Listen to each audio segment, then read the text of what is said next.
Hello, and welcome to the Humanity, where we do the things with the stuff for the people. I am Matt, and I And sound I'm really Tommy. autistic. Well, that's appropriate then. Yeah, I'm Tommy, and I am just as the intro music was playing, realizing I had still not gotten my brain into like the space of, oh, you're doing a show now, because I'm used Me to normally, neither. yeah, because normally I'm sitting down like well ahead of time getting everything set, but again, the reason that we're having the later start for these next several weeks is my son's like had a baseball game tonight. But this one went a little longer. Plus, it also got a later start because we get to the field where it's supposed to be happening and everything's all locked up. Like, I guess the league or whoever was in charge, like the people at the park or whatever, forgot that there was supposed to be a baseball game. So we had to go relocate, which meant this game got a later start. And then I was going to leave at a certain time, but then I realized, oh, but my son is like another like 2 or 3 batters later, so I had to stick around.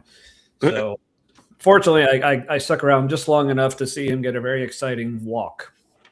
So, Oh, good.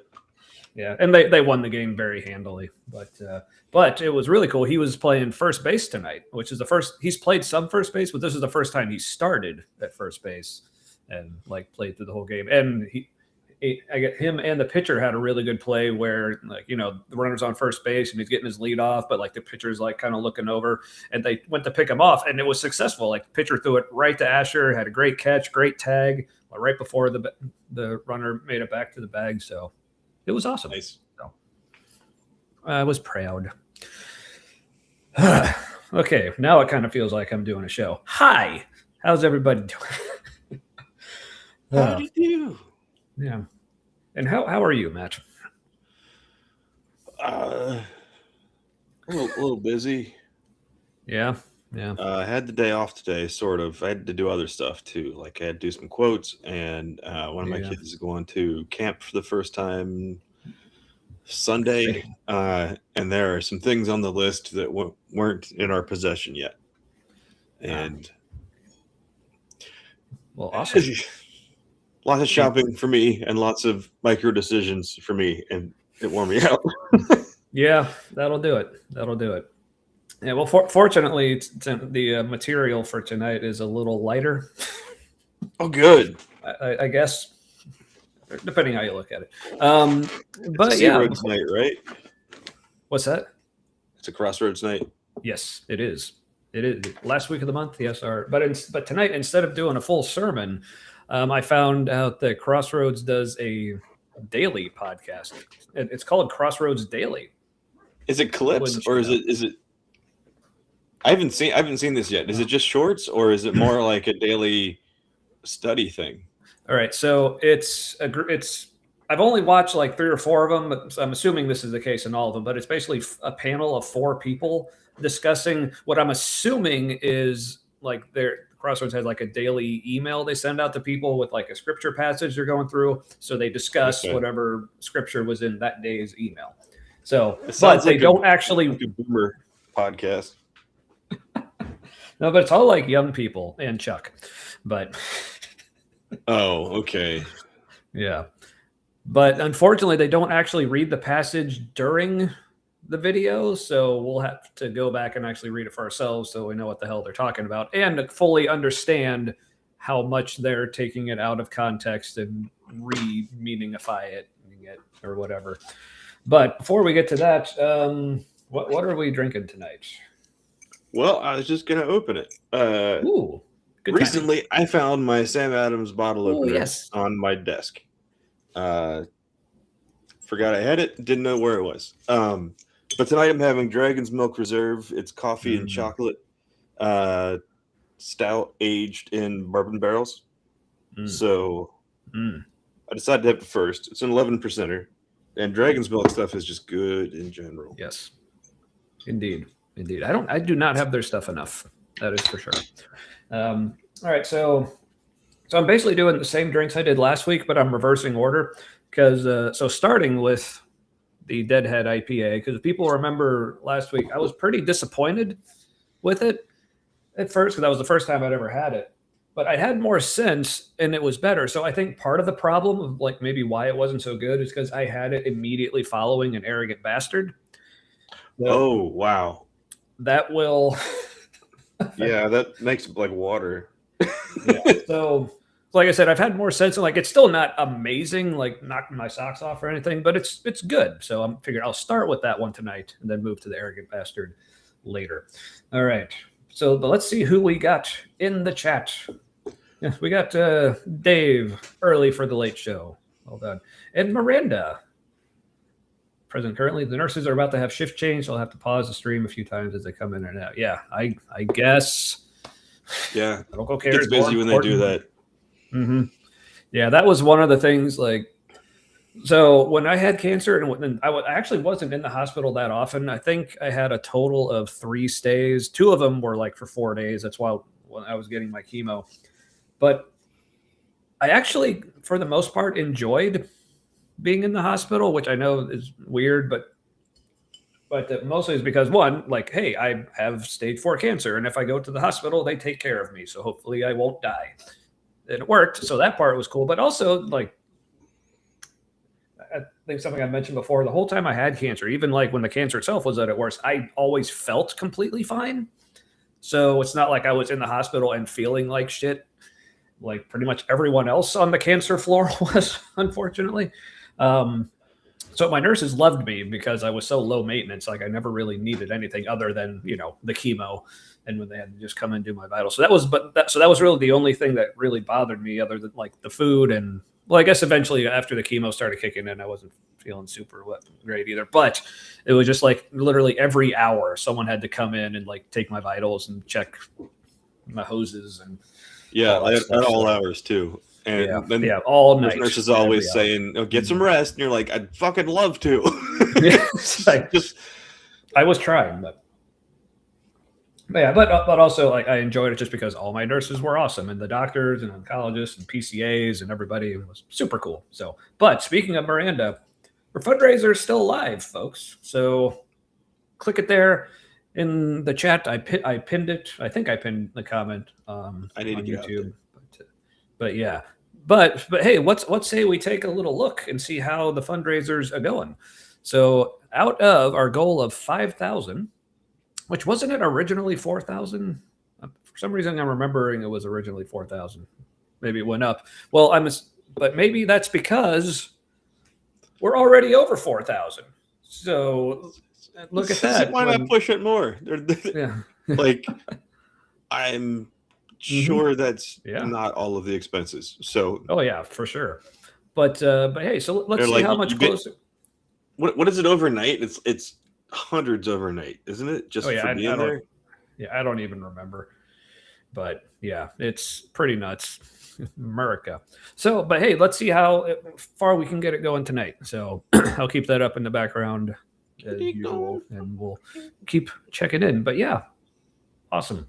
And also, as always, good to just see Miranda here as well. All right, but let's see who else we got. I'm clicking on wrong things. There it is. All right. We got John Gooderham. Hey, yo, indeed. We got Noise Ending. We got an Andrew. Yeah, we got The Real Melly. Then we got Tori. Yeah. Yeah, fake Mellies. Get the fuck out of here. Still never here, but good to hear from you anyway. Oh yeah, and Dragon's Milk is delicious. And again, like I'm catching up in the chat, but if anyone has like their own drink or whatever they're enjoying tonight, let us know.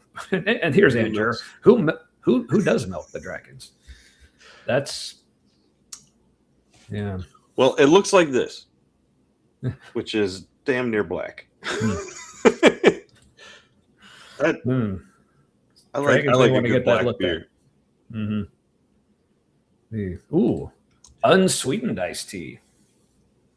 Nice. Ooh, hardcore. Nice. There is some really good tea though. That's good unsweetened. Yes. Oh yeah, if it's good tea, faux show. All right. If if you've ever had loose leaf tea and you go back to a tea bag, you realize you can taste the paper tea bag. Oh yeah. I thought paper was part of the tea flavor. That is the problem with tea bags. You can always taste it. But anyway. Indeed. Ooh, and Daniel Price with breaking news. Tommy shall be known as Tammy for the night. Next week he'll be Timmy. After that, Tummy. Chinese New Year, be known as Team. Is there a reason for this? Did I miss something, or is this just ridiculous and hilarious? Well, and I love. I do enjoy how it's like the last joke. It's not quite racist, but it does make you wonder if it is or not. Yes, but not. All right. But yeah. Only $875 left, folks. Let's see how much of that we can chip away at. So, Chip. Or just take giant chunks out of with, I don't know, dynamite. That's what they used to like blow us apart like hillsides for. Anywho. Yeah, they did. Anyway, yes. It is fun with vowels. Vowels are fun. So speaking of Chinese people, railroads and dynamite. Oh, yeah. They did a lot of that. Thank you, Chinese people, I guess. Didn't treat you nearly good enough. Yeah, and our apologies profusely. Yeah, picked up a pack of Rheingeist, which is apparently, it is from Cincinnati. One of the, it is. Probably the biggest, like most popular beer in Cincinnati, in fact. Really? So, that would be my guess. Well, I guess it is more. I guess Medry is a little bit more for nerds. Yeah. Like beer nerds, but slightly. Mm-hmm. Yeah. Rheingeist is good, though. I wonder what kind they got. I mean, yeah, like I said, I don't actually know. That was just my impression. I could be completely wrong. Like, maybe it's 50 West. Who knows? Yeah, I honestly don't know. Mm-hmm. I would have said Mad Tree, but that's just because that's what I normally buy. If I buy, like, Cincinnati one regularly. Yeah, but let us know which Rheingeist you got. I mean, my But first it's guess Truth. would be, I'm Truth is definitely the biggest, most popular one. But trying to think what else might be out there. Cheetah, Juicy Truth. Yeah, Juicy Truth. Cheetah's a lager, right? Yeah. Mm-hmm. I have a hard time paying craft beer prices for a lager, like just like a basic lager. Yeah. Ooh, hazy juicy IPA. So it might be juice, but is Juicy Truth also hazy? What's it called? Yeah. There is a Juicy Truth. There might be a hazy juicy. I can't remember. Yeah. Mm-hmm. There is a newer one that I saw that had like 3 names. See, I really miss or Truthy Juicy. It is Juicy Truth. Awesome. Yeah, that's a good one. I miss Experimental J-Hole, which was a beer. It was a red IPA, which is just one of my favorite styles, but it was a really, really good red IPA. Do they even have one? Red IPA? Not that I'm aware of. That's the only one I know of that they ever made. But yeah, I mean, and Mad Tree only has their Rounding Third, which is a seasonal, which they're apparently gone for the year. But oh well. An Imperial Red. Oh, you know what would be great if they had a like an Imperial Rounding Third, or call it the Royal Rounding Third. I don't know, something to play off the Queen City. And just make it like a more robust, higher alcohol one. Yeah, that would be pretty sick. But I guess in response to Juicy Truth, Aunt Jura wants to know, is there Dry Lies? That would be a good companion. Dry. That would be a great companion. Maybe like a good dry stout to like kind of go with like an Irish. Yeah, like an Irish one. Yeah. Mm-hmm. And apparently I was never here on the same wavelength there. What if it's an Irish dry stout made with like British malt or something, called Dry Lies? Because of the colonialism. That's Britain for you. Dry Lies. Yeah. Join us, won't you? Yay. Ooh, metric rounding. Yeah, as opposed to imperial. Yeah. Easier to like divide by like 10 and such. Beer by the foot.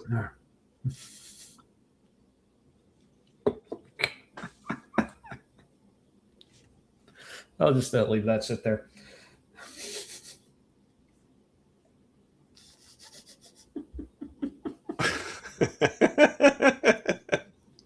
Red and robust. No, Anyway, not yeah. fat natives. I just think it's funny that like everywhere white people go, everybody there seems to be like just visually better equipped to survive. Mm-hmm. Yep. Indeed. I did hear a funny joke from Josh Johnson hosting the Daily Show. Mm-hmm. He said the World Cup, where the world gets to. He say where the world competes to find out who has the most athletic black guys.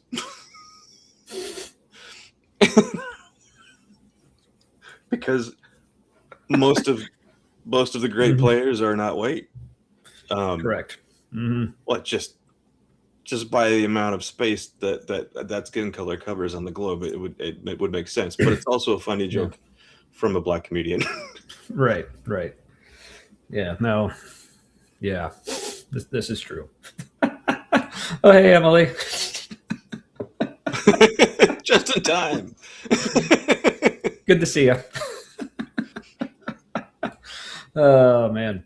All right. So yeah. Tonight also, it's probably best you didn't come on. given your employment possibilities. Yeah. Anywho, so yeah. Also, tonight it's our last show during Pride Month, so I figured I had to wear my. That says "Proud Ally" down in there somewhere. I see it. Yep. And sorry, this isn't the most up-to-date flag. It doesn't have like the intersex circle on the yellow in the end. But yeah. But hey, if you want a more updated version of the flag, go check out astralpride.com from my friend and yours, Better Than Ember. So, yes, as always, Emily.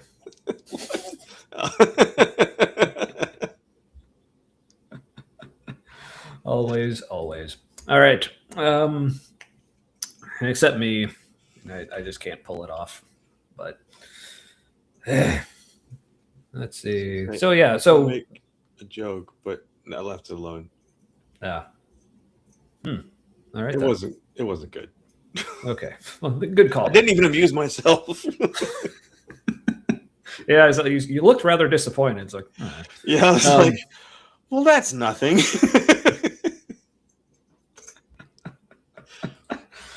Ooh, I would definitely comment on a Golden Girls Thug Life shirt last week or any week, but heck, just a Thug Life T-shirt with Betty White on it works. Mm-hmm. Faux show, yeah. But speaking of Pride Month, so originally we were going to do a kind of maybe like not exactly Pride themed, but maybe Pride adjacent.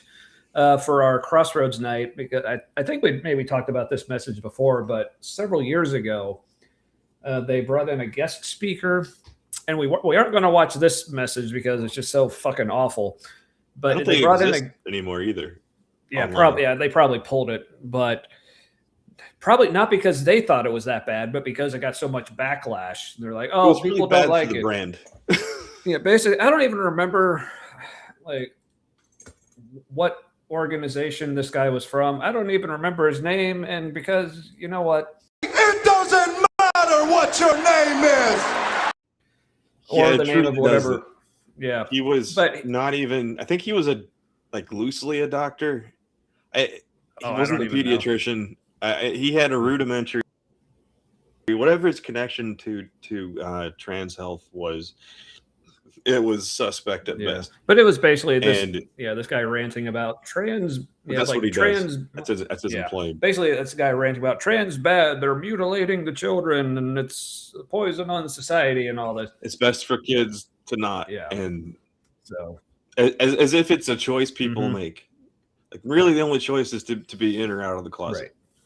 Right. And those are not equal choices. Right. So we're not watching that message, but I thought it would be very interesting to go back and watch the turns out there were actually 2 weeks worth of messages that Crossroads did to their attempt at damage control. But originally tonight we were going to watch one of those, but I forgot there were 2, and I'm like, okay, we need to watch these back to back. But that, if people remember, we're not going to be able to watch one of them at the end of next month for Crossroads Night, because that's going to be a very special one where we're watching their sermon on religion and science. And since neither I nor Matt are the good sciencers or experts thereof, we thought, why not bring on some people who do know a science much better and gooder than we do? So we're going to have Ember and Marin from Misinterpretations joining us for that. So that meant these two as a duology. Is that the version for 2 instead of trilogy? Sure. We're going to put those. So that'll be like biology. No. Nope.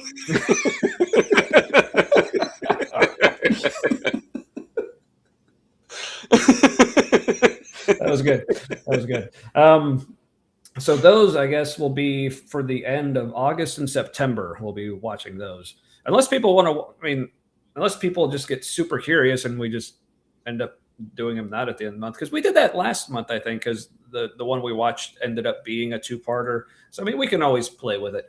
But anywho, so tonight, not watching either of those. But like I said, I found out Crossroads has a daily podcast or video thing they do. And they're shorter videos, usually around somewhere around 10 minutes. So we'll see how many of those we get to tonight. It's former campus pastor for the site that we used to go to. I don't know what he does now. He's like associate pastor or something. But I haven't seen this, but it really sounds like it's this guy in his 50s along with other fellow kids in their 30s. So I guess they're probably aiming for Gen Y with this, like Zennials and Gen Y. What's the other name for Gen Y? Millennials? Yeah. Gen Y is the millennials. Yeah. Okay. So this is a podcast for older millennials and younger millennials. Just pretty much. That's gonna save the church. Like, we really got to go after those people who, who they're not retired, but they're almost retired. we got to capture the minds of the youth. No, they got to capture the minds of the demographics that still actually have money. So, or something. Yeah. Hey, that reminds me. I don't know if everybody here watches No Nonsense Spirituality, but Brett Hartley is her name, and she just had a great episode about what's happening in American churches, how the women are leaving because too many of the men are dickheads and are dominating and patriarchal and abusive or cheaters, and the women are leaving, right? And the women, we all know, if you've been to a church for any length of time, feminine types really keep things humming along. There's more female volunteers in running like nursery stuff and organizing things. So with this trajectory, like the demographics at churches is just going to collapse faster than the churches realize right now. And what's going to happen is, one, a lot of Christian guys are going to have to be gay, which is already the case. Let's be honest. Right. But also apparently a big no-no. So yeah, like they're going to have to come out and just be in relationships with each other. Or they're going to have to feminize the church in a way that women aren't like, these guys are the most toxic. Because the rule of thumb right now among Christian women is that Christian guys are generally more toxic than non-Christian guys. And the non-Christian guys tend to do what they thought were Christian things to do in life. They're doing it more without Jesus. And so it's just tearing everything apart. So like gripping onto the patriarchy for dear life is going to end it even faster. Like it's making it like an exponential decline. Here's hoping. Yeah, and I was like, oh, Man Camp is just fucking it all up. That's amazing. They thought it was one of their biggest like successes. Mm-hmm. Speaking of which, for people who are still eager to hear some Man Camp stories, so we're getting a little closer to that 200 sub count. We're at 192. So hey, only 8 left. So tell your friends, tell your enemies, or just tell people. Get them to subscribe. If you're not subscribed, fix that. Otherwise, me and Matt are just going to have to start creating a bunch of other accounts and subscribing with those. But yeah, we could use a little bit more antagonistic snark in the comments from problem people. But the problem is just enough. Yeah, everybody's too much of a problem. They're always like, yeah, I worship that one racist pagan god, and I'm like, neat. Bye. Why don't you debate Jay Dyer? Like, fuck off.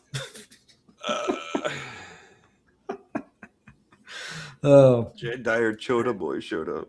Yeah. Just be honest with yourself. You fucking worship that guy. You want to be his underwear. Just stop acting so weird.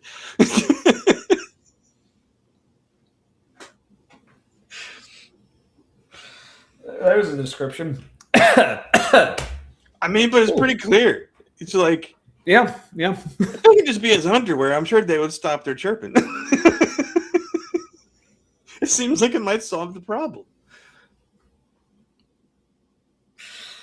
Fuck. Anywho. All right. So tonight's video, the episode is Why God Allows Difficulty, about Isaiah 5. Now, holy shit, just difficulty?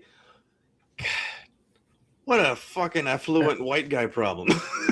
Especially for what, now, like I said, they don't actually read the passage. They reference a couple of the verses in it to make like different points and different conversation topics. But so I figured, let's go ahead and actually read it to see what it actually says, then see how that's a good plan.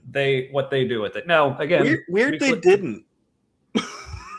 Well, I think it's because it's supposed to be like a companion to like the email, like daily scripture email thing they have. But yeah, it's still, you'd think they would at least read it on the podcast, because some people are going to find this on their YouTube page who aren't subscribed to whatever email or whatever it is they're talking about. So yeah, it is very odd. That's also kind of nuts. It's in an email. Like, why not just put it on a single mobile web page, and you send out the new link daily in a text message? Yeah. You know why? Because not all the olds use email even. This is correct. They're fucking flip phones, but not ironically. Mm-hmm. Yeah. Yeah, my dad barely uses email. He still has, he has only had one email address his entire life. And it's still an AOL email address that he got back in 1996. That's been hacked to shit for sure. Like every country is just in his emails. Yeah. But anyway, good. Andrew taking notes. What to be right. Good job. All right, so Isaiah 5. Let's go ahead and take a look at what it is. All right, so this is from Bible Hub. It says, I don't use Bible Hub very often, so this says BSB. I'm assuming that means like what version this is. I don't know what. What? BSB? Yeah. That's niche. Yeah. But all right, so Isaiah 5. The Bible study Bible. That could be. The Song of the Vineyard. Like I said, I'm not going to read the whole thing, but I'll at least point out the parts I remember them specifically discussing, but then other parts that actually give it more context. All right, so I will sing a song. I will sing for my beloved a song of his vineyard. My beloved had a vineyard on a very fertile hill. He dug it up and cleared the stones and planted the finest vines. He built a watchtower in the middle and dug out a winepress as well. He waited for the vineyard to yield good grapes, but the fruit it produced was sour. Okay, and now in quotes, so I think this is him talking. And now, O dwellers of Jerusalem and men of Judah, I exhort you to judge between me and my vineyard. What more could have been done for my vineyard than I have done for it? Why, when I expected sweet grapes, did it bring forth sour fruit? Now I will tell you what I am about to do to my vineyard. I will take away its hedge, and it will be consumed. I will tear down its wall, and it will be trampled. I will make it a wasteland, neither pruned nor cultivated, and thorns and briars will grow up. I will command the clouds that rain shall not fall on it, for the vineyard of the... Okay, never mind. Keep going. Okay. For the vineyard of the Lord of hosts is the house of Israel, and the men of Judah are the plant of his delight. He looked for justice, but saw bloodshed, for righteousness, but heard cry of distress. And I think that's pretty much all they really talk about. Well, I read more than what they actually talk about, but I think as far as the stuff pertaining to what they talk about, I think that's pretty much it. Oh, I think they reference the whole like, woe to those who rise early in the morning in pursuit of strong drink, who linger into the evening to be inflamed by wine. So I guess they're talking about Kip here. But unfortunately, we're not drinking wine, so can't be us. Inflamed by wine. That just... So there's several things in here where I was like, are they talking about... There's several parts in here that sound like parts of an old dirty joke. Mm. Also, he can't manage a vineyard, but he's going to control the weather. Well, it's God, so I don't know. Oh, that was God saying that. Yeah, this is God talking. God was answering. Gotcha. Okay. Yeah. So, all right. Oh, Berean Study Bible. Okay, that definitely sounds correct. Thank you, David. I have heard of this before. Berean is what? What denomination? I don't know. But yeah, talk about strong drink. Oh yes. So here's like basically like the actual punishment that's gonna go down here. So therefore my people will go into exile for their lack of understanding. Their dignitaries are starving and their masses are parched with thirst. Therefore Sheol enlarges its throat and opens wide its enormous jaw. So Sheol being like the grave, basically. So saying someone is going down to Sheol, that's another way of saying they're dying or they will die or whatever. So, and go down to Zion's noble masses, her revelers and carousers. Yeah. So this sounds like way more than what's the term the video uses? Difficulties. Yeah. Also, it. Yeah. Correct. That's a weird title, like tweaked just to catch everyone who's having any kind of struggle. Yeah. But also real quick, we got some Skeptic Haven raid again. Hello. Avast and Yar to all y'alls. So, but yeah, it does seem a bit excessive. But hey, like Yahweh had a flair for the dramatic. All right, so drama queen, if you ask me. I was reading along, and when I do that, sometimes my comprehension falters when somebody's reading out loud. So yeah, same. Yeah. So he didn't do okay. So he's working on his vineyard, and he's like, "What did I do wrong? I thought I did everything right." And he's like, "Judge me, God," and God's punishes him then for like. Oh no, it's God is the one saying, "Look, so he's basically talking to the vineyard is supposed to be Israel, and he's talking to Israel, saying, "Look, I did everything I could do to make this vineyard awesome, but you're still producing sour grapes. The fuck, yo." Sounds like your problem. Paraphrase. Yeah. Right? Oh, interesting. But that God's not all powerful in this. Yeah, but he's still going to punish them with exile and death and such in all of this. So, well, you got to justify the death and the big cultural loneliness. Mm-hmm. Yeah, since there wasn't really an exile. Right. You know what I think? Right. I think a bunch of people from the countryside just were like, well, here we are out in the middle of nowhere, but we're all pretty awesome, right? So surely we came from somewhere awesome. And then like this mythology just started. And just like absorbed a bunch of other local stuff. It's like some of them came from Egypt, so like that's like genetically, some of them came from like right, or there was cultural influence from Egypt. Yeah, but I don't know enough to talk about this.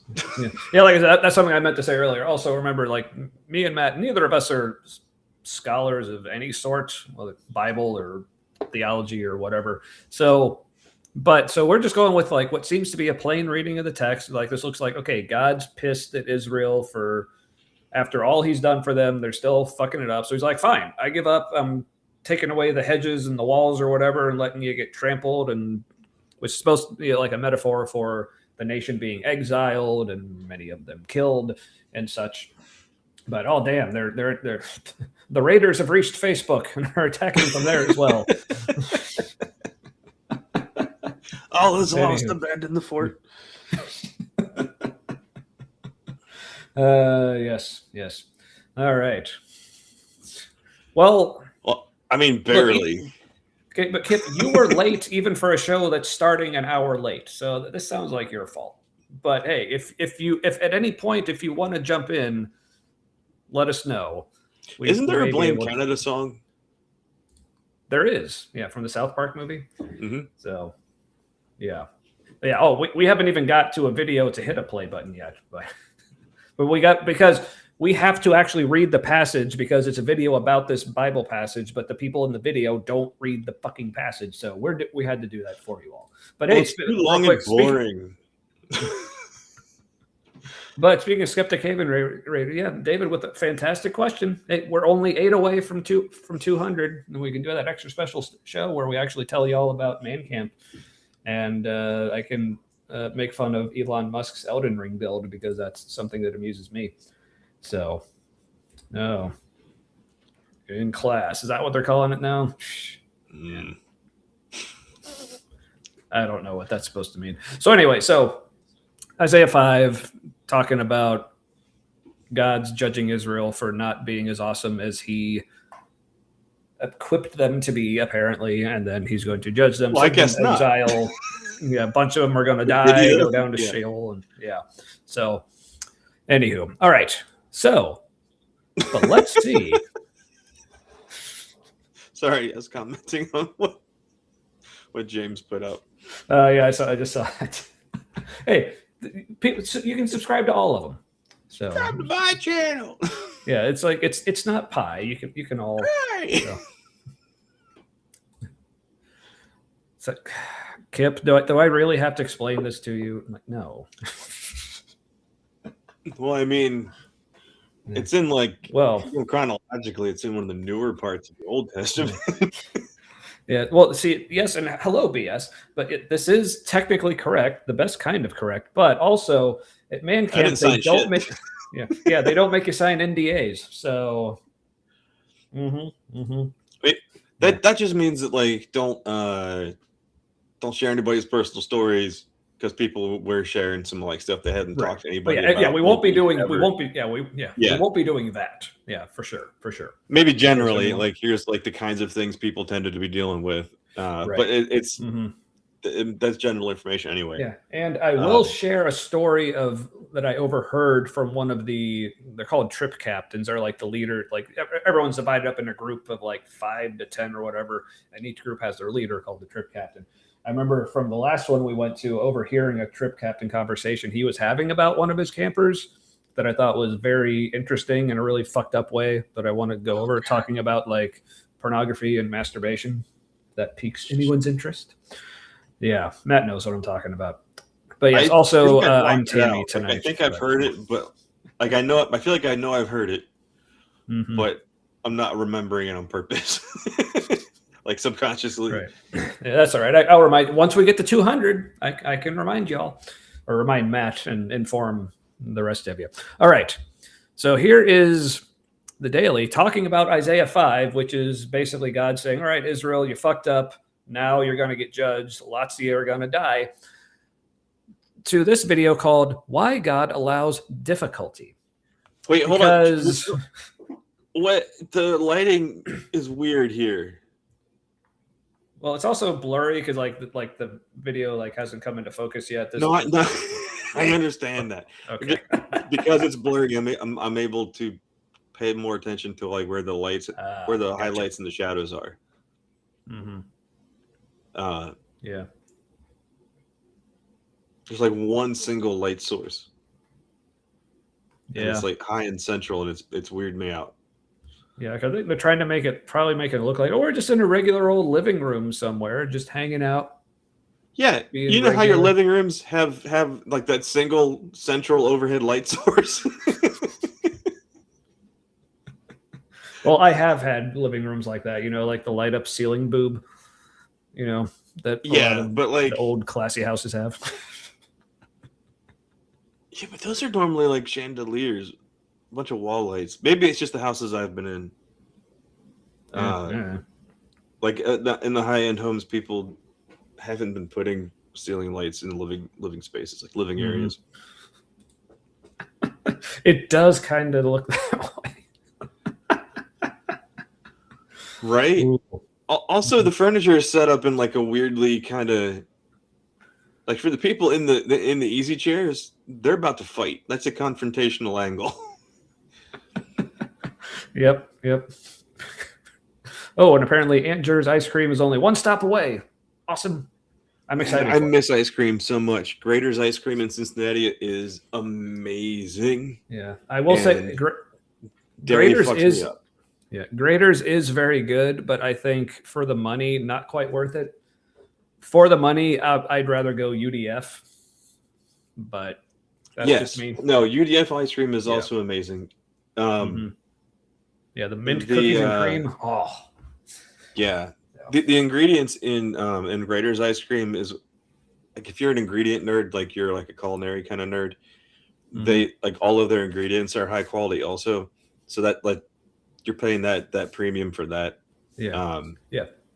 Yeah. No, like I said, it's not like an every week thing, I don't think. Yeah. Right. Now I will say like it is very good. And it probably actually is, for ice cream, it is worth the money. I'm saying for me and my personal taste, I'm like, I'd rather just go to UDF, but like that's just me. But Grater's is very, very good. There's almost no fillers in Grater's. If they do have a filler like a gum in it of any kind, it's probably because the fruity ice creams probably have an acid problem that might make them runnier. Yeah, but one of the big things that Grater's has going for them, if you get anything that has like chocolate chip or something in it, like their most popular flavors, they're black raspberry chips. It's black raspberry ice cream with chocolate chips. And by chips, I mean just like giant chunks, because the way they do their chocolate chips in whatever ice cream is like as the ice cream is spinning in the pot, they just take melted chocolate and just pour it in. So it just gets swirled in. And like as it mixes up, it kind of breaks it apart, but it also will leave just gigantic hunks of it in there. So, you might get like like an incredible blob of ice cream like down in your cone. A blob of chocolate, you mean? Yeah. Did I not say chocolate? You said a blob of ice cream. Meant chocolate, correct. You will also get an incredible blob of ice cream. But but that's normal. Yeah. But yeah, Aunt Jared, this looks like when mom calls a family meeting and dad doesn't show up because he doesn't feel like it. Fantastic. This looks like a double date gone wrong. Yeah. Is the couch where they put the women? Is this what's happening here? Yep. Oh god, you got the two dudes, right? Are in.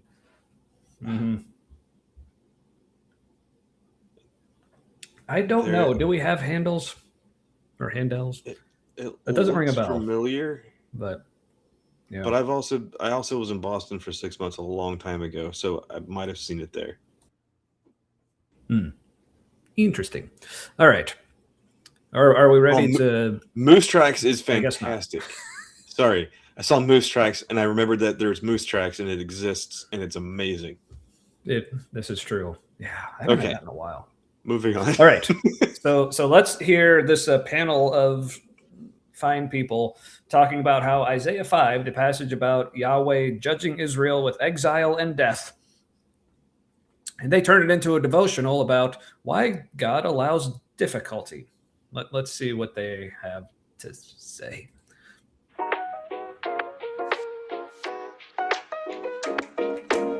Hey, I'm Chuck. I'm Jamie. I'm Debo. I'm Chris. Thanks for spending some time in the app with us as we look at Isaiah. Yeah, first off, only one white guy. Come on, where's our representation? Well, I'm already weirded out by the whole mid-century modern vibe and patriarchal seating arrangement. Like they're really going all in with the music and gross. They're yeah. Oh, so fun fact. Yeah, fun fact from Kip here. I feel like this is making me think of pop-up video from VH1. Anyone remember that? So I feel like Kip may just be coming in with random facts or not. I don't know. Anyway, Isaiah 5 was redacted in the late 7th, early 6th century when Jerusalem was destroyed, but was probably originally spoken against the northern kingdom when Samaria was destroyed in 722 BCE. Interesting. Yes, and you remember Chuck? Yes, Yep, but there are some other people. But yes, definitely. What's wrong with Chuck? He's just happy to be here. He's happy you're here. Let's just sit down and get along. Yeah, she did say Debo, which I like. I appreciate that as a different like nickname for Deborah. Not enough of that, I think. So really, Debo, I like it. Yeah. Yeah, it's good for her. All right. So we got Chuck, Jamie, Debo, and Chris. It's a big set. Token white guy. Awesome. All right. Oh, probably functioned as a cautionary tale at first for the Jerusalemites, later to be redacted as a warning about the later Babylonian exile. Interesting. Or it's just about how God lets us sometimes just have a hard time. Right? This seems like God caused the hard time, though. It seems like he was the source of the hard time. It might seem that way, but it's talked about God. He didn't actually do the like trampling and whatever. He just removed the hedges of protection and let things just happen. That's all. Now, well, apparently he didn't do a great job like teaching. Just yeah. Also, apparently, like whose fault is it that things outside the hedge were so fucking dangerous that? But anyway. All right. He made us all squishy, and all the dangerous things real pokey. Like, what did you think was going to happen? Right. 5. Man, there's a lot of weighty words in Isaiah 5. I'm sure if you woke up today saying, I just want a positive word from the Lord, you might have felt something in there, but this is probably not that scripture. But we're going to talk about why that actually is something. Yeah, don't worry, because this is Crossroads and we're doing like a daily devotional thing. We're still going to find a way to make this all like happy and yay, you, God loves you kind of thing. So, and let's make it about you, but also like make you feel bad that it's about you. Right. Also, Blizzard Last, great reference. Love Calvin and Hobbes. But yes, build character. And Calvin's but suffering is every inevitable. time I build character, he saves a few bucks. Yeah, So from like a naturalistic perspective, or maybe just a non-religious perspective, like suffering is inevitable. So, sort of helping suffering happen. To build character, it doesn't make any sense. Like people already die, people already get sick, really hard things already happen, and it's not because anybody really did anything in particular to cause it. Sometimes that's true, but like there's a lot of natural stuff that just makes things really hard to deal with sometimes. Yeah. So I don't understand. Like there's a lot of bad enough things already. Why do we need to add to the suffering as an additional good? It's kind of masochistic. Yeah. A bit. But let's see where we go with this. We need to understand about the heart of God. But first, I'm curious, what's a time or where's a place where you either are or have found your identity apart from Jesus? And man, I'll go first. Because that's related to Isaiah 5. Like, very odd place to start. So, yeah, that's an abrupt reframing. Yeah. So, well, because God is Jesus, so I guess this is Jesus getting all ticked about. I gave you this awesome vineyard metaphorically and did all these things, probably literally in some cases, but okay, shoehorn Jesus in there. Indeed. I was a serial people pleaser. Like my I used to talk about my value. I know. That had me. Where's this going? What? Oh, people. Yeah. He's shared more than once about his intense appreciation of porn.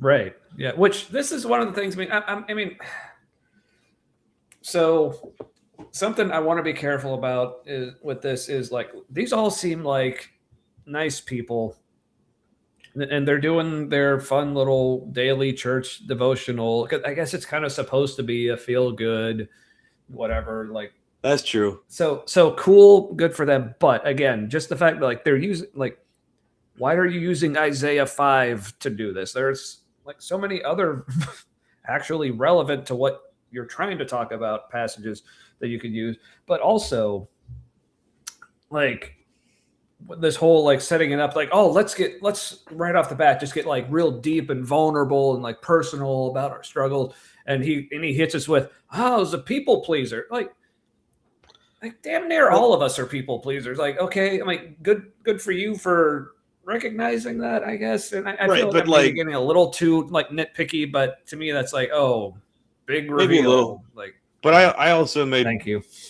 I also kind of used his what he called his pornography addiction against him a little bit there, which wasn't great. I'll take his word for it that it was an addiction.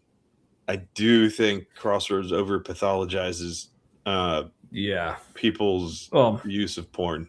Yeah, well, I mean, just like like evangelical Christianity, purity culture bullshit in general, definitely way over pathologizes it. Like, you have people saying, like, "Oh, I have such a porn addiction." It's like, "Oh, how often?" Like, I looked at it once last week, and I wanted to again. It's like, okay. It's like, what? Well, you having sex with anybody? No. Well, I mean, have you met chimpanzees and bonobos? Like, yeah, we're kind of related. It's a natural thing we like to do. Honestly, it's amazing. Honestly, it's amazing. We're not jerking off right now. Well, how do you know? You can't see both my hands. Just make it weirder. Yeah. Somebody's having a vulnerable conversation, and you just like increase the vulnerability in an uncomfortable, humorous way. Yeah, hey, maybe that'll be another special thing for our 200 subs episode. So you can help us get there if you want. Somebody called you Timu, I guess. He's, hey, Tommy's not going to be Timu until Chinese New Year. Yeah, get it right. Good looking out, Daniel. All right. Wait, is it racist if it's so absurd? I mean, it can be. In this case, I don't think so. But yeah. No, I mean, because if a racist person actually said that, I'd kind of be like, well, that's just very creative and funny. That doesn't count anymore. Doesn't count. Anyway, all right, back to the video. Chuck getting vulnerable. Let's get back to it. The equation was my value was my actions and what other people think about me. Yeah. And that was the way. Also, I'm gonna back this up a second. Also, I'm using a different web browser tonight, so hopefully it's not as much of a RAM suck. So I might be able to back it up a little more easily. So anyway, so let me know. There are a few things to kind of look out for in this. Like, one, I'll wait till someone actually says it, but right off the bat here, how much of this whole thing looks like this could have been put together by this looks like some corporate video that like HR wants you to watch, and like they email everyone in the company to talk about whatever topic. Like a lot, it just seems very corporate. Like a lot of the way he talks about, like what he just mentioned there, like my value equation is like my worth equals this plus this. Like that seems like something that it just seems very corporate speak to me. I don't know. Maybe it's just me. Let me know if anyone else kind of picks up on that. But because again, like me and Matt know, but anyone who is not aware, Crossroads Church here was started by a bunch of basically people from the corporate world, primarily Procter and Gamble, which is based here in Cincinnati. If anyone's heard of in them. an affluent area, Yeah, an old money kind of area of Cincinnati. yeah. Yeah, sorry. Like, it's see. Here's the problem. It's like we're just unable to see all of the messages. So it's not a restream problem. It's an us problem. So apologies. But also, I love how you're Mateo now. So That's what Sadie used to call me. yes, I remember Sadie. Sadie and Janet. Oh yeah, Janet, also fun. Good people. Yeah. I haven't seen either of them in decades. But yeah. Sadie is in Kentucky, I think, near UK. Has a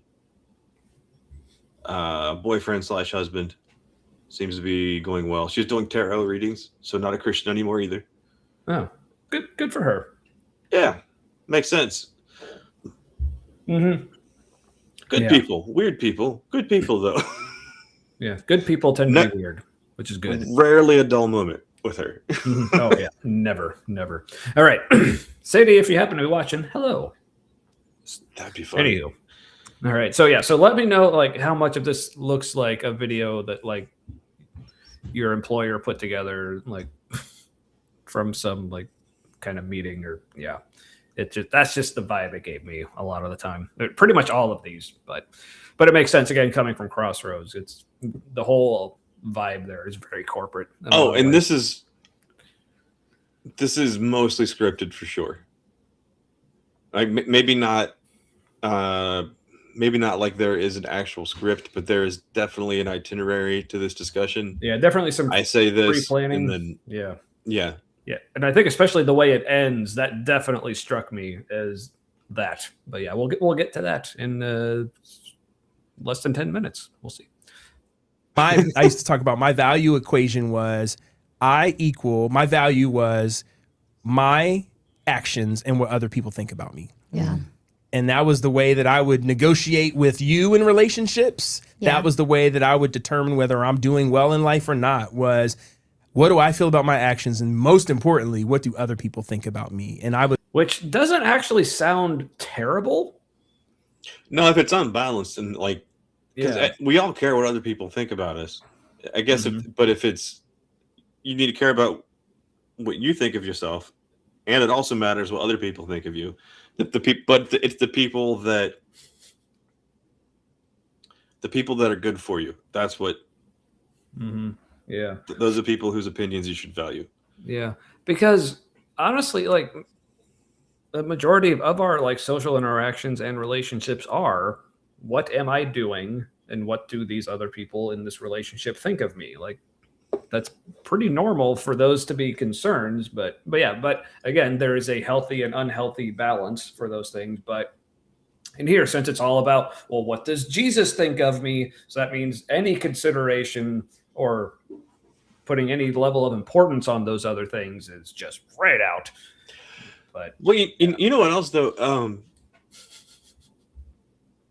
All right, so he's concerned about what other people think of him, right? But like, and he says that's the problem, that he's too concerned about that, right? But why is he too concerned about that? Probably because he didn't feel accepted enough growing up in some way, right? And so like you get wired to always be trying to get more approval than you have. And so then there's some damage or some like emotional hurt that has to be like addressed and worked through. You can't just say, well, I'm wrong to be too interested in people's opinion of me. Well, because it's not really his fault. And you can't just not do that and just replace it with something else.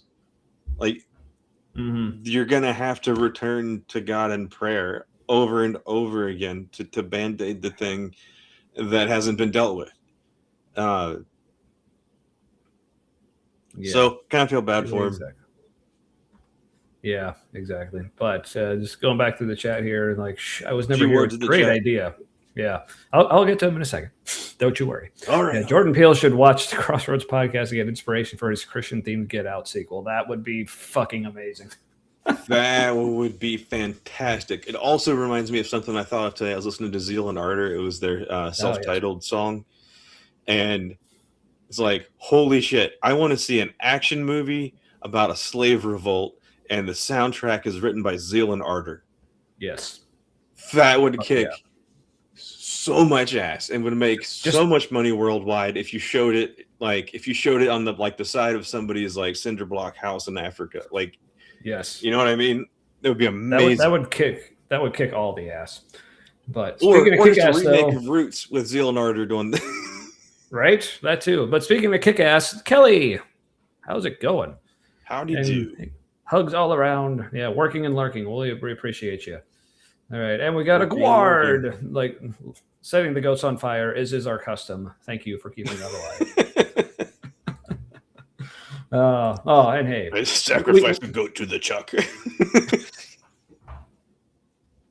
I don't know how he would feel about that.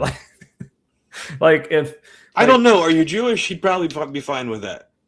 Okay, now I want to find out when he's preaching next and actually go to the service. You know, remember last time how he said he appreciated people like shouting things out? Like, I just want to shout out, I sacrificed a goat for you, Chuck. And just see like, how Chuck, he reacts. I brought you blood of the goat.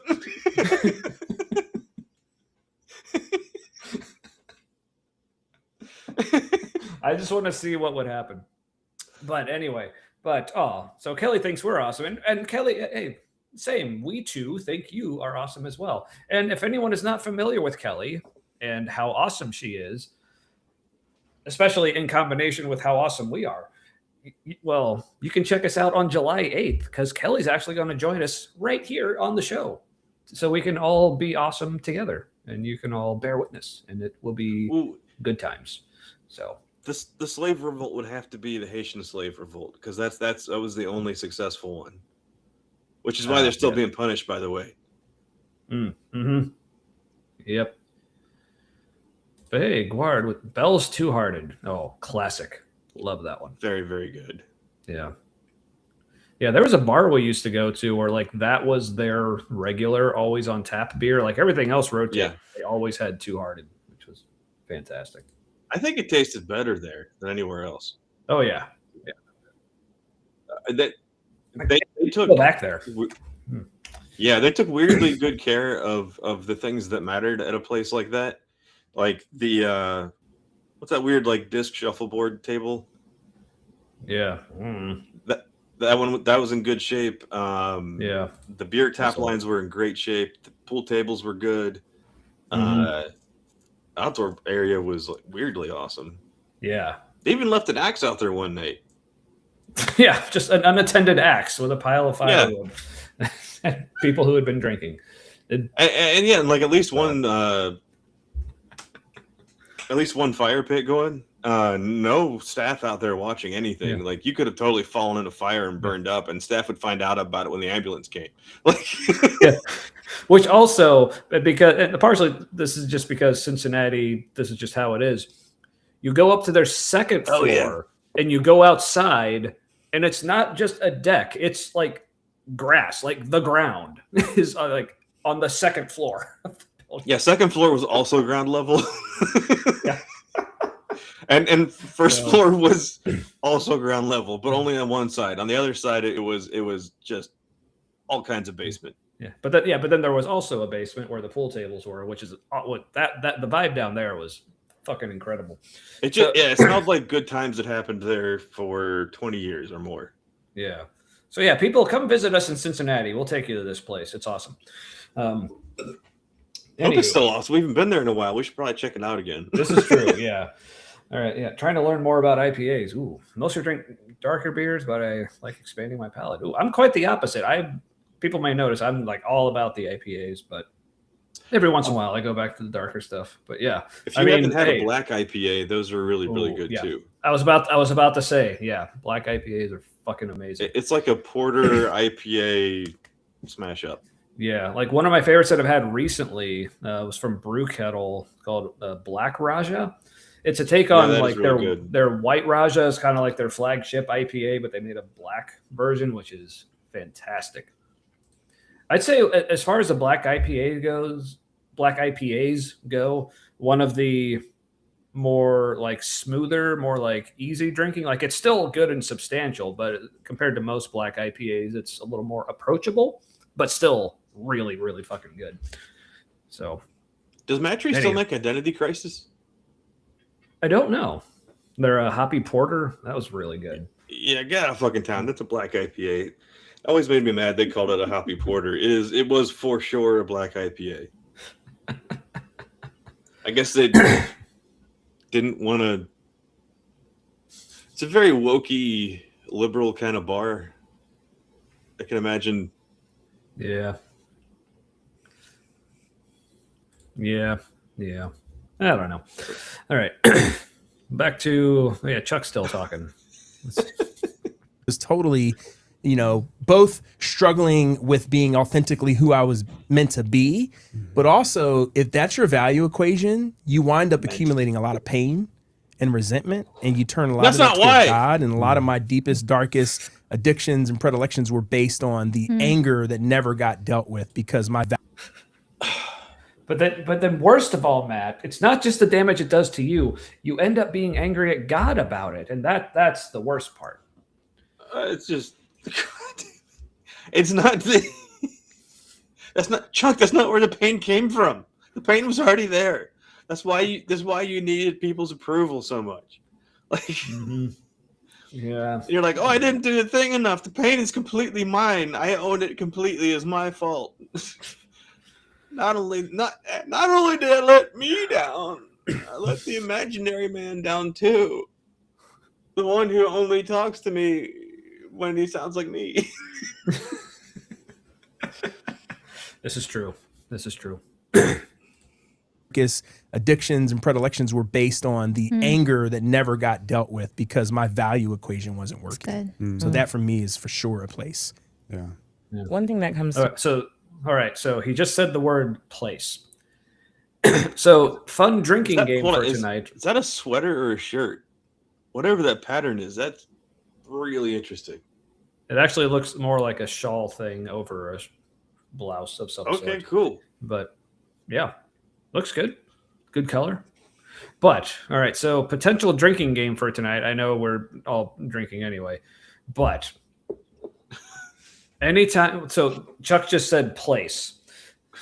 Yeah. Ooh. From the way he's talking, he has a crazy search history. All right, so in addition to like your regular drinking throughout the episode here, like I feel like maybe a fun drinking game would be like take a drink every time someone says the phrase, like something like in a place or in this place of, or saying like I was in a place, like that phrasing really like jumped out. And yeah, oh yeah, Ark Encounter protest. Yeah, I wish you did too. But we could also put together a sampler and traffic that shit across the border to Kentucky. Oh yeah. I mean, is Ark protest, is that like a BYOB situation? Can that be a thing? Or it's probably more like BYO vodka in a water bottle. yeah, but yeah. Anywho, I mean, the cops wouldn't love it if you had an open container. Yeah, right. And although it's private property, do they have a rule against alcohol on the premises? Well, I don't know where the protest itself actually takes place. I don't know if it's on the property or if it's just like on the side of a road somewhere. I honestly don't know. It might be like on the berm where the city owns it or the county owns it. Yeah, but either way, I'm imagining bringing alcohol probably not encouraged. So. But also Kentucky, on the other hand.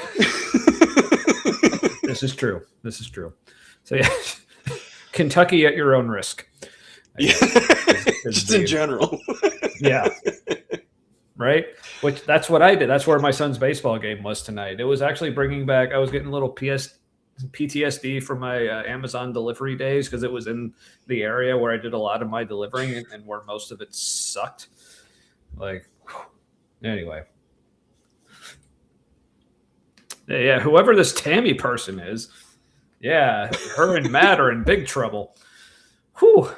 Hey, at what volume is it trafficking?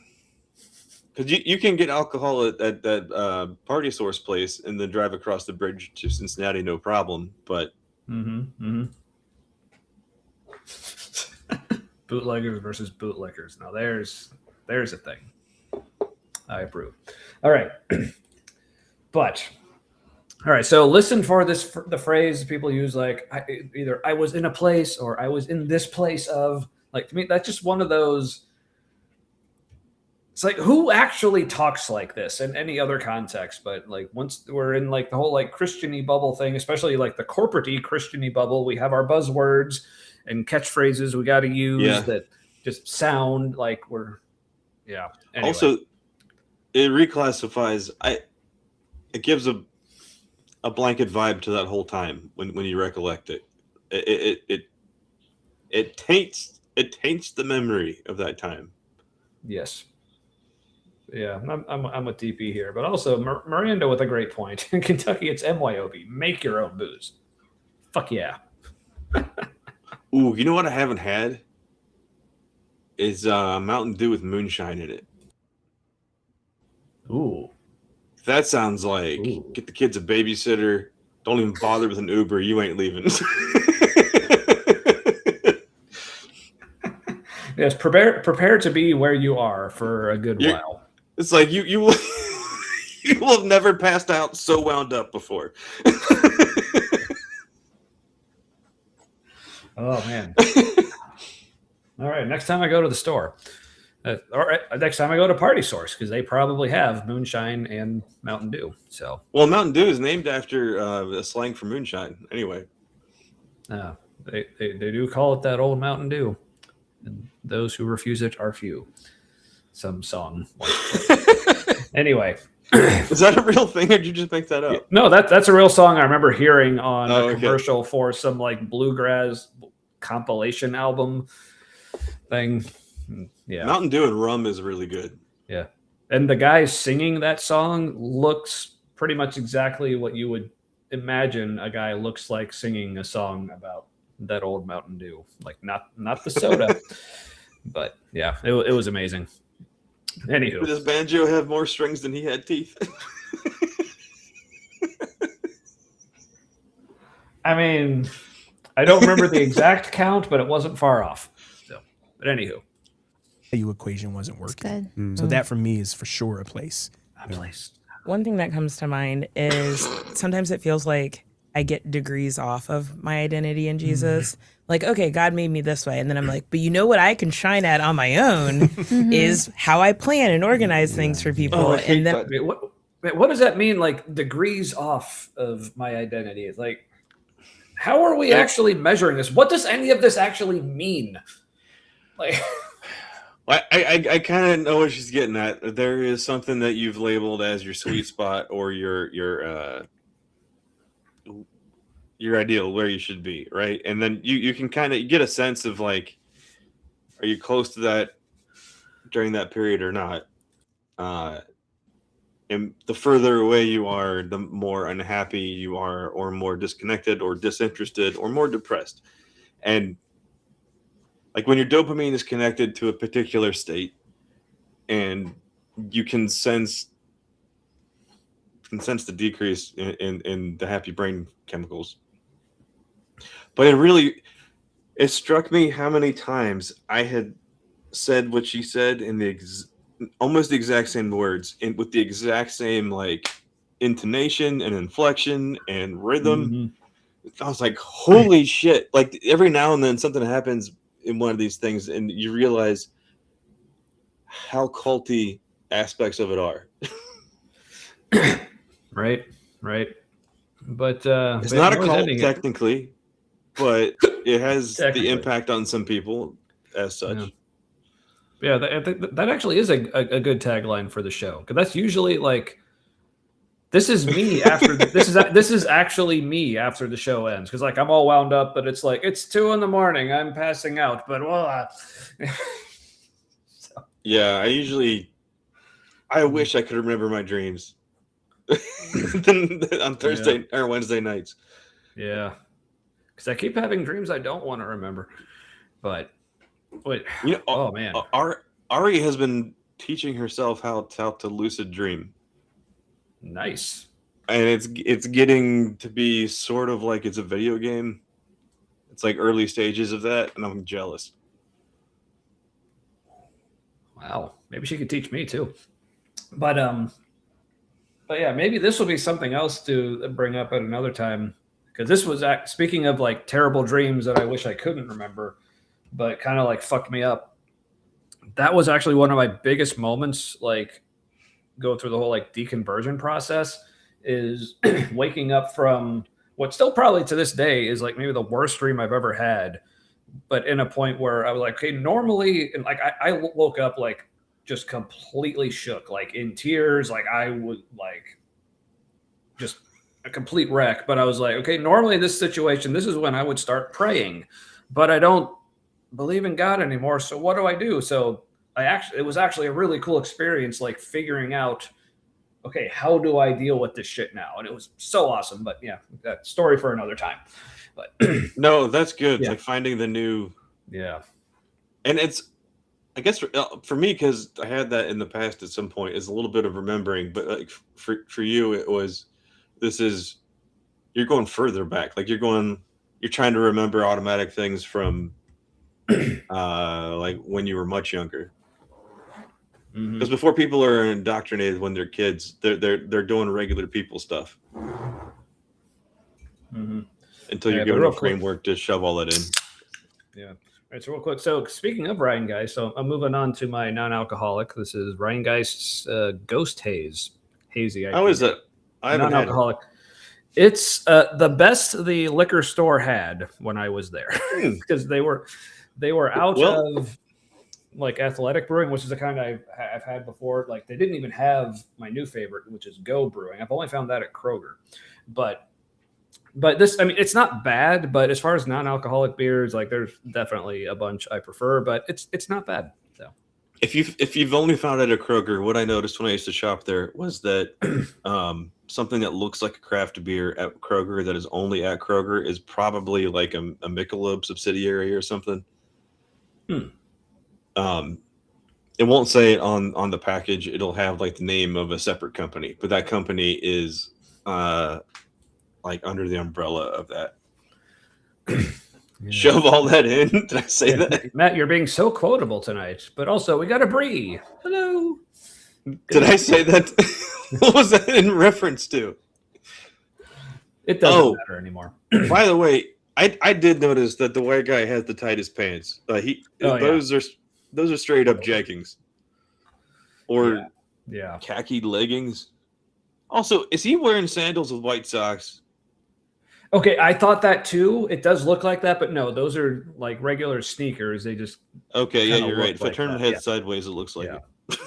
Yeah, because I remember pausing the video and like zooming in on his foot, because I thought the same exact thing when I saw that. But no, those are just regular sneakers. First, I thought they were like saddle shoes, like white and black saddle shoes, like dress shoes. I wasn't sure how I felt about that. Ooh, all right, the ice cream has arrived. Is in mostly good shape. I'm having the oat milk mango chantilly cake flavor. That sounds tremendous. Wow. Good choice. Damn. When I got to the chantilly, I'm like, well, this is just awesome. Okay, I don't even remember what chantilly is. It's a kind of lace. What does it taste like, though? Old addicts. Fantastic. All right. Like however like old treated wood. You ever smelled like an old crawl space in a house, like a 1940s 50s house, and it has a different kind of smell to it? I'm in a 1950s house, actually. Well, there you go. Yeah. You know, sometimes on the second floor, and probably in the kids' bedrooms, there'll be that like, it's not really a musty smell. It's like a weird wood smell. Mm-hmm. Yeah, that's what it is. And I don't know what they treat it with, like some kind of copper fluid now, but whatever they did in the past, I think was like reddish. Yeah, and it smells kind of good, but also a little toxic. Also, I don't know what started this or where this is going. The Ghost Haze Footless IPA. So Tammy isn't only a foot exhibitionist, but also a foot voyeurist. Where did this come from? Hey, all legs, you know what? Feet. I was watching on the Smosh Matt channel. says, smell my crawl space. Anywho, that's funny. I was watching Smosh Reads Reddit stories, and there was this one workplace Reddit story where somebody, it was like a kind of a casual work environment, and one of the women who worked there, she accidentally kicked a power strip, right? Had to go under the desk to move it and put it back where it was because it was causing problems.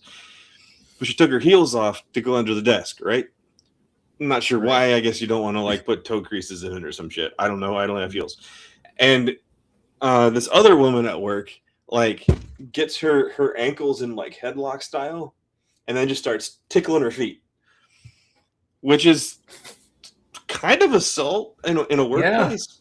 Yeah. And then she's trying to get away, and the woman's like holding on to it, right? Because she doesn't want to get kicked in the face. And so she's like preventing this person from escaping.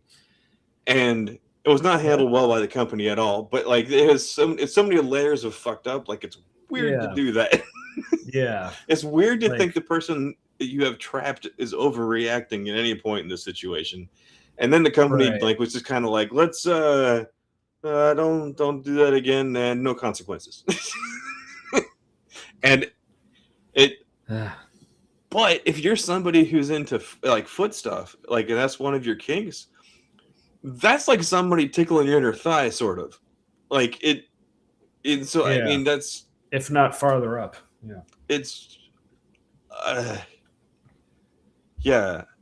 people are dumb. Yeah, people are super amusing though. Like if I don't like empathize too much. Yeah. Also, real quick, people may have noticed because I usually, drink my beer out of my, beer style appropriate glass. You may know, like with the non-alcoholic beers, for some reason I found they actually are better drinking them out of the can. I actually prefer them that way as opposed to pouring them in a glass. Interesting. I don't know what it is. Do they not smell good? No, I mean, kind of smells like an IPA. I mean, a lighter IPA for sure, but yeah, I don't know. Anywho. For some reason, I just tried to like shoehorn a Nirvana sound into the Smells Like IPA. And I couldn't do it. Yeah, there's something there, though. Maybe someone else can think of it. I can get so consumed on like providing that service. Yeah. Like maybe it ties into what you were saying, Chuck, of that's the value I get back from other people of like what I can do for them. And so like knowing my role in the family as the planner of vacations and the every detail's coordinated. And then people get annoyed with that because then I'm like, we're late or we're doing this kind of thing. But then when I don't plan, then they're like, but it was so much better when you had a plan. And so then I can get caught in this, like, how do I perform in that space? Yeah. And See, but to me, this sounds like just a completely normal thing that happens to so many people. Right. It's like there's really nothing. You need to communicate more. This is not. This is a religified, like, regular person thing. Yeah, like this is not something you need to spiritualize. It's just that like some people love planning. And other people love that other people love planning, or they don't. And like so it's like, so this is a normal thing. I mean, people might call this like trying to be a people pleaser, but yes, we do like to please the people who are in our lives because of course we do. And sometimes it works and sometimes it doesn't. Sometimes you got to fucking talk to people and say, look, okay, like you don't want me to plan too much. But you also don't want me to just skip planning altogether. So, like, where are we comfortable with this overlap? Yeah. So basically, this is just a completely normal human interaction, the kind of thing that happens all the time that you can work through and just figure it out. But of course, because in this context, but I have to figure out a way that this is actually some sort of spiritual problem, and this relates in search of a burden. Yeah. Exactly. In search of where's my cross to bear? I need a cross to bear all the time. That's one of the greatest things about not being a Christian anymore is that fuck yeah. Like sometimes it can just be good times. Like sometimes it can just be like things are going well today or this week or whatever. And I don't need to be like, but where am I falling short in this made up expectation I have? Right. And sometimes things can just be bad times. Like it's like, okay, this you is don't a need to situation think about like what you did wrong. Yeah, or why? Although sometimes that's a good idea to reflect, but like it isn't your fault every time. Yeah, but not to the level of, oh, is this some sort of like demonic attack, or is this God trying to teach me something right now? Like what they're about to get, what they'll eventually get to, like the whole like removing the hedges thing and like letting this terrible thing happen to me, so I learned something. It's like no, sometimes shit just happens, and yeah, it sucks. Well, you can't. You just kind of get through it, and it's fine. Well, and you can learn something from everything, but it doesn't mean it happened so you would learn something. That's kind of self-centered. Like, I don't know. Existence involves suffering. Yeah. It just has to. Right. And I can neither confirm nor deny how much I relate with this statement. But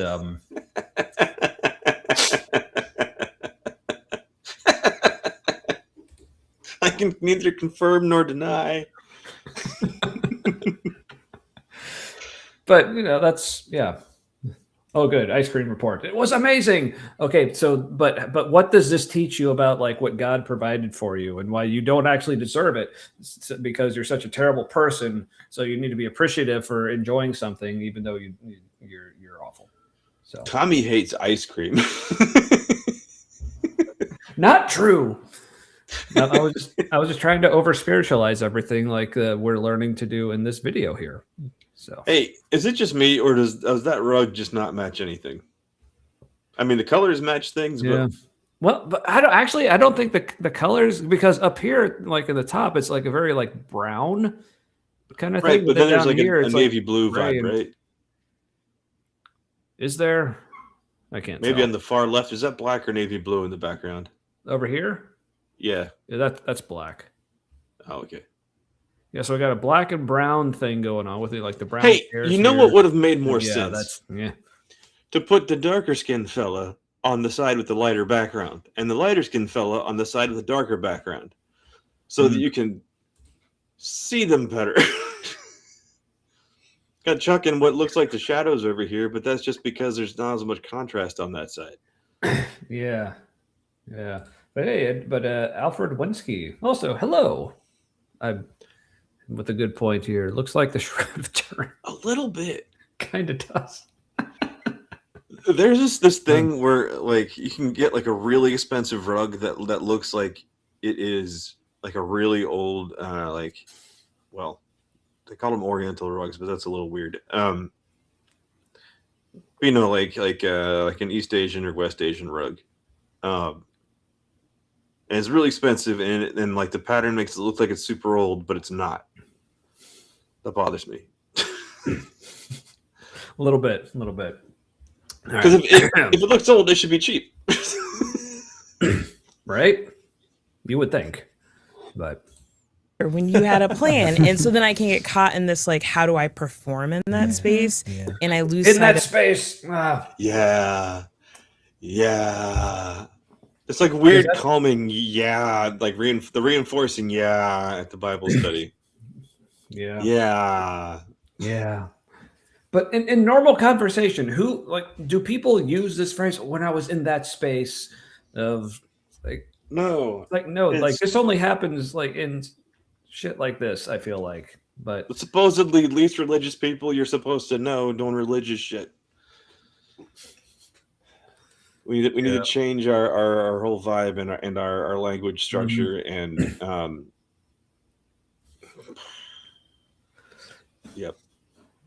needs to have the rhythm of bad like worship the music. gifts that God has like blessed me with and who He's called me to be. That's good.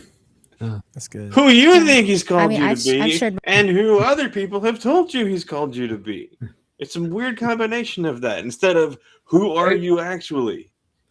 And it's weird how people are always called to be someone they're not. I know, or they'll find that like just things that just work because that's just how humans work. They're like, oh, this must be what God wanted because everything's working out. It's like, or you just noticed how people function and you align with that and it worked. Yeah, go figure. Wait, hold on. What? Who's being racist I think this is now? when you were talking about like the white guy in the light background, the black guy in the dark background. No, but that's just That's them just being balance of imagery. Yeah. That's I'm not saying like he looks like he's in the shadows and that therefore he's less valuable as a person. It's like, no, the lighting's better on the other side for him. Yep. And who he's called me to be. That's good. That's good. Yeah. I mean, I've shared before. Was I've it though? really struggled with the That's good. That's good. Yeah, really. What did she actually say there? Okay, so first of all, like, never mind how not at all this has to do with Isaiah 5. Everyone remember Isaiah 5, that passage we read before that has absolutely nothing to do with anything they talk. But even this, like, where like in the context now that Chuck like has brought up that wants to talk to them about, like, where have you been like off from like what your true identity in Jesus is, and like it's apparently it's with her is with that I can't remember her name. I don't like, oh, I either overplanned or didn't plan enough, and people got upset, and I was like, oh God, what's going on now? What do I need? But what's the Jesus way to do that? Yeah, I don't like what is okay that in her she has sized that up to be different than who she's meant to be, but like who is she meant to be in that moment? Like there's and again, that'd be a great question for them to ask, like to probe deeper. Yeah, but again, what does that have to do with Jesus, or is this just people figuring out how interactions with other people work best?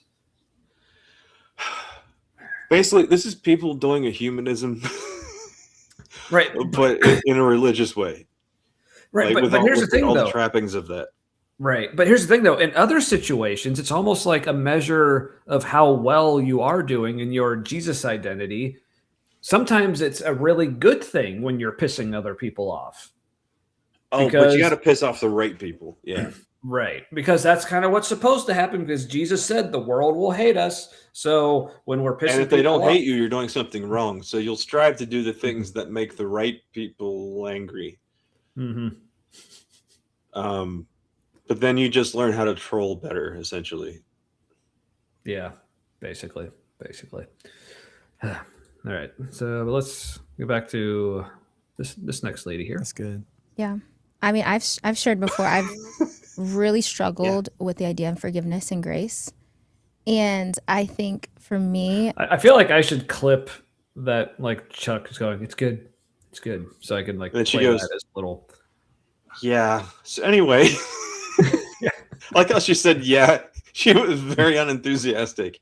Yeah. Well, anyway. My turn. Yeah. Bold with the idea of forgiveness and grace. And I think for me, knowing who God is, that he's somebody who's forgiving and loving, I've struggled with even doing that for other people. Like I struggle with forgiving other people, showing grace to other people. And then in turn, I think I also have a hard time forgiving myself. So I live in this space of like, oh, I need to do all of these things. Oh, so now we're living in this space.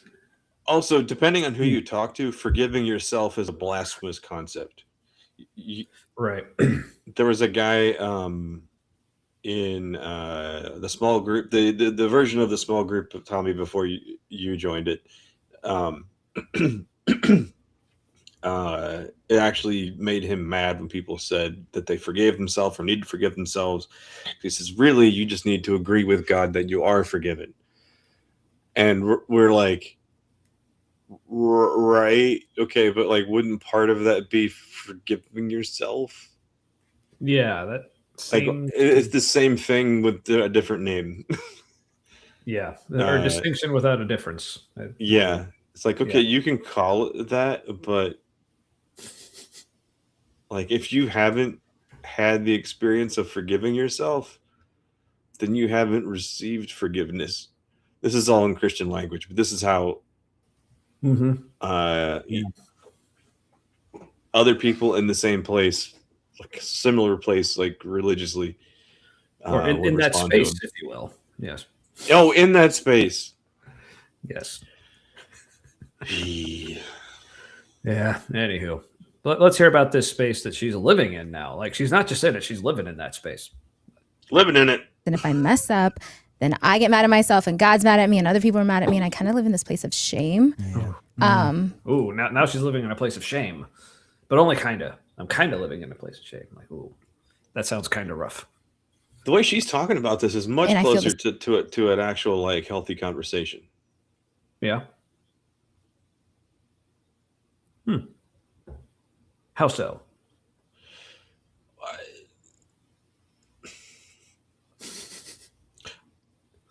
It feels like there's a little bit more vulnerability happening with how she's talking about it, and she's using a little bit more therapy speak.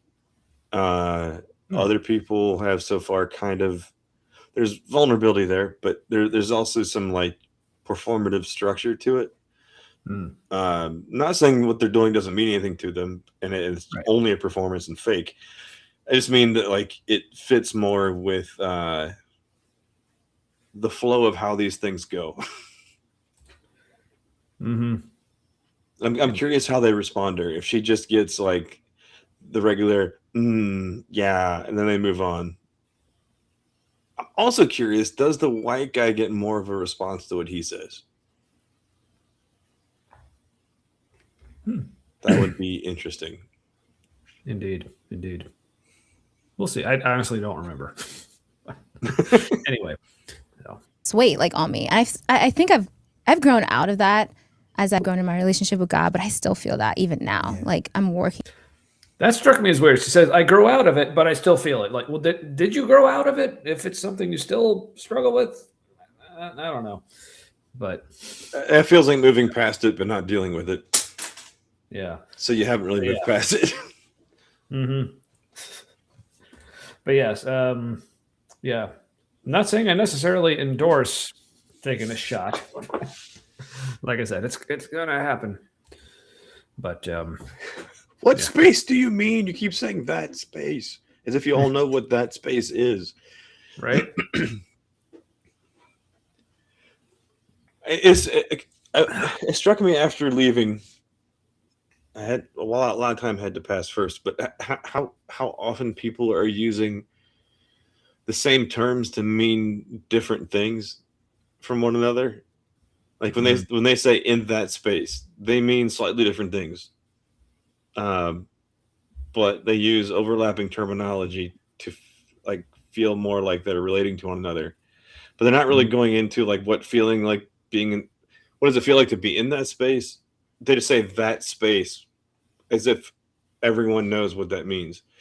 And they just combine it with what they feel like in that space. So they're not really getting to know that person. They're more kind of like absorbing that person's experience into their own. It's weird. I wonder if that space is anything like a season that someone is in. Like, can you be in a season in that space? Or are you in a space when you're in a season? Are they different things? Because it's harder to leverage a season for fun and profit. This is true. All right. Through this, like, okay, just living in shame of doing things wrong or making mistakes. And so, yeah, that's me living outside of my identity, I think. I can totally relate to that. You all can weigh on this. To the degree that you're experiencing more freedom in that area, what was that process like? Hold on. Did we skip the white guy? Come on.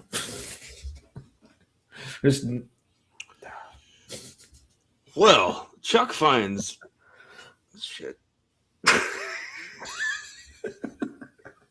I know this can only go bad places, but distraction. Sorry for a random aside. My spouse shared a link with me about a job listing and AI generated response letter.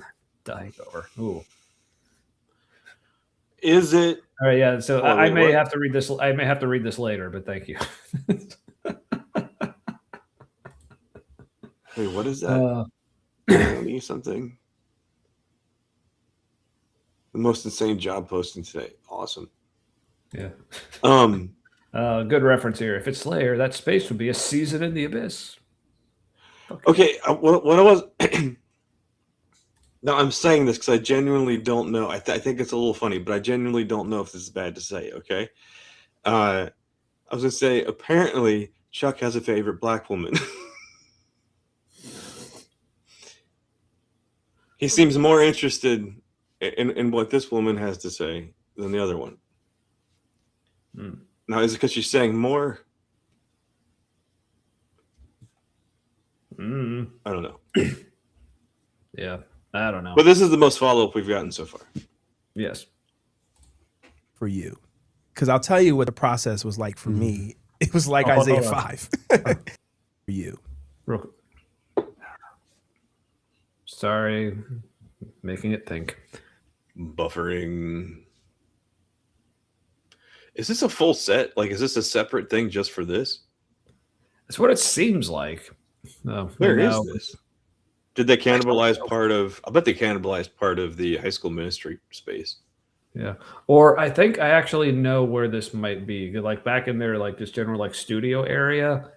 My guess would be this is all like backstage, like when I would volunteer with the sound team, like back in the I went back there once. Yeah, and probably where they did like all their like recording, like when they make music and stuff.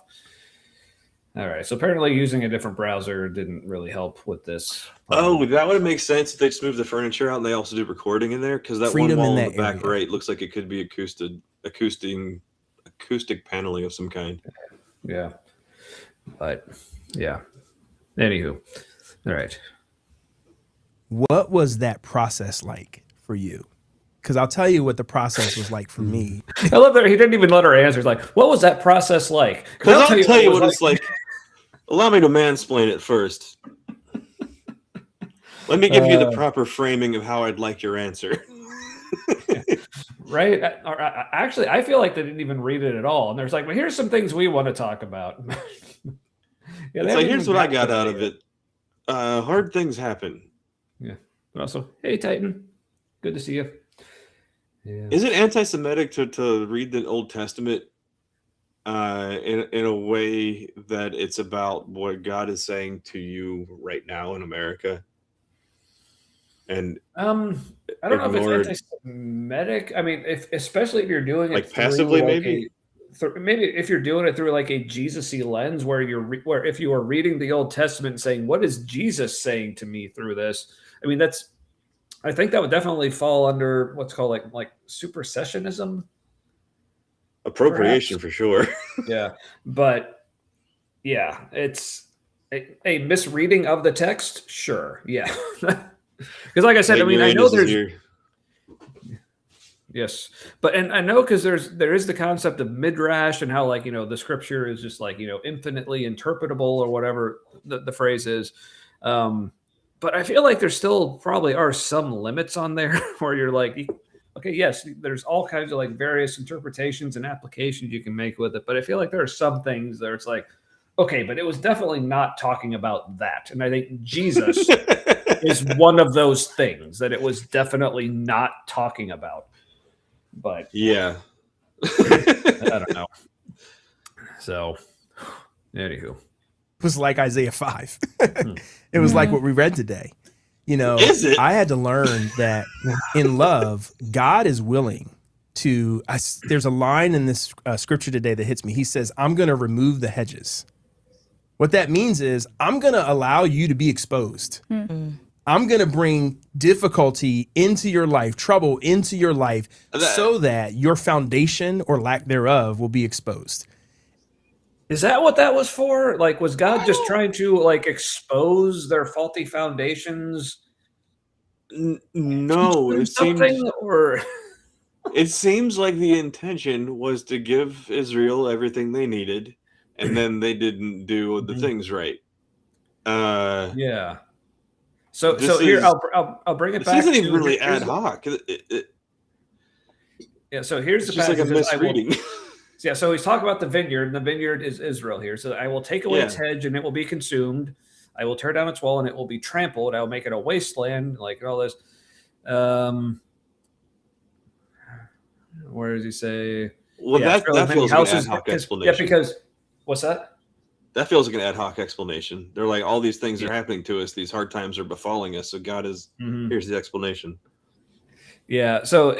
So where they're trying to make it seem like God is just like letting some hardships come our way to teach us a lesson. In the actual passage that they're referencing, it's almost like, God, no, this isn't to teach a lesson. This is like, no, you done fucked up and you're getting wiped out. Like, lesson done. Like you're just done. Well, wiped out might be more merciful instead. Yeah, because he's talking about like going into exile, like they're going down into Sheol, so they're being deaded. Like that's, but they're just like, no, this is like, what is God exposing about your faulty foundations that He wants to teach you about? Like that is not what this is about. But that kind of thing is the fallback for a lot of Old Testament stuff. That's how that is an ad hoc thing. They try to read something back into it. What is it, eisegesis? Yes. Yeah. Good job. Thank you. It has taken me years with the Latin words. My brain, it's like numbers to me. My brain transposes numbers a lot. Like 6 and 9, I know they're different, but when they're next to each other, my brain is like, and like spirals it around. 69. Nice. You gotta shower. Nice spiral. Showering is key, though. Yes, there's our otherwise PSA. It's just like so much butt.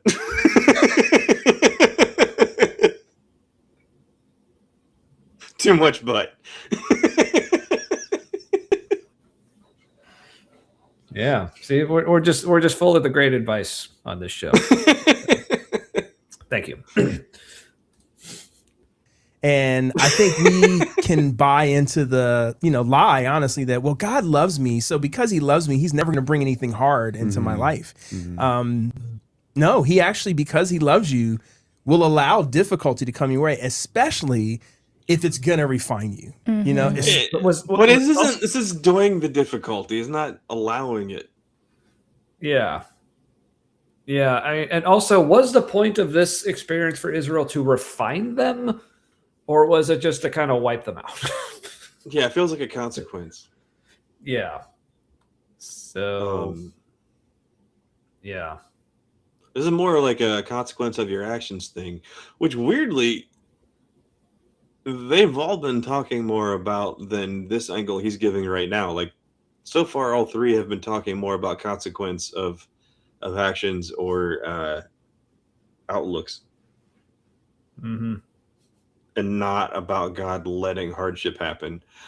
But to the person who seems to have the healthiest approach so far, he's doing, well, that's the consequence of your actions, the kind of angle. Which is exactly what you don't want to fucking say to somebody dealing with shame.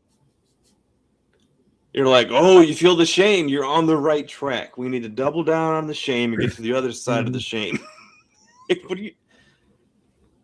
But also good to see that Aunt Jer is still taking notes. But also, but speaking of this lady, remember this started by Chuck asking her a question, and then he immediately went into answering it himself and is still going. She has still yet to answer the question, by the way. Is she gonna? I'm concerned I'm gonna be angry with how little time she has to answer. Well, let's find. Honestly, I don't remember, but let's find out together. Especially if it's going to expose the place, Chuck, where your performance is taking the place of my approval. I'm definitely going to let that hardship go in your life so that you can reestablish, so that God can reestablish a firmer foundation for me. So I'm wondering, would you guys agree with that? So has it been easy peasy? You just woke up one morning. What's that? He's like, he was, you meaning him, or that was weird. He said, so you, referring to him, God can establish. He was talking as if he was God for a second, and then changed the talking in first or second, third. That was weird. That was a whole flip of perspectives. Mm-hmm. He first mentioned him building a new foundation. I mean, God building a new foundation. A little Freudian slip. Yeah, right. Yeah, and I'll just say, like, we're like 4.5 minutes into this 10-minute video, and we still haven't let the white guy talk. The hell, guys. He looks ticked though. Look, he's got the angry knee clasp. Yeah, it's like, oh, I got. Or you know what? That's the thing you do to look engaged, but also keep yourself upright, kind of pose. Yes. Mm-hmm. Yeah. It's like, oh yeah, I'm so into this, but. And got pointed out to you and said, "Oh no, I don't do that anymore. Yeah. Now I'm fine. I don't struggle with planning my I don't know about vacations you anymore." guys. Right? That is, You What's gotta your I relax. plan? woke up and it was. This is we're being I used funny to get- right now. That's this part. It's funny. I used to get ticked off whenever this would happen in a small group, and I was about to say something. This person's like, "What do you think?" I think this, and then this person says something, and the whole group is like, for a minute, and now all of a sudden it's not your turn to talk anymore, and it's the next person's turn to talk, or they're like, "Oh, what did you have to say, by the way?" And you're like, "Oh, I guess it's not important. I'm just, whatever." Yeah. This was weird. It was weird. Yeah, it was wonderful. You guys can check me on this. So See? now we're. She didn't get to answer for shit. Yeah. That was some bullshit. Yeah. We're just. Oh my straight to the gosh, wall. that's offensive. Yeah. The dude asks the woman a question, and he's like, "Here's what I," and then answers it as if he asks himself, and then skips her, or they edit it out. They edit out her ansor. That could be both of these too. options are shit. Yeah, and I hate to point this out because I know, like, Chuck, like, with how much work that he does, which is actually pretty cool work in the whole, like, anti, like, racism, sexism, like, just bigotry, prejudice in general environment. Like, he's been doing some cool work, like, combating that. But the way Down with the patriarchy a bit, though. Yeah, but the way this just played out, we had him asking the minority woman person a question, and then instead of letting her answer, he answered it himself. And I was like, oh, now let's hear the white guy. Just like, that's how that whole sequence just played out. That was bad. That was something. But that was people not paying attention. That's people not paying attention to the things it just makes sense to pay attention to. Right? That's not good communication, to ask somebody a question and then answer it for them and then skip them or edit it out. So that whole sequence just it amused me. But now finally letting the white guy talk. Jeez. Let's see what brilliance he's bringing to the table. See, they even show her like she's about to talk here. Up and it was it was wonderful. She was absolutely about to say something, and she was a little irritated. So, like, you guys, that is. You got I woke up and it was. Oh yeah, she's like, oh yeah, remember how you asked me a question and I have things to say? But yeah. Wonderful. You guys can check me White on this. I like to think of it as God's passive wrath in my life. That like there was which God's passive aggression in your life. Like, how disturbing was that term? His passive I wrath. like to think about it like, how do you like that? Yeah, it's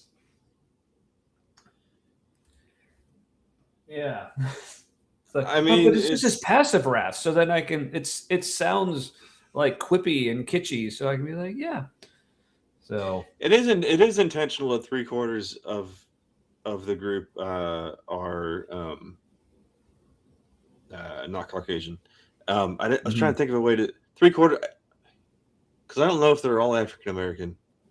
Yeah. But yeah. Yeah. Apparently they switched up the demographics of the church for this. Yeah. Looks like Ember left it unlocked again. Damn it. Anyway, sorry. Gates can be hard to fix. Yeah, okay, yeah. Aunt Jer like Good point. Yeah, we don't need to pay attention to her. She's just a woman. It's probably something silly and emotional, right? Yeah. Yeah, I kind of feel like Chuck was getting the vibe that she's about to say something that is equally true if you aren't a Christian. Because so far she had said a couple things where I'm kind of like, she's seen either a decent therapist or is used to being on people who use therapy language. And that's always kind of a threatening wild card. If you're in a small group with somebody and they start talking, Right. and you're trying to keep it focused on God, and you got to keep it away from the range of, well, anybody could have this discussion. That's why that's kind of how we ruined the old small group, Tommy. Yes. We're just there trying to be good people, you know, like like good friends, and they're like, well, I need to be challenged, and I need it to be focused on God and to be hard, and it can't just be a support group. And we're like, what the fuck's wrong with that? Yeah. It's like, we can't just improve our lives. A support group. Yeah. Yeah, we can't just improve our lives. We have to feel guilty that we're making Jesus sad first, and that will improve our lives. So, yeah. Like, all right. Well, how do you even think about making Jesus sad? Like, really, what does Jesus look like? How do you picture this dude being sad? Like, yeah. Yeah. Anyway, yes. I was also, Guard, I was thinking this as well. This freeze frame of Chuck. That smile, though. Like, yeah, that's. You know, that's what we used to call in Deer Park growing up a shit-eating grin.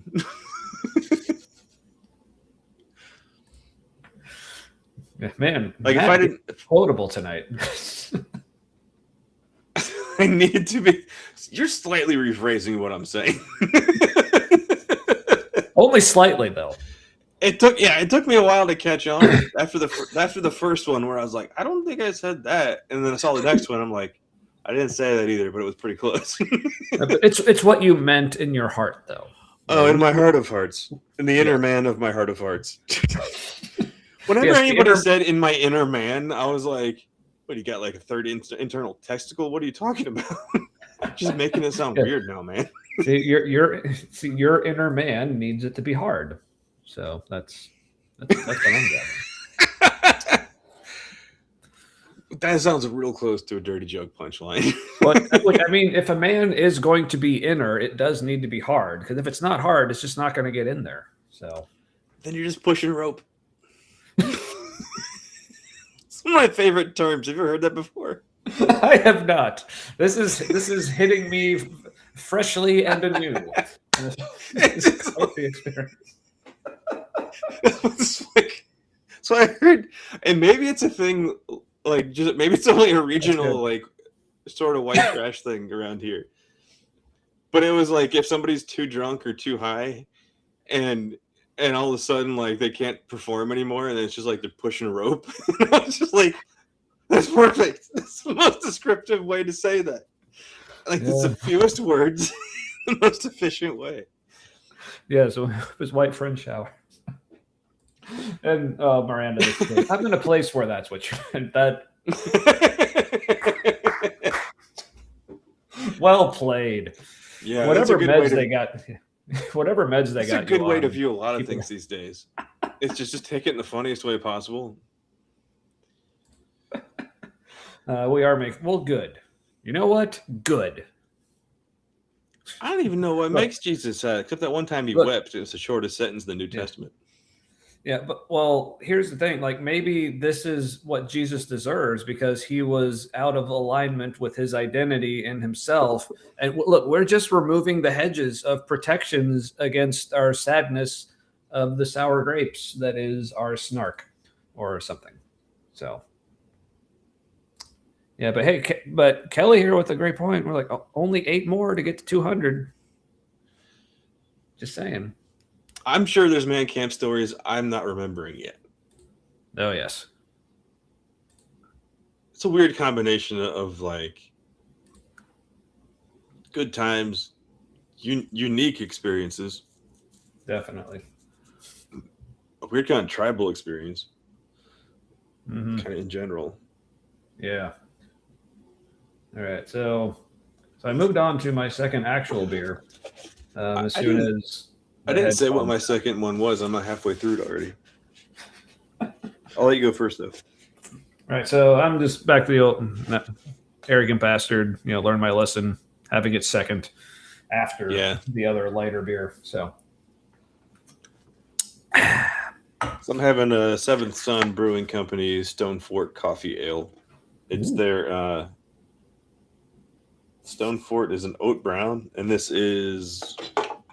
tastes like it's made with like maybe green coffee or very light roast coffee. Ooh. You know what I mean? Like so light roast, it's green. Mm-hmm. Mm-hmm. Yeah. Which is super caffeinated, but also weird flavor. Mm-hmm. Yes, Caucasian space Jesus, right? But he's sad.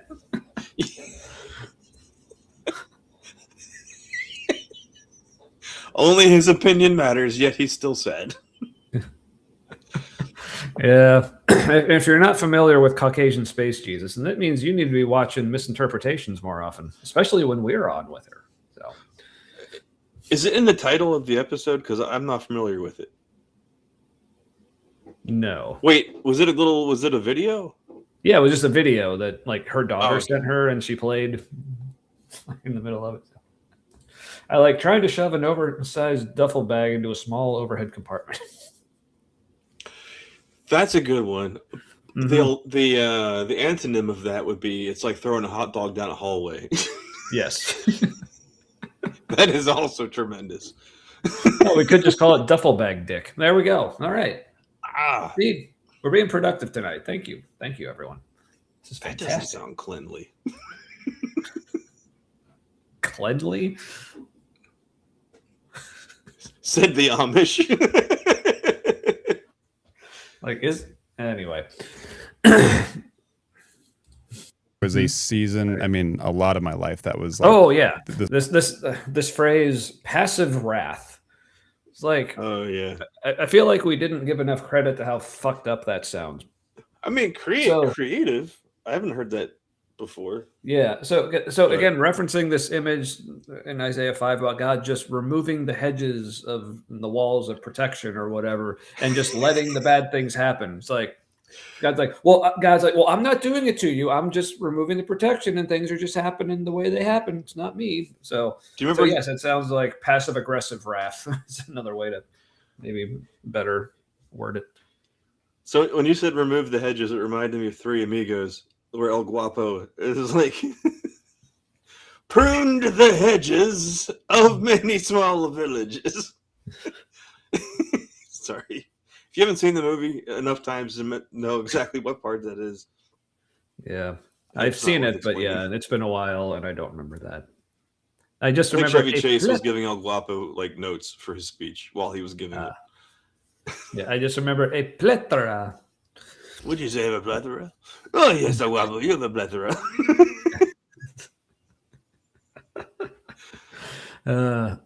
Good movie, I think.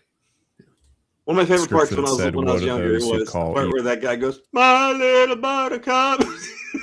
Yes. Okay. Moving on. All right. So passive wrath, and how that's good. Evil good and good evil. Yeah. That was like my whole story was like I did not want God to exist. I was.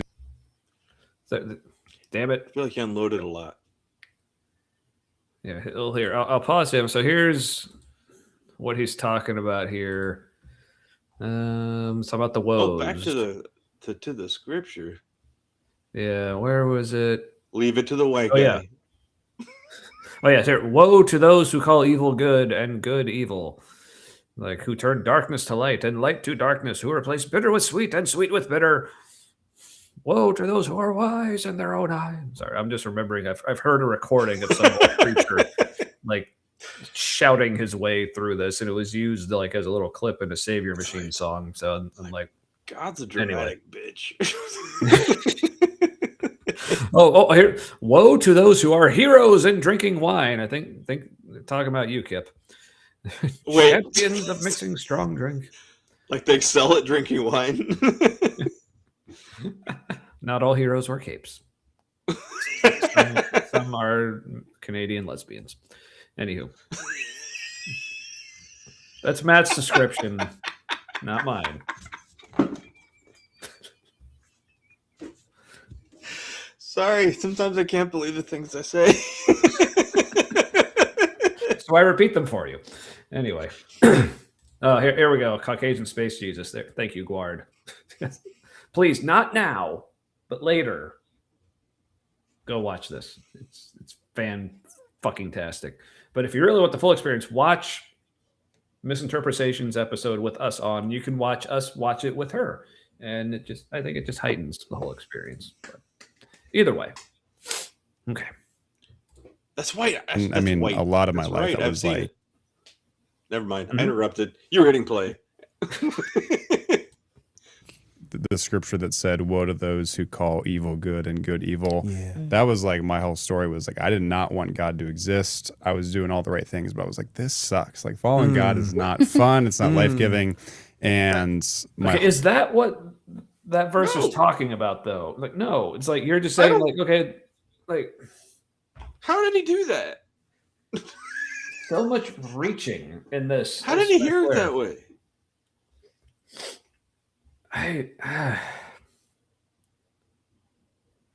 It's because he had to find some way to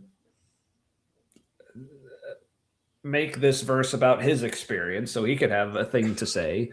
But, so Kip enjoying this. Oh, still enjoying Yellow Dog Brewhouse Sampler. Ooh, tonight. Sit and Stay, India Session Belgian Ale. Ooh. Wait, a Belgian ale of 4.0%? I disagree. Like, Belgian ales are notoriously robust alcohol.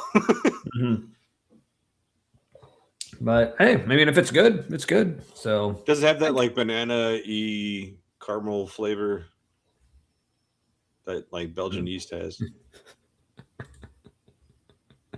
Also, well, hey, if you're interested, just subscribe to Dr. Kip. And, something. Anywho, his drag name is Billy Goat's Gruff.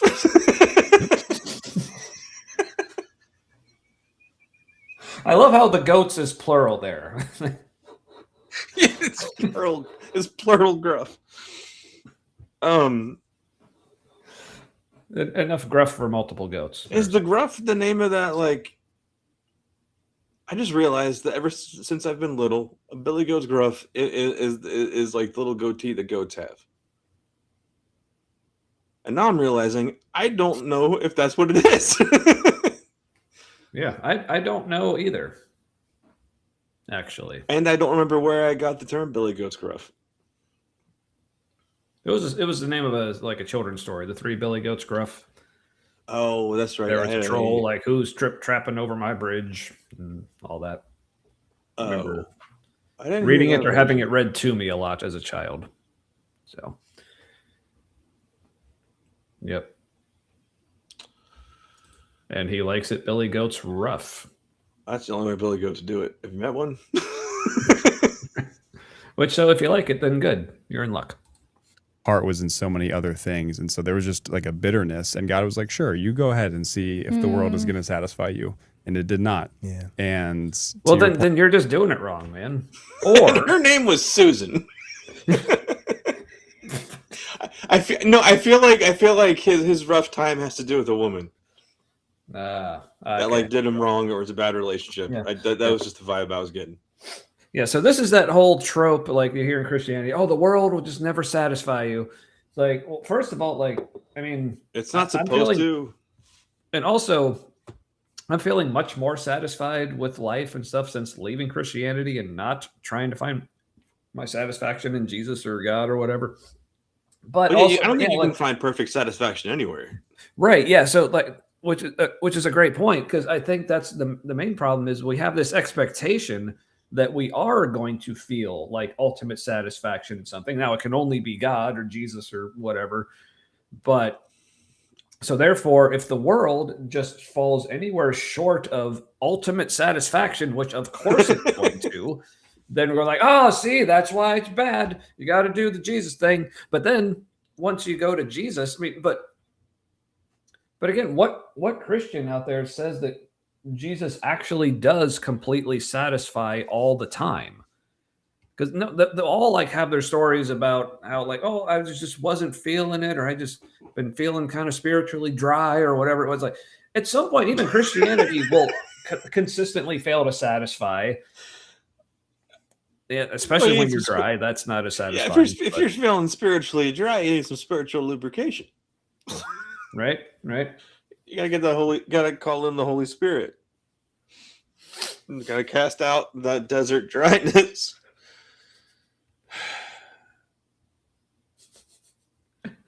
Yes, so much of the Old Testament, it feels like the setup for a dirty joke.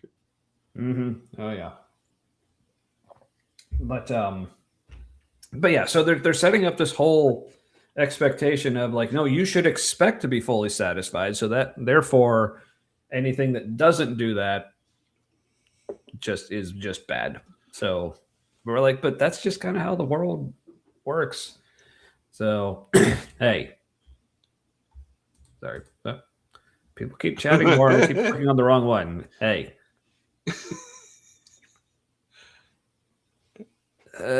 Shut up. I don't. Sorry. I don't know where that came from. I'm being rude. Anyway. This guy's new name is Haircut. Whatever, Haircut. Point like a lot of shame and a lot of moments where it was like, it was hurtful. Like I was hurting myself in so many ways, and God was allowing it to happen, I would say, through his grace, because he's like, you're going to see that there's nothing that can compete, and that like you are safe here and I have life for you. And so see, he has to let you suffer so that way you recognize how much you need him. But what if he did that to like a girlfriend or spouse or a kid? You're like, I'm going to let you suffer so you see how great I am and how much you need me. Right. And this is something I know we've talked about. Shit. Yeah, I know this is something we've talked about before, and so many other people have, but this is just straight up abuse language. Like this is how abusers talk. Like to their like victims. Yeah. It's like I had to let this happen to you. So yeah, one of my special like fun time interest things lately is listening to people read Reddit stories about like either am I the asshole or just like relationship conflict stuff, and then like they respond to it, and it's like the whole thing is just really autistically coded. Yeah. But it's really interesting to see, because like everybody, pretty much everybody on the show when I watch that, they're either never been a Christian. I think there's only one person who's still a Christian, but she's like a liberal, progressive Christian, probably bisexual. It's unclear. And then like a couple people who grew up Christians and aren't anymore. But it's really interesting to see people who have had no kind of religious background growing up respond to people doing things not in a religious context, but it's the same kind of stuff that like religious people do to each other. Like what he's saying, we're like, I need to let you suffer so you see how great I am. Like there are actually people who do that in their own personal lives, and they don't realize they're being a jerk or an asshole. And to watch people comment on that, who their only exposure to that is people being bad people. Whereas like I see that as like I've seen people who think they're being good people. And these assholes in the stories are also doing that too, where like they think they're the hero or the rescuer or whatever, and they're the persecutor. Yeah, but speaking of the whole like am I the asshole thing, if people like if you're not familiar with Mark Reed on YouTube of Mark Reed Atheism, that channel, he does a regular show called Is God the Asshole? Where he reads, I don't know if they're like Reddit, I don't know if they're actual Reddit posts or someone just like basically turned Bible stories into Reddit posts, like saying, is God the asshole in this story? And that's a great concept. They're always really good. But speaking of really good, it might hurt less if you wore less tight pants. Yes. But also, good luck sitting down quickly. Yeah. We all the yeah. Oh, that's so good. And good morning, Alira. Good to see you as always.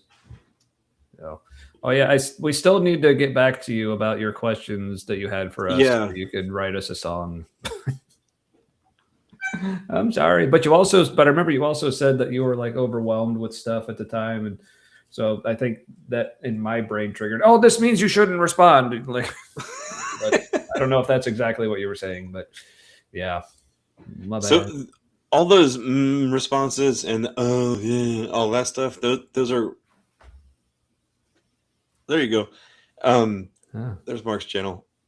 Oh, he ranks the posts. Oh, okay, I missed that part. Even better.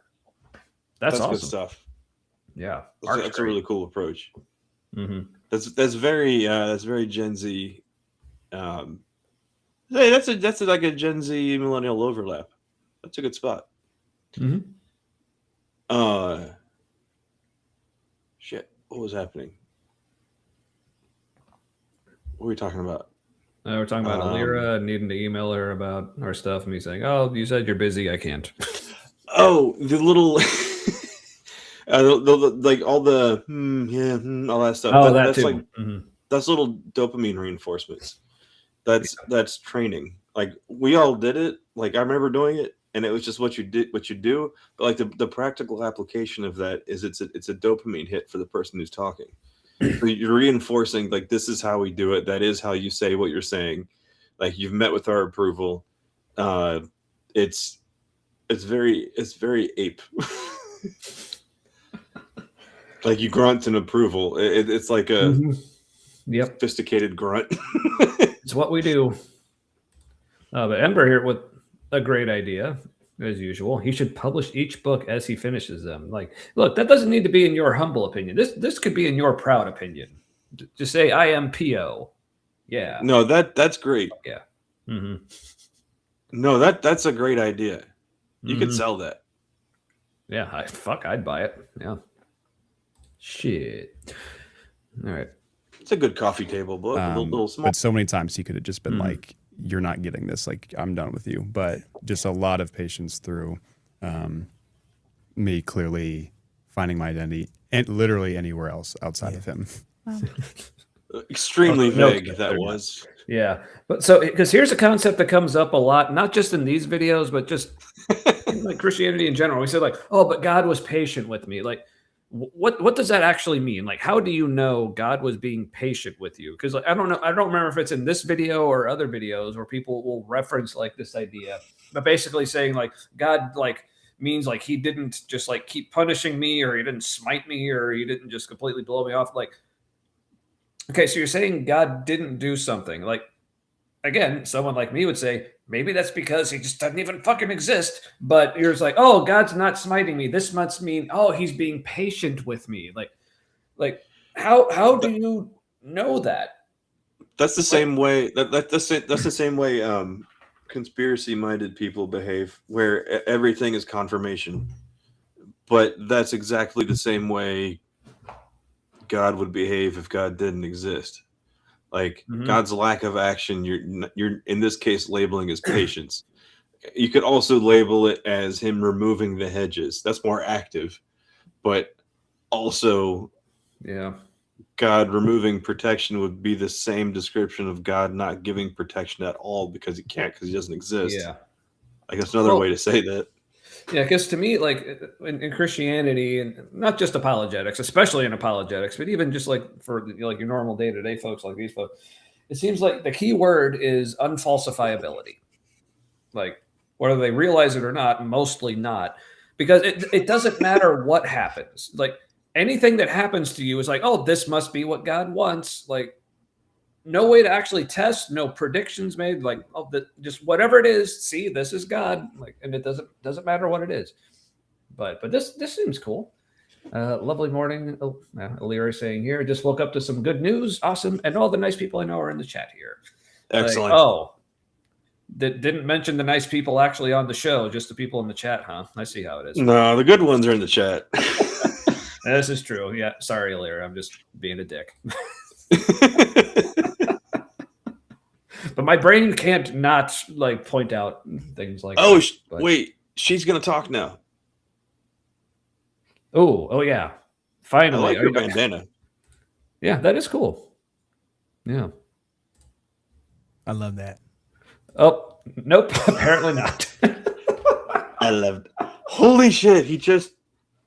She was literally gonna say something again. And this is that same exact face again that he's doing that we paused him on earlier. I'd like to think it's a real smile. His eyes are smiling. That's often how you can tell, is if somebody's eyes are smiling with the rest of their face. But yeah, I was just amused how I managed to pause him on this same exact face a second time.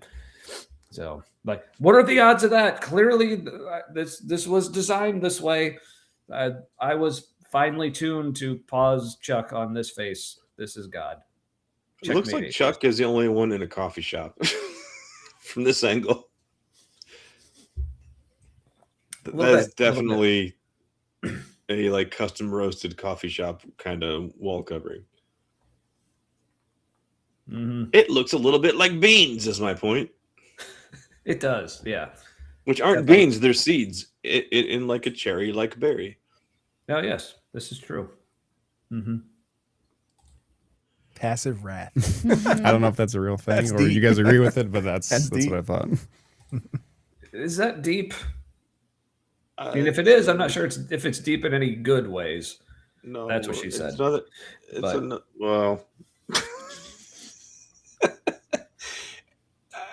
it's a crazy way to say passive aggressive that no one's clocked in the group, right?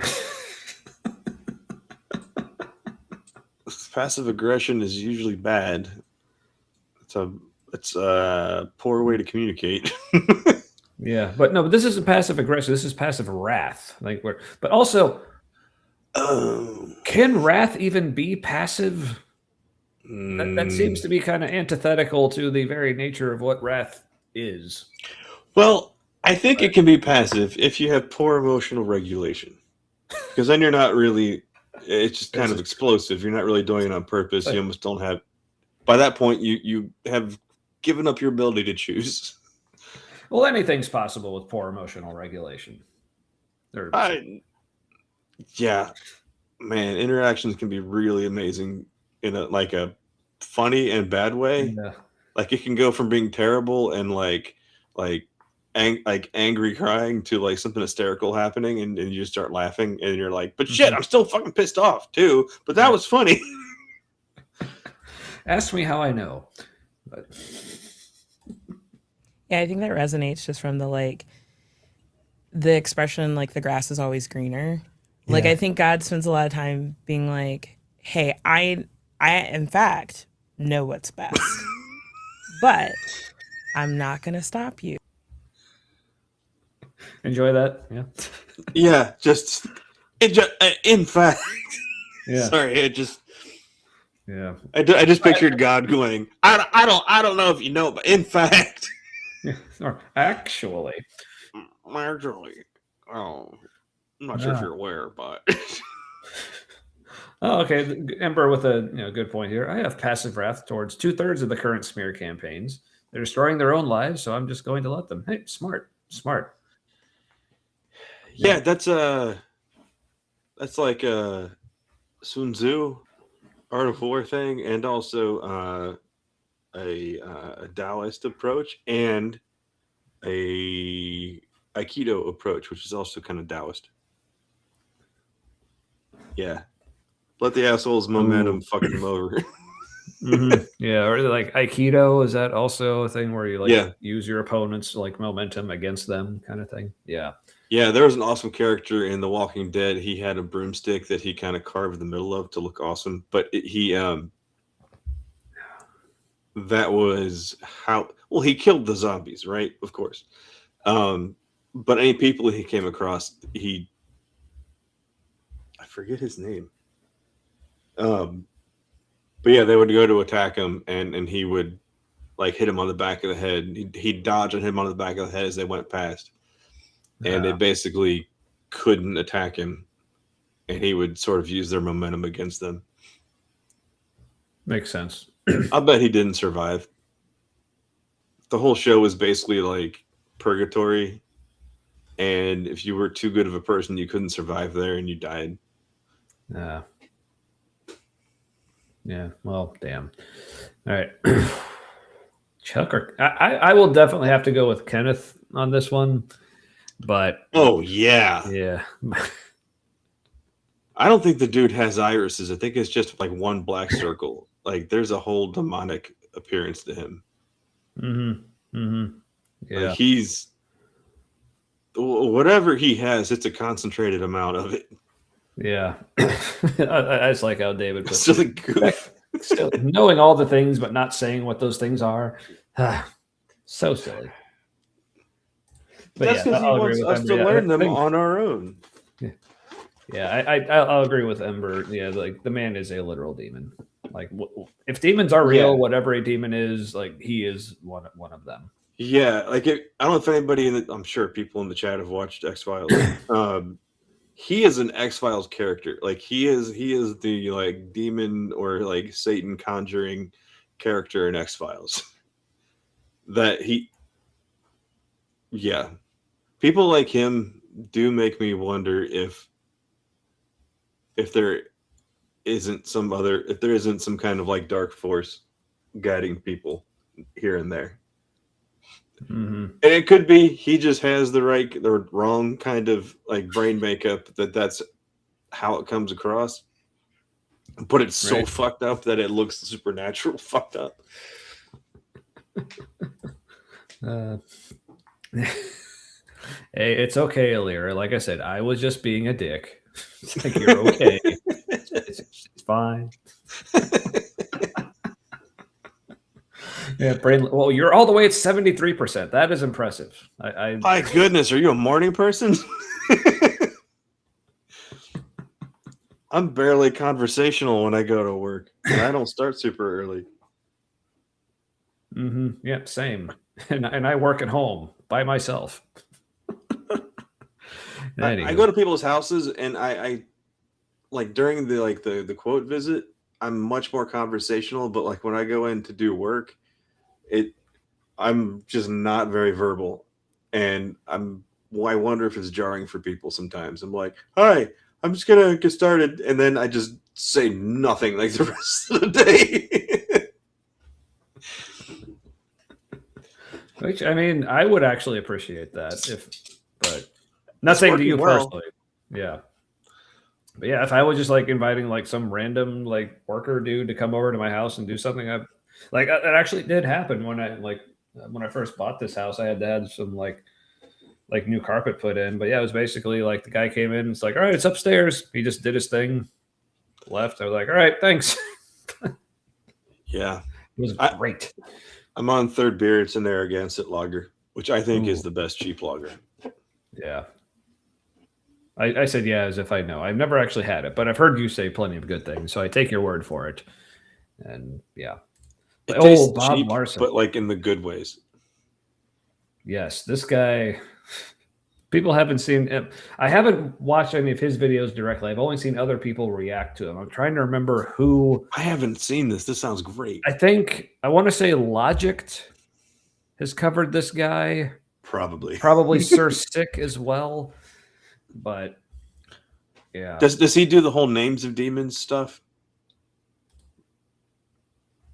I guess I don't. It's been a while. I don't really remember. Like some people know, like the names. Like there are names of these higher demons, and people. It's all Christian lore, which is fascinating. Yeah. Well, this guy, I think he's like basically just an exorcist. So he just has a lot of videos, either like doing exorcisms or talking about doing exorcisms. But he looks like a Catholic priest. Yeah, and he looks like a Catholic priest because he has a collar thing, but apparently he's not Catholic. I think he's actually Lutheran. Well, he should be wearing purple and white, right? Is he wearing black and white? Is that like some ultra conservative branch of Lutheranism? I have no idea. I'm weird. Yeah, it's a little weird. A Lutheran would do exorcisms. I thought that was a Catholic thing. Yeah. Although they're like punk Catholics, as far as like the 1500s go. Ooh, now here's something I remember trying to do at what point, but it just never stuck. Yee. Wake up at 6, go to work at 9. I also don't like to rush. You would never know by my morning routine. Also, Thursday mornings are delightful. Thanks to you. Oh, That's awesome. Yeah. Thank you so much. That means a lot. Yeah, You just made my Wednesday night. So I can't explain how that's meaningful. It is. I don't know. That's touching. Yeah. Because you're in a different part of the world. And it's really cool that like a couple of guys, another part of the world where the country is on an asshole trajectory right now. And we're at nighttime and not sober. And it's great for your morning. That's awesome. I don't understand it, but it's great. Yes, you all make no sense, and I love every minute of it. All right. The narrative version, good life. Yes. That's it right there. I think, yeah. Wow. Did I just make no sense, and I enjoy it. There's the key to autistic happiness right there. I guess. So my daughter Aria, she said we were talking about like dealing with autistic like depression and feeling down, like just casually, not like really in depth. And she's like, I do a lot of thinking, and she's like, I think I've decided my philosophy on life is that life is her goal. The goal of life is to experience and appreciate. And I'm thinking, holy shit, I just figured that out for myself, and I'm like almost 50. Like, wow. I was just like, that's a really awesome approach. Yeah, good for her. And good for you and Aaron being awesome parents raising such a smart child. Yeah. Meanwhile, all the grandparents and a couple of the in-laws are concerned about how we're raising our kids because school things and kind of all the things that don't ultimately matter for being a good person. Yeah, well, you're not doing the normal. Well, you're not doing the normal things, Matt. So therefore, your children can't possibly be doing well. Well, I mean, I hate to break it to them, but have they met us? Well, none of us are normal. Right. It's like, it just makes sense that the normal approach would probably not work. And the non-normal is doing great. So good for you. Good for you. And for Ari. Thank you. Seems like she's doing great too. So yeah, which is awesome to see. Amazing given everything. Yeah. Given the genocide and whatnot. Yeah. Which like I'm also like constantly like amazed by my kids as well, with like very different like situations and circumstances, but similar underlying. It's like, wow, you just seem to get life at a way younger age than I started to get it. The future's gonna be all right. It's gonna be different. Yep. So, all right. Well, back to this though. It's gonna be a wild ride. It's all gonna happen quickly, whatever it is. And experience what's least or what's worse out there, and then in that space of like, that's and that's which space? Sounds like this is a new space. I feel like I need to back up a little bit because I'm like lost for what's like actually going on here. It's almost like we like pause it and then wait too long to get back to the video. Weird. I know, almost. Gonna stop you from going and experience what's least or what's worse out there, and then in that space of like, So not only what you said right there, like in that space of like how. So she's talking about how when we choose to like just kind of do our own thing that's not quite aligned with our identity or whatever, and God's just like, all right, I'm just gonna let you do what your thing, and I'm going to remove the hedges of protection and let the bad shit happen to you because that's loving, but only just to show you how awesome I am and how much you need me. That's why I'm doing it, because I love you. But even just that phrasing of I'll let you experience what's least, like who actually talks like that and says like, oh, the bad things in life. Oh, I'm experiencing what's least. Like, So I know this might be a nitpick, but this is something that like just bugs the shit out of me. It's like, people don't talk like that. Why are you talking like that?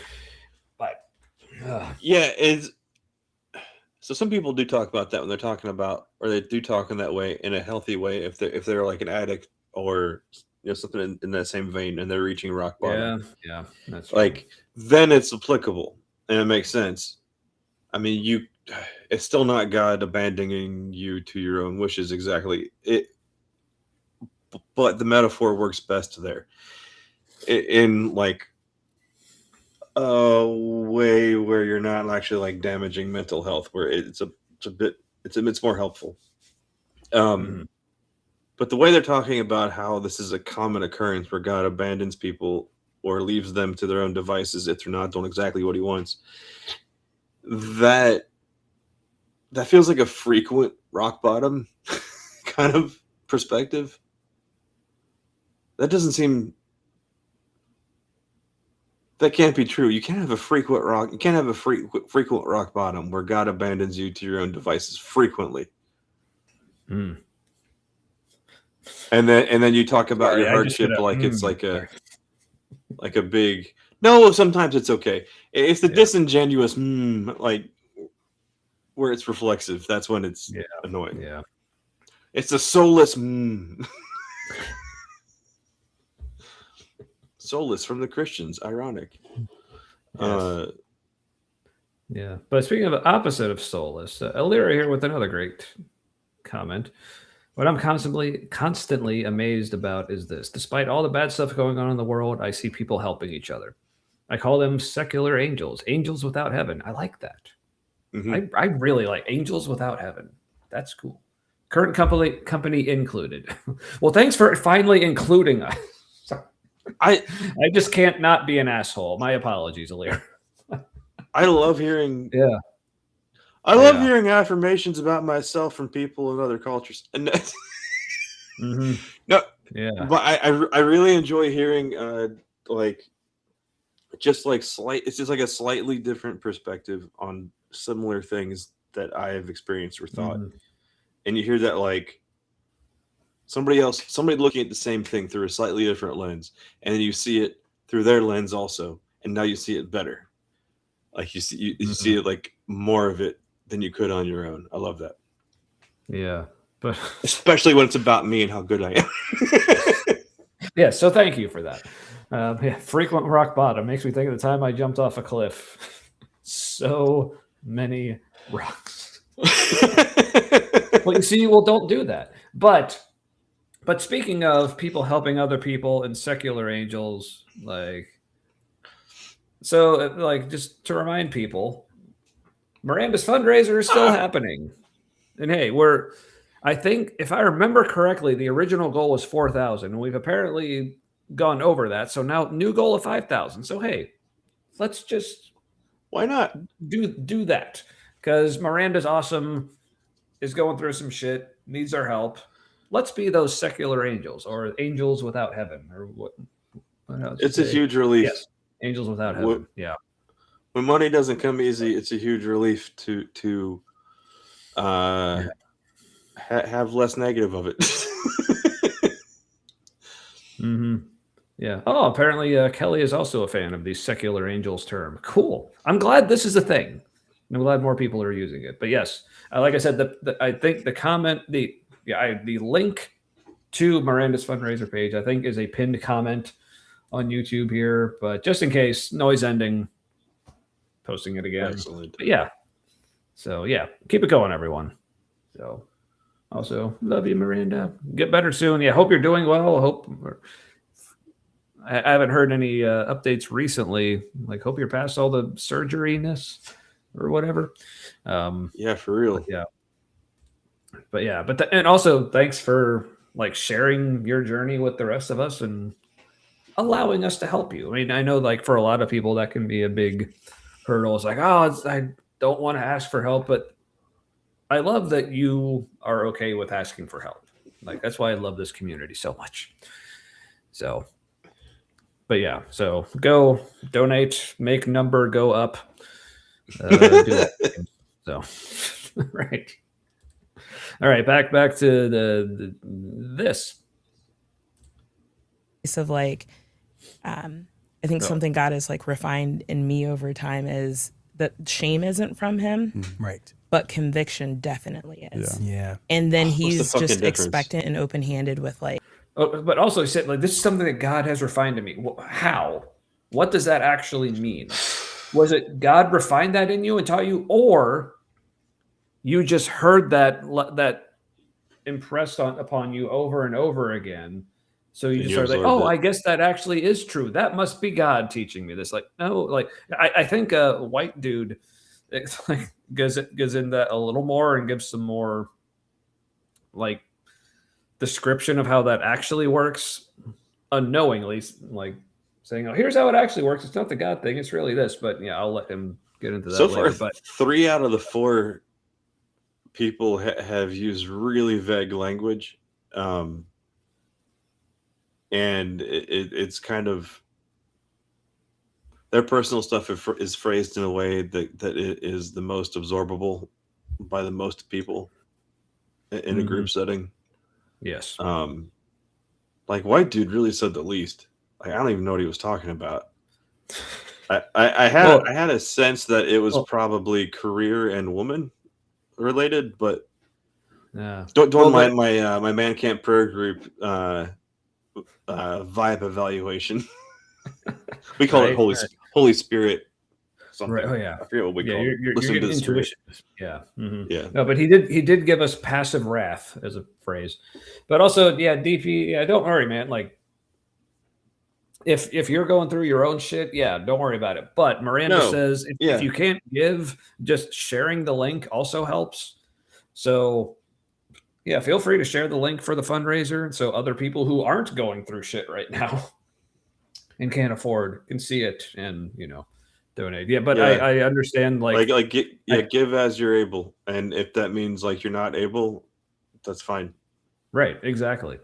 Yeah, but I feel like I can at least somewhat relate to your situation here. But in my situation, it may not be so much vindictive, but just has no idea what the hell they're doing.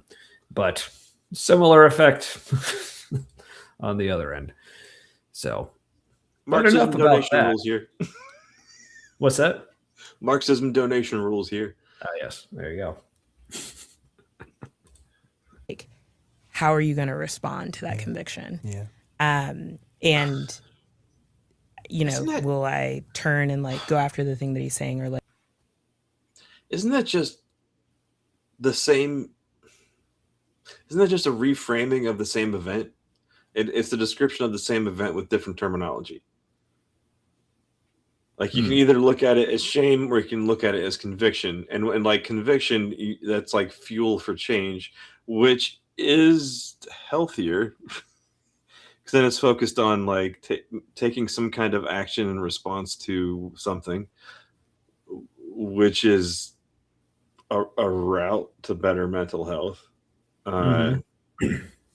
Still limited, I think, if you're doing it in a. You still have to be willing to sacrifice religious terminology for best practice.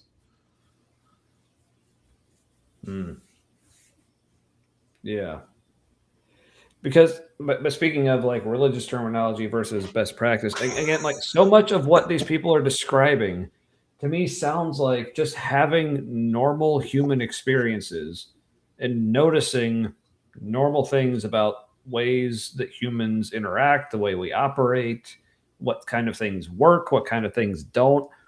Like it's literally just figuring shit out, but still feeling the need to like attach God to it somehow and say, oh, but it's really God doing this. Like, it's like, no, you're just like living life, trying things, interacting with other people, learning things, and then applying different things to your life, trying different things out, seeing what works and what doesn't. And when you're like, oh, this isn't working, this must mean that I'm doing something wrong, like in a spiritual sense, and God is either causing this or letting this bad thing happen to me to teach me something. But when things are going well, it's like, oh, this must be God, like in his approval, and I'm doing it the right God way. So it's like, no, this is just being human.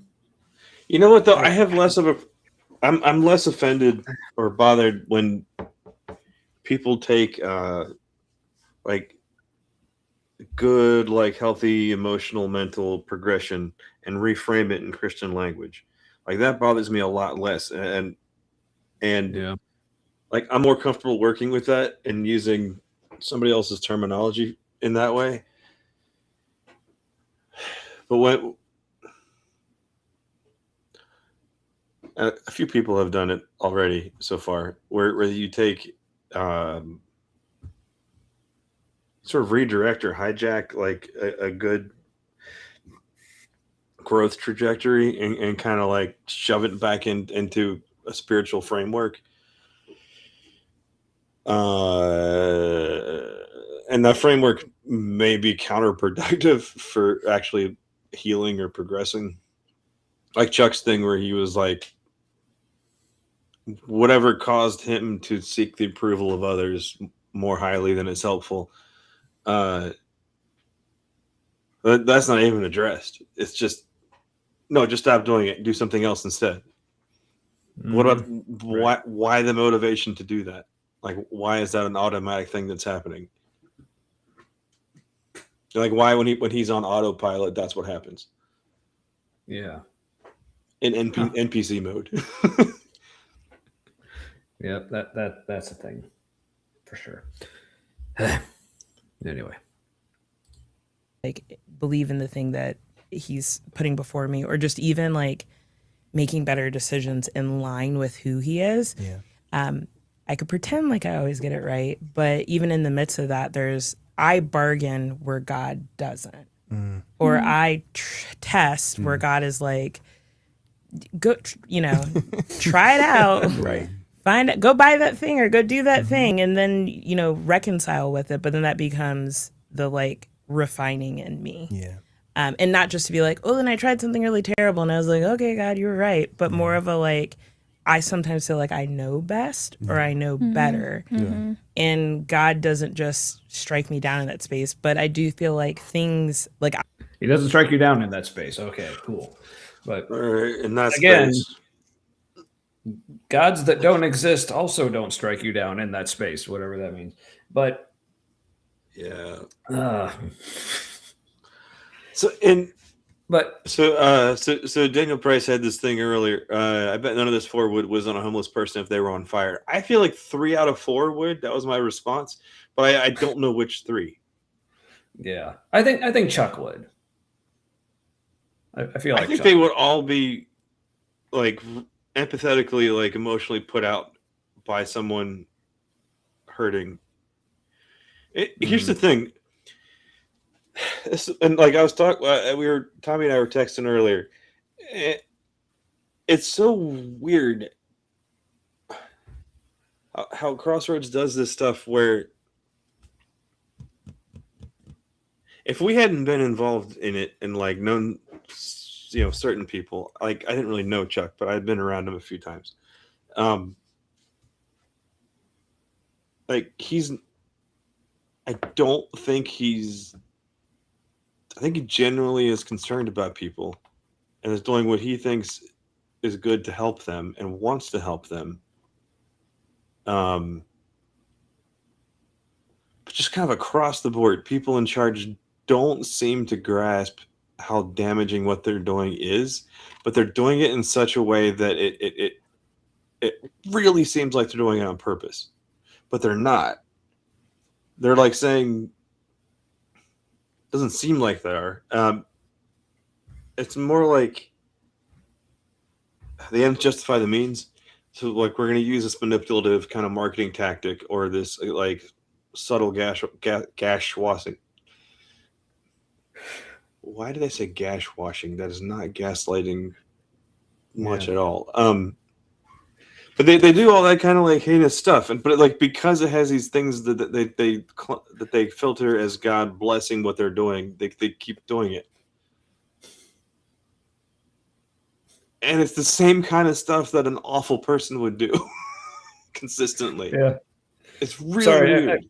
Because like you're in the middle of a great point, but you're like like slip up of like gash washing. That just brought me back to your previous advice about like 69ing and well, that would also be important. Also, that's my least favorite slang, I think. It's very British though. What is gash? I think it's a Yep. Apparently the chat likes it. So. Yeah, always make sure to wash up first before trying various positions. Make them more enjoyable. Yeah, pretty sure God doesn't bargain. Ask Job, right? Yeah.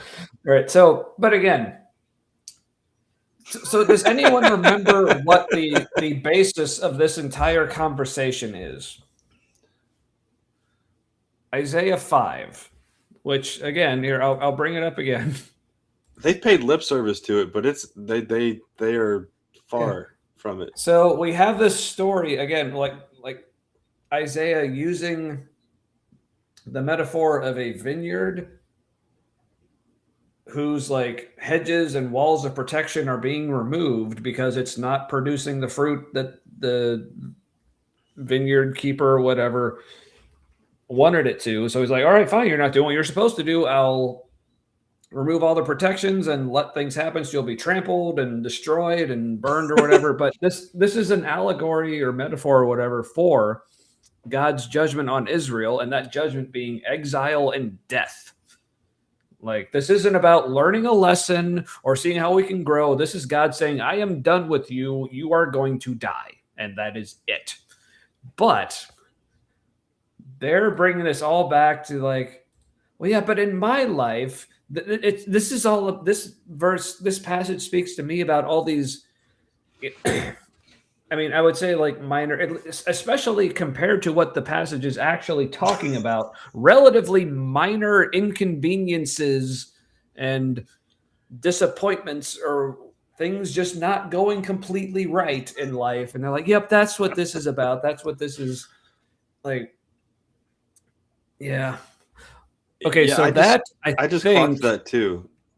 I was curious what that overlap is. I think this is saying that this is quoted in Luke 16 and probably 6-9. Let me. Yeah. Yeah, it's either quoted or alluded to. Yeah. So yeah. So in Luke 13, it's referencing that. Yeah. I think that's what that is. No, Mark did that a lot too. Mm-hmm. At least it was. I don't know if Mark quoted it, but there was definitely a lot of like thematic overlap, like metaphorically. Mark is definitely a patchwork of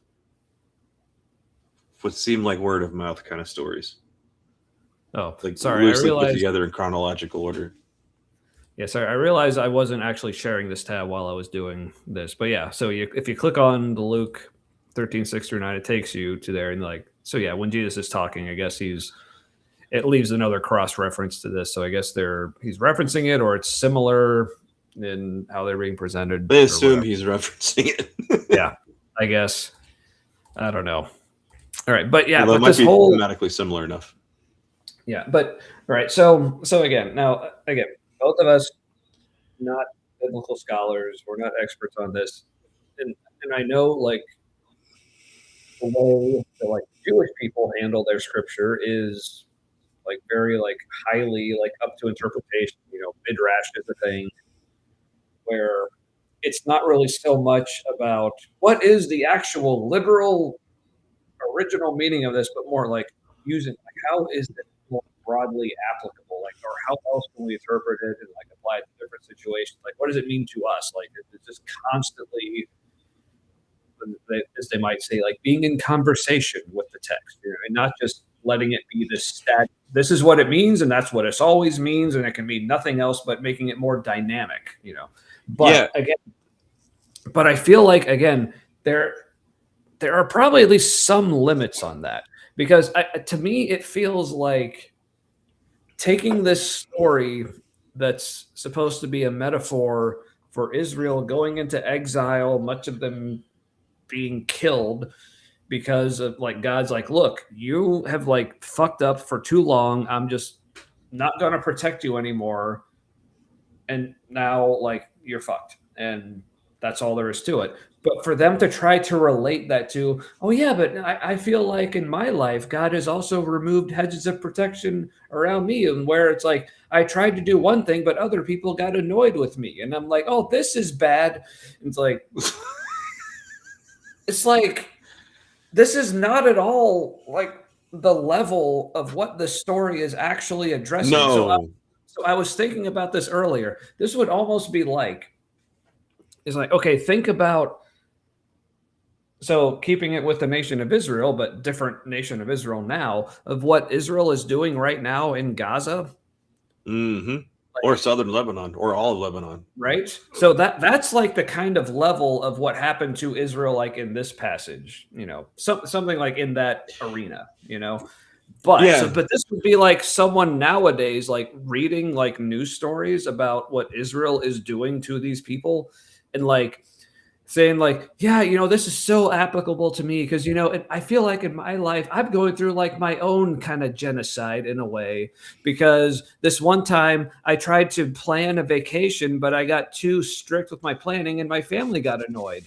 Like, and that was like my own personal genocide. Like, this is to me, like, am I off or is it that fucking crazy? No. Okay. It's only different in terminology because it does sound crazy and over the top for someone to be like,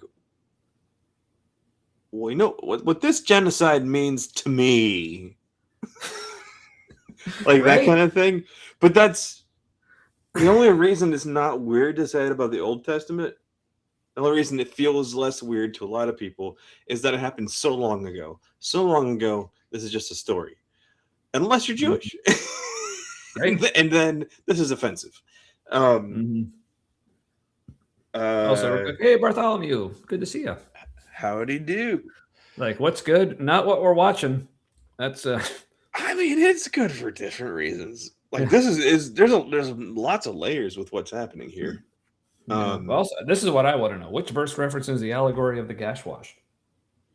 I don't know, somewhere in Song of Solomon, I'm sure. Oh, for sure. Anyway, so you were saying earlier about like there's a dynamicness that's missing in how they're approaching it, and so like the title of this part of Isaiah, like the after the fact chapter title or section title, song of the Vineyard, I think it said. Yeah, here it is. Mm-hmm. And it is written kind of like a lamentation from God a little bit, but it does flow more like, I mean, I know we have a translation, but it seems to have kind of like a poetry flow, and the way it's broken up into stanzas. There is like a song quality to it, which is an interactive experience. Like even if you're not doing the singing in a group, someone's doing the singing. There's interaction between what they're singing, and there's kind of a dynamic response in you to what they're doing. But like what this pseudo small group is doing is breaking that dynamic, and it's all self-focused. Each person is talking about their personal experience with something like this, and but no one is really like relating that empathetically to like other people's struggles. Nobody is really like,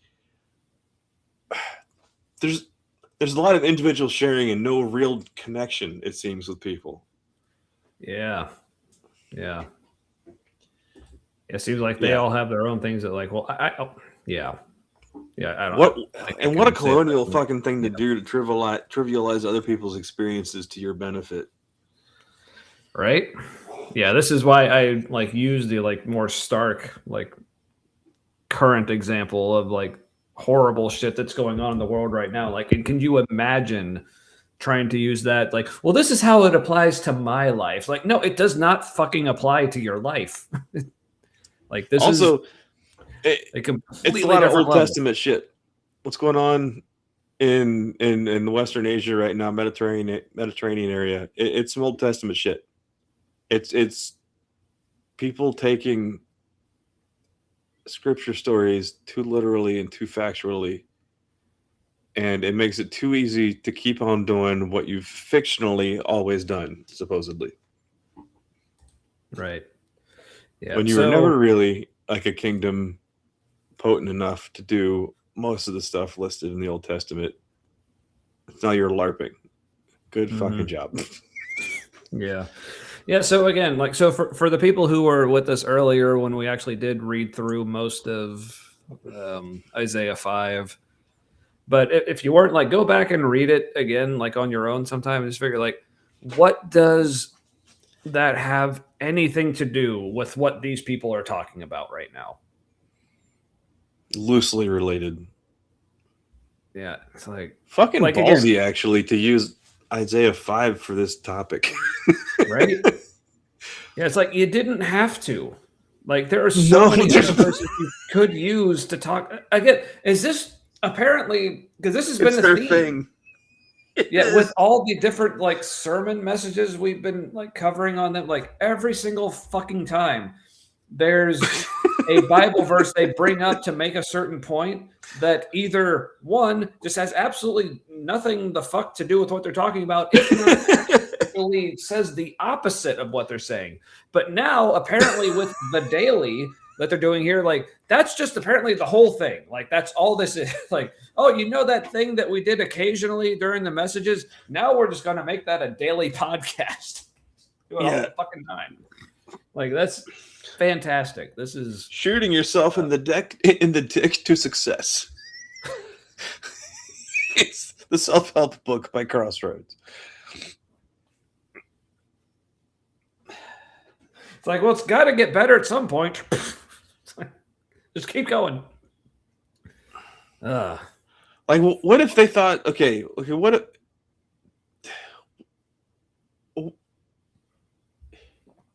if it's a fluke, the success of this church? It seems like it is. So what if it's a fluke, and they're like, they're it's almost like they lightly failed their way to success. Like, they didn't fail hard enough at any point to but they had really kind of embraced humanism, right? Like, because they dabble in it here and there. So like, what if they had really embraced it and kind of like hybridized that with Christianity? I bet they could be like a much more potent, like, worldwide thing. But instead, they double down with the patriarchy. Here's the crazy thing. All right, so Crossroads started like primarily as a place where men could feel more comfortable at church, right? It was like a men-focused church, because churches had become well, I mean, it's gonna get the job done, right? Yeah, the foreskin will no longer be there. That is, it's gonna be a little too much off the top. It's gonna be like you're gonna be sans glands after that.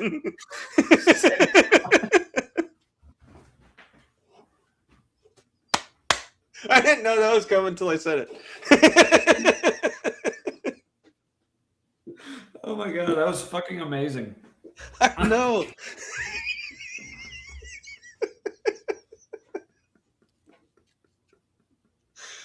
Oh man, there's a whole lot more going on in our brains than we realize, because I did not think that through at all.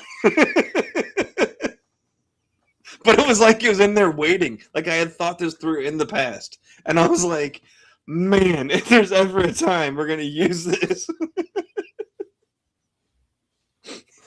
I wasn't involved in that decision, apparently. Or at least the part of me that's aware of things. Yes. Yeah. Matt.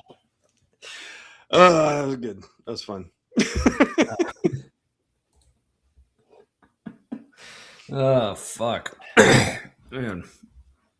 Whew. Where do we go from there? Well, depending who you talk to, God did command the genocide of Gaza, and it depends what part of the book you're most interested in. Yeah. Yeah. Oh, Yeah, there's a lot more I could Yeah. go into with that, but it's not the time or place. Mm-hmm. Yeah, but yeah, great just- points there. Mm-hmm. Yep. Remember all those counter apologists bringing up Gaza. Yeah, this was a lead in to like the other comment that I just had up. Yeah, it depends. Yeah, again, it depends who you ask if God commands that. But even Christians will say, like, fundamentalist ones will say that it's not bad if God commands it. So, like, if God commands murder, it's not bad. It's only bad if you take the initiative. Right? Yeah. Anyway. Like I experience things where I feel like I don't think I had to experience this. Yeah. That pain and that hurt. Mm-hmm. I chose that. So like even how at the beginning of Isaiah where it talks about like It's not healthy. Don't. Maybe you did, but not as a blanket rule. Yeah. But again, like you're just describing like normal human experience. Like sometimes we make bad decisions and it ends up causing harm to ourselves or other people or both. But you didn't know you were doing that to yourself. Yeah. Like that, like when people frame it this way, and I did too. You're framing it kind of like in the back of your mind, you knew you were hurting yourself. We wouldn't fucking okay. I was about to say we wouldn't fucking do that. But sometimes people do self-sabotage because not succeeding is more familiar and more comfortable. And that's weird and messed up. But you are still trying to help yourself because the known is less threatening than the unknown. So you're still trying to do good by yourself. So to frame it as I did that to myself, like I hurt me that way. I don't know. It feels like there's like implied agency in there. Yeah. Like I hurt myself on purpose. Yeah. Which fuck. What? Leave room for Satan. Please. That's one of the things this church excels at is like making you the enemy. There's like lip service to God, unless you're in the MASH prayer group thing, and then like it was all about demons and shit. But like in most places in this church's culture, it was like sure, there's an enemy, but hey, I know it's really you because you agreed with the enemy, so it's really your fault. Right? Yeah. And don't ask us to like actually demonstrate or prove that this enemy is actually real, and it's not just again normal shit happening. But yeah, I did speak in really kind of like metal kinds of tongues. I was like, but like it was also kind of about it's used in Christian-y language, but it was kind of called out of me by the group that was surrounding me. So that's also highly likely the power of suggestion. It was kind of therapeutic at the time because I was dealing with some stuff with my daughter with cerebral palsy, and we weren't sure, like it's mild in her case, but we weren't sure like what's her physical ability going to be. Like running was, we weren't sure, like will she be able to run? And so it was kind of like a community healing moment for me, but it was also like really wrapped in with it's like Christian framework. And then my outburst became part of like this teaching moment where like leadership told the rest of the prayer guys in the tent, like, here's kind of what we don't do. Like, you don't want to make a spectacle. But at the time, I'm like, that was really healing for me. And you're telling people, like, don't make a spectacle. I'm like, that spectacle was good for me. And none of those fuckers talked to me before they said anything to the whole group. Like they didn't give a shit. Like clearly that was a good moment for me. I don't care like what they think about it. Like that was good for me. Maybe it wasn't good for everyone else in that format. I understand, I kind of get that. But to not say anything to me like, hey, like for the safety of everyone, we need to make sure that this isn't a thing where people try to get a spectacle to happen. Because if that's the practice, then people do end up getting like much more manipulated and maybe abused. So it wasn't like I was upset with them reiterating guidelines. It was more like no one talked to me first. And so I'm hearing it at the same time everybody else. And so I'm kind of hearing it like what happened was a problem. And I was having feelings out loud, maybe in a spectacle, maybe in not like a religious kind of like funneled way, but it also helped. So I was ticked off. Yeah. Yeah. Sometimes expressing emotions looks like a spectacle. Yeah, for sure. Yeah. But, and nobody at any, I don't think anyone said that like they had a problem with what happened. It was just kind of like, yeah, it was unclear. They were like, we can't make this a habit. That was supposed to be the message. But it also came across kind of like that also might have been bad. right. But in the spirit of, like here in the video where we have people like making remarks about something that have absolutely nothing to do with what they're actually talking about, here's Kip.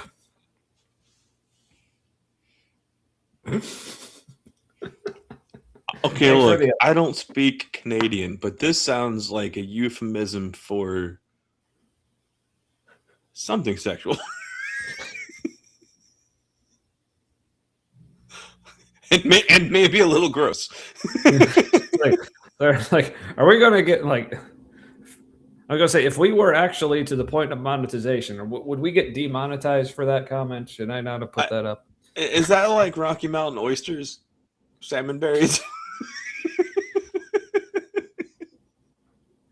And if that's the case, like leave them where they are, Kip. They're not yours. You've got small buffalo up there if that's the case.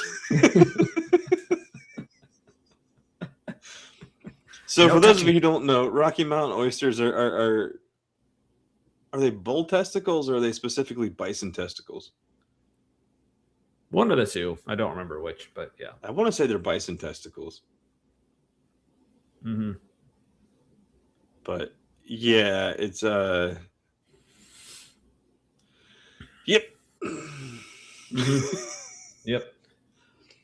All right. So someone's talking over here. Let's let them finish. Everything was designed so incredibly well. Yes. Like stones removed and a wine, whatever the vat created in this space, and still wild great. In this space. Those are metaphors, lady. Yeah. Like the watchtower in the middle of the vineyard, I'm pretty sure is the temple. I think that's a metaphor for the temple on the mount. I don't know for sure. Yeah, Kip, confirm or deny, please. So, this is Isaiah 5. In case anyone's forgotten what passage we're talking about, because of course you've forgotten what passage we're talking about, because they barely actually fucking talk about it. Yes, hey, and sorry. Hey, I had to click on Maya's comment here because yes. Maya told you, Kip. Come on. How dare you not listen to Maya? See, Maya is going to remove her hedge of protection around you or something. And yeah. So sorry. I just don't know why anybody would call berries salmon berries. Are they like berries that like are in like the salmon, like real close to the salmon streams? I don't know. But apparently salmon trying to swim upstream is a big, there's a sperm metaphor like right in there. Oh yeah. Faux show. Did you see this? I was the only one who didn't get it, so I'm waiting quietly in my corner. Bull testicles are a delicacy. Dude, they just sound like on my pork chops, right? I don't like the fatty bits on the edges, and I just imagine like bull testicles are just like the consistency of fatty bits. Yeah, right. Yeah, but also noise ending with a great question. Why are all delicacies something kind of gross? I don't know. Talk to France. I blame France. Eating snails and shit. So I wish I remembered the tune well enough to sing along with this, but this is fantastic. To whatever the tune to All Along the Watchtower is. He ate their nuts. That just sounds like leathery nonsense. It just sounds like stretchy gristle. No, thank you. Yeah, but Maya with a great. Oh, sorry, this isn't Maya. This is your profile pictures are too similarly colored. My bad. Bartholomew with a great point. If we were designed, there really needs to be some updates, right? Like there were some questionable decisions that need to be patched here. Yeah, what version are we on? I think we need to move to like the next. We're done with whatever this is. Point whatever. We need to move to the next actual number. Whatever. So hey, that Tommy, made sense. I promise. Do you remember the show Blossom? I do. Maya Blalock, I think her name was. What's that? Maya, I think her name is Maya Blalock. Yeah, some Bialik or something. Bialik, like that. That's it. Yeah. She has a podcast, and it's called. Actually, I forget. I thought I remembered, but I don't. Yeah, it gets a little esoteric, but she is a neuroscience. She's like, I think 2 doctorates in like neuroscience related stuff, and also an actor. She was on The Big Bang Theory for a little bit. I don't know how to reconcile the doctorates with The Big Bang Theory because I don't think that show did autistic people a solid, but yes, Maya Bialik. Yes, there you go. I do not remember what I was talking about. What was but happening? Yeah, Stretchy Gristle on the punk band name list. There we go. There's a punk band called Piss, and I'm surprised there wasn't. It's like a newer band. I'm surprised there wasn't already a punk band named Piss. There has to have been. Yeah. I mean, come on. I've seen a punk band called 2-Inch Winky. Wait. Hedwig and the Angry Inch. That's something that Matt Estes. Did you watch that with us? I did not. I know it's a thing. We were not ready. We were Christians watching something about a trans woman with a small penis named the Angry Inch.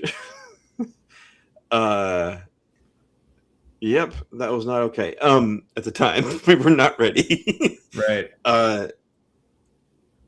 But so Blossom, Maya was talking about how like the human brain barely works, and all it takes is a little bit of chemical substance or like a particular chemical compound to cause it to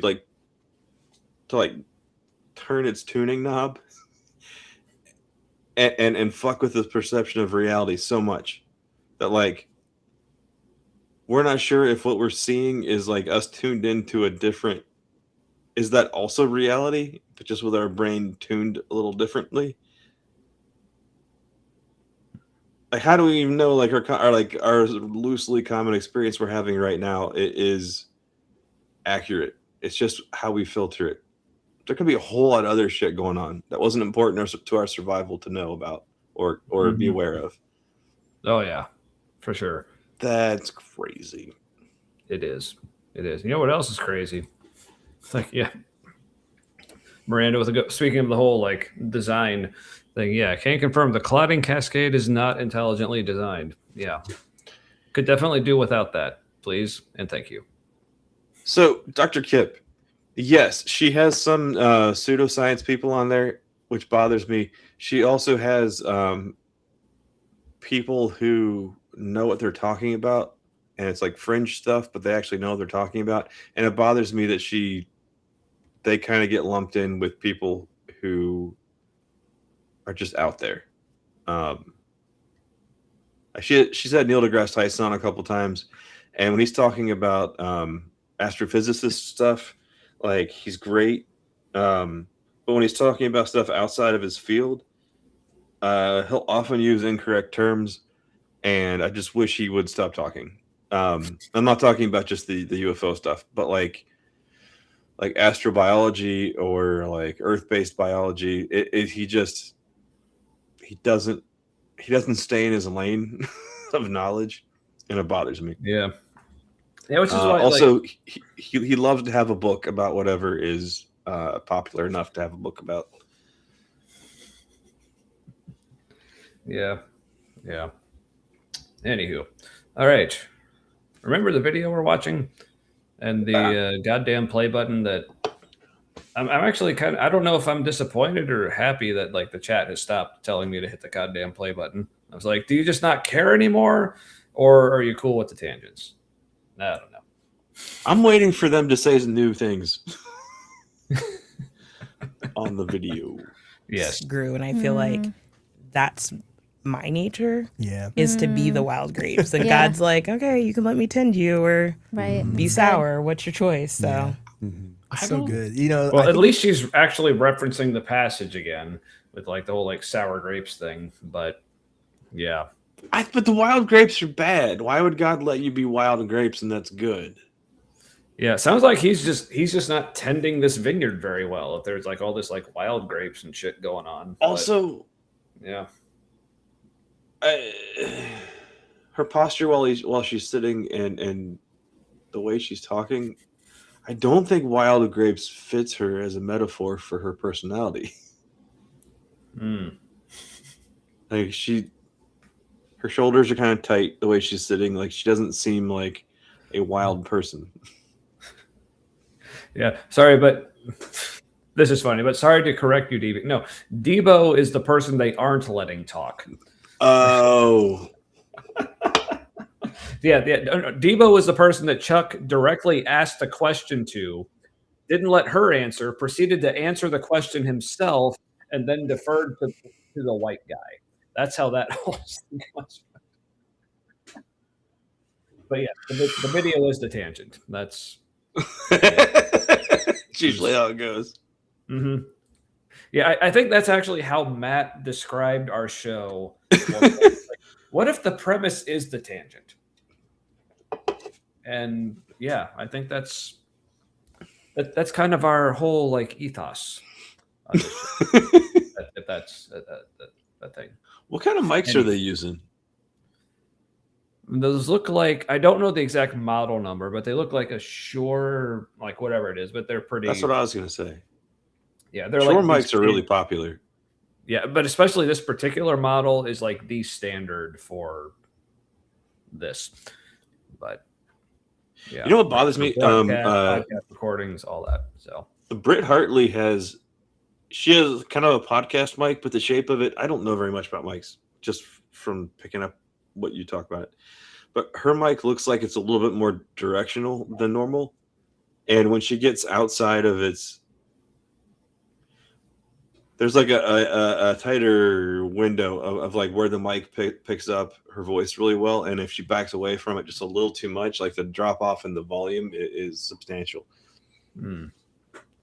Yeah, see that, I don't know if that's so much directionality, but that could also just because if it's like backing up, then that's not really so much the directionality, but maybe just how much the gain is turned up, and then on the back end how much it's being compressed. Because like with compression, what that'll do is that's really more to kind of like normalize. So what that does is for like the really loud, like close up sounds, it'll like kind of reduce those, but then you have a what's called a makeup gain, which like just so you take the really loud sounds and you reduce those, but then the makeup gain just brings the whole thing up. So basically what you're doing is you're limiting how loud the loud stuff gets, but then at the same time it's also bringing up the quieter stuff to kind of normalize all of it. Yeah, that makes sense. Yeah. So that sounds more like not necessarily a mic issue, but more a like back end processing issue. If that makes She sense. also has kind of a flat affect in the variations in her voice. Yeah. Sinus infections. I always thought it was crazy that like it's how easy it is to get a to get a substantial bacterial infection so close to our brain. Like that. But also like so noise ending and David both saying like a Shure SM7B. All right. What is that?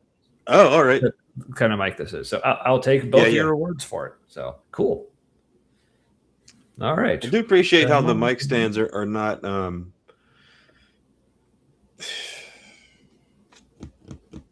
sometimes people's mic stands are like big and in the way.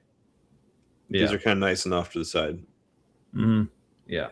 Which like we said, like Crossroads, like if nothing else, they usually are pretty good on the like production end, like the production quality, side of things, which is again, if you haven't seen our back in January when we covered their series on deconstruction, and specifically if you go on our YouTube channel, it's in a couple playlists. We did a playlist just for that rock solid deconstruction series, but also I think it's in our favorites playlist, like the video sad deconstruction noises, where like the choice for background music they had during this one particular message, like normally their production value is so high and everything is so well done, but this was just bafflingly terrible. We're just like it seemed intentional.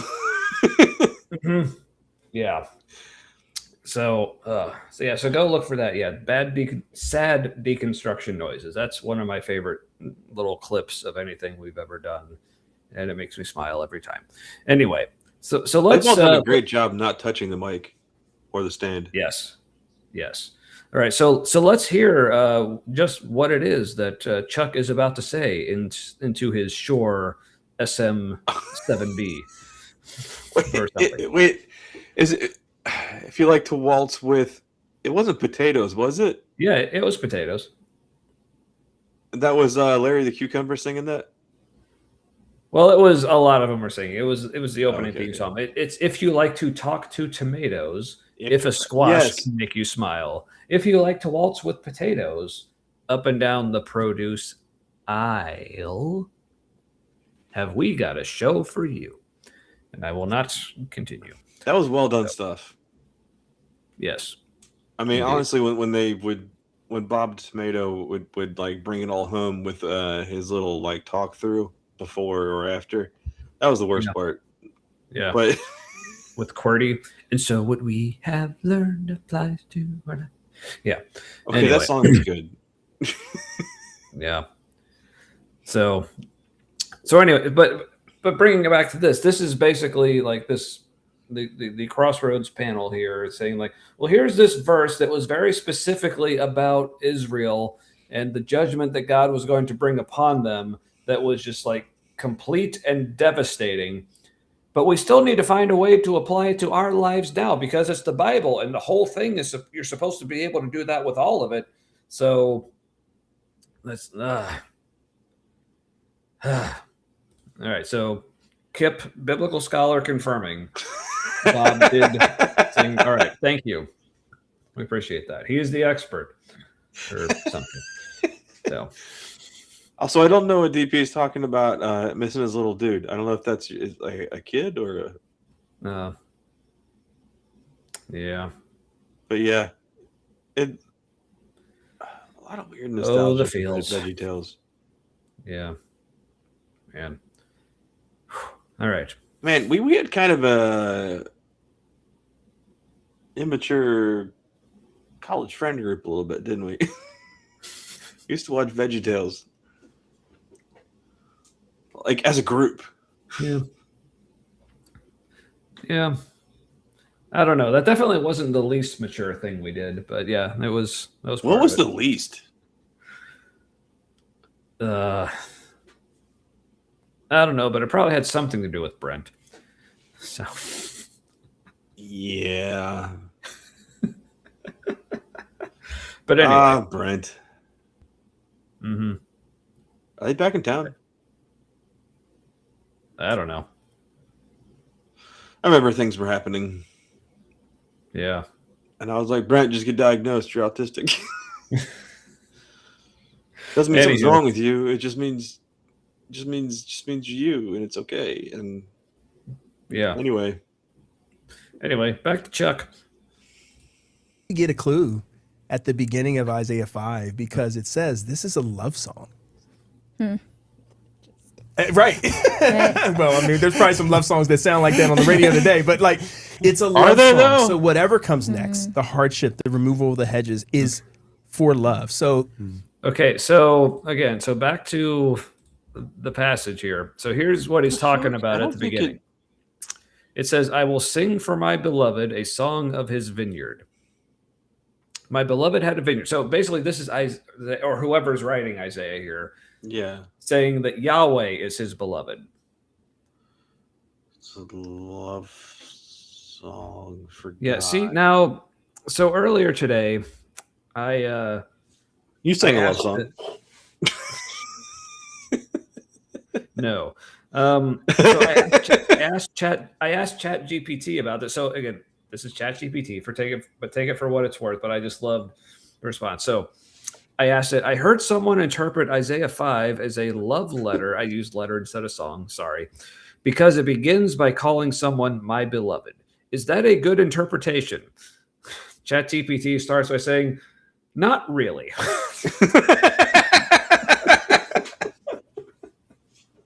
At least not if by love letter or song they mean the genre of the passage. So,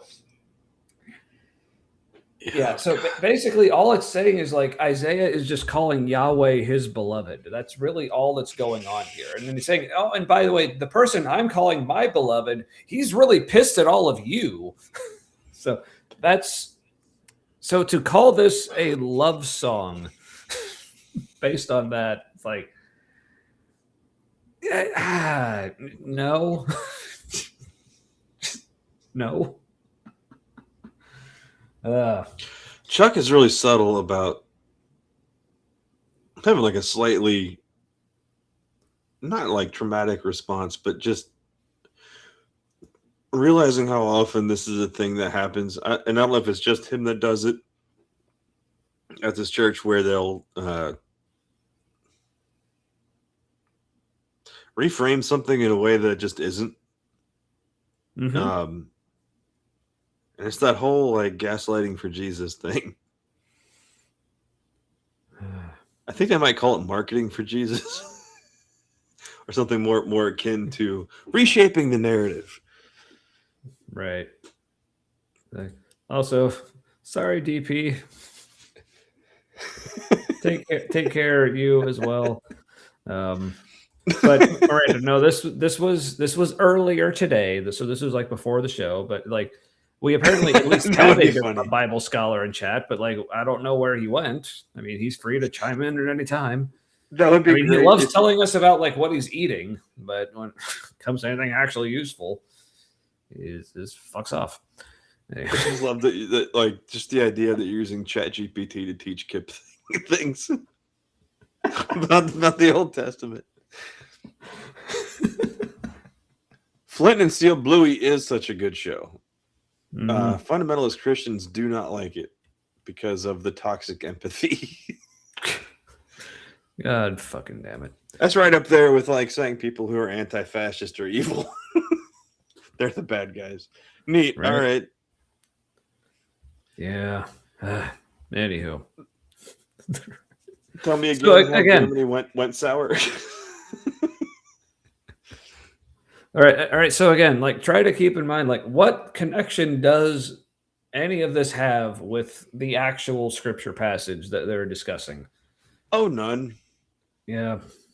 Who's picking these verses? So whatever. Well, I think for me, like looking through the Crossroads Daily podcast, all the videos, I think they're basically like just going to a book and just hitting all the chapters. So they're like, well, so basically this premise, like, well, we're reading the whole Bible, but it's okay because all of the Bible applies to us. So there's like, so with everything, they have to find a way to make it work, and this is just how they're trying to make Isaiah 5 work because they have to. It doesn't all have to work for right now. Right? Like, there could be some overlap with how people do things, but it. Yeah. Isn't that kind of like the hardship? The definition of being self-centered? Like, the definition of being self-centered is like taking something and making it about you. Yeah, when it's clearly not. Yeah. Yeah. But here's the thing, but they feel like, but that's what they have to do in order to keep their version of the faith intact. Because their faith says the entire Bible is for us and all of it is applicable to us in our life right now. So they feel like they kind of have to do this bullshit, which is sad, but I mean, yeah. It's removal of the hedges. That was perfect timing. In my mind, I was literally like, oh, Matt is just sitting there not saying anything. It's safe to hit play now. And then as soon as I do, I'll tell you what, in the prayer tank, this is a problem for some people because like the people who like didn't realize that I was sitting on something and waiting for like a time to say it, or that I was waiting for something to be worth saying, they would like try to fill dead air.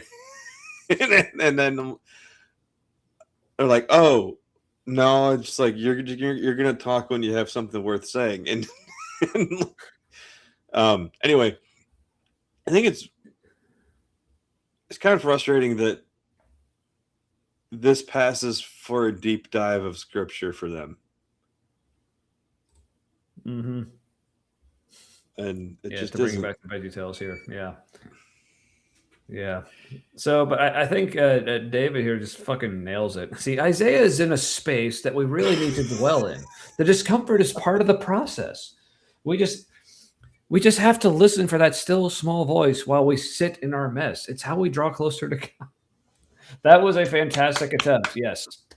That was so great. It's like you said nothing, but it sounded great. But you said nothing in all the right ways. That's how you do it.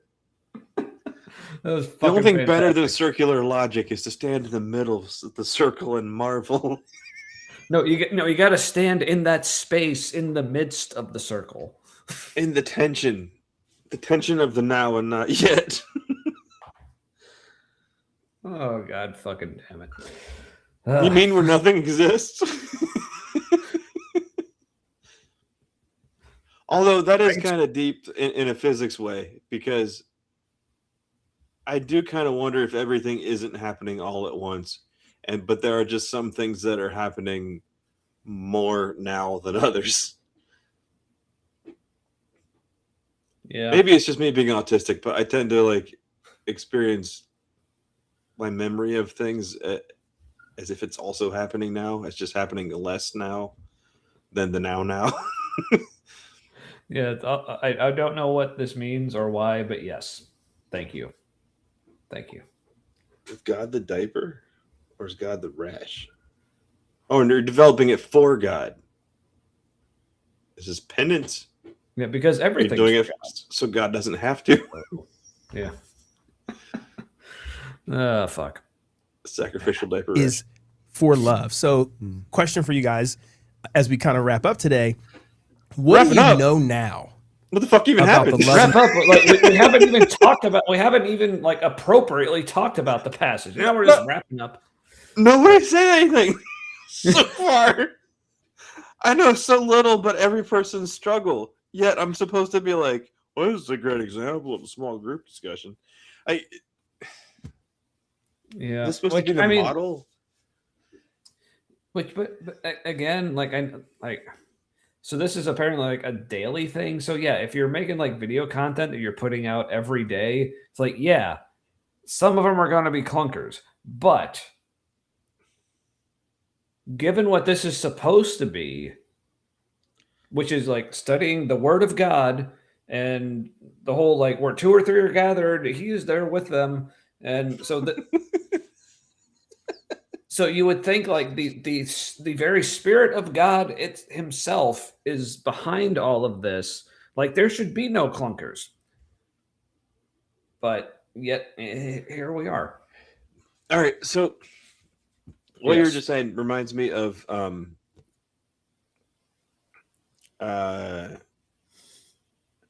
some things on Netflix, especially Netflix, a little bit on Hulu, mostly Netflix, are their shows like the show called Night Agent.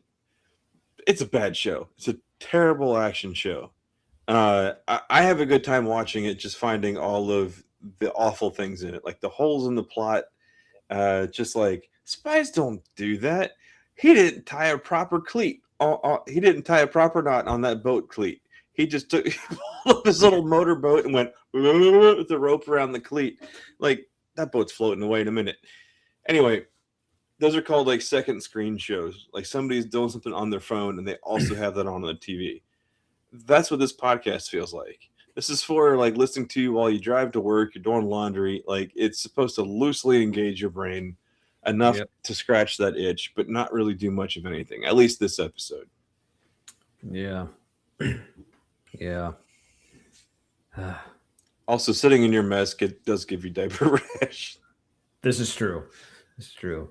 But ooh, Lyra. Like by the way, saving money to buy a Jackson Floyd Rose Pitch Black. Ooh, good choice.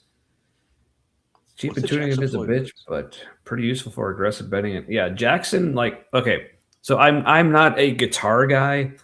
Like drums is my main thing, but even like with drums, I barely know what I'm talking about. But I do know some of those words, and I do know like Jackson, like as a brand for guitars for like that kind of playing. Yeah, absolutely, they're really good for that. But yeah, and also Pitch Black is always a good choice for a guitar, in my opinion. So. Yeah, I was actually at one point, I was looking at Jackson 7 strings back when I was more interested in like doing more music. Like maybe that's something else I'll pick up again at some point. But what's the standard string number? 6. What was it? Korn had a what bass? How many strings? The bass, I don't know, but their big thing actually was the whole like 7-string guitars. They were like one of the first like, big bands to do that. But then like Meshuggah went to 8 strings, and it was like fuck all y'all. Yeah, I never got into Korn. It was too radio friendly for me. I'm like, you guys could pull off some much cooler stuff than this. Yeah, my thing with Korn was more and again looking back, not realizing I was autistic with the whole like demand avoidance thing at the time. But yeah, a lot of it was just because like when I was really getting into metal, like Korn was like one of the bands that because they were so popular, people who didn't actually know anything about metal so I would say, oh, I'm really into metal, and they'd be like, oh, you mean like Korn or like Limp Bizkit or Linkin Park? Limp Bizkit, get out of fucking town. I'm like, no, not so. So for one, I just resented them just for being something that people thought of instead of what I was actually talking about.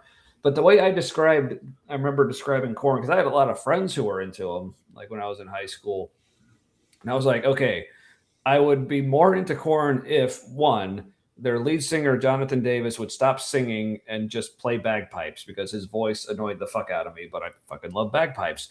If their guitarist would learn at least 2 more chords, if their bass player could do anything like besides just slapping it, which is slap bass is cool, but he's just went too excessive. And if they just got a different drummer, because for whatever reason, I just was not into their drummer and like his whole style and how he played. But yeah. So basically, if they were just a completely different band, then yes, I would like them just fine. But somehow, even with him slapping the bass nearly constantly, it was a little boring. I think that was like just in general, like their music seems a little boring. And maybe it's because Freak on a Leash played all the fucking time. And if you rode the Vortex at Kings Island, that roller coaster, yeah, Freak on a Leash played so frequently in there.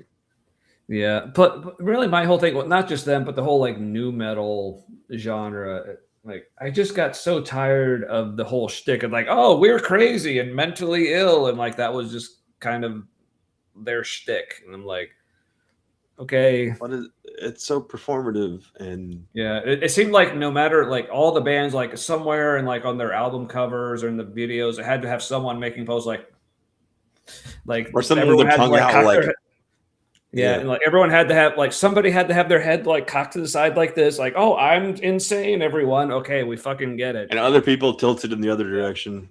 Yeah. It was anyway. All right. Have we had enough of my problems with new metal? All right. Like Nickelback. I heard someone say unironically that they loved Nickelback. That Nickelback went hard for their workout. I was like, how but this girl's like a fitness influencer or something, and she had like legit muscles and stuff. I'm like, how have they motivated you so much that you have these muscles? It's nearly the same song over and over again. Yeah. Now, I will say, yeah, with Linkin Park, yes, like, yeah, wouldn't call them metal, but again, not my thing. But I will say, I saw them live once when they were playing with on Metallica's Summer Sanitarium tour back in 2003. That fits. And I will say, like, when they performed live, they sounded like dead on like their recordings. But Well, that's good. That's some good but talent. for most of the people in the band, I was like, that's not really impressive because it's like, I'm not saying it's bad music, but it's not exactly the most complex, hard to play. But the one person in the band for me that was that absolutely was impressive was lead vocalist Chester Bennington, because that dude, rest in peace, was fucking amazing, super talented. Not quite my style, but like when it came to what he was doing, that guy was amazing. And be able to pull that stuff off live exactly like he did on the albums was legit super impressive. So, and to hold like the weird like vocal strain like it was a note, is really impressive. Like the control he had, it was just very radio friendly. Yeah, very approachable. Well, hey, and again, further reinforcing the point that me and Noise Ending may actually be the same person. Yes, love black metal, but yeah, black metal definitely falls into its own little like cheesy, tropey things that different bands do for sure. Yeah. Okay, I have never. Okay, I did have a Limp Bizkit CD, and I liked it for a minute, and then I was like, "This isn't that great." And I kind of hate Fred Durst.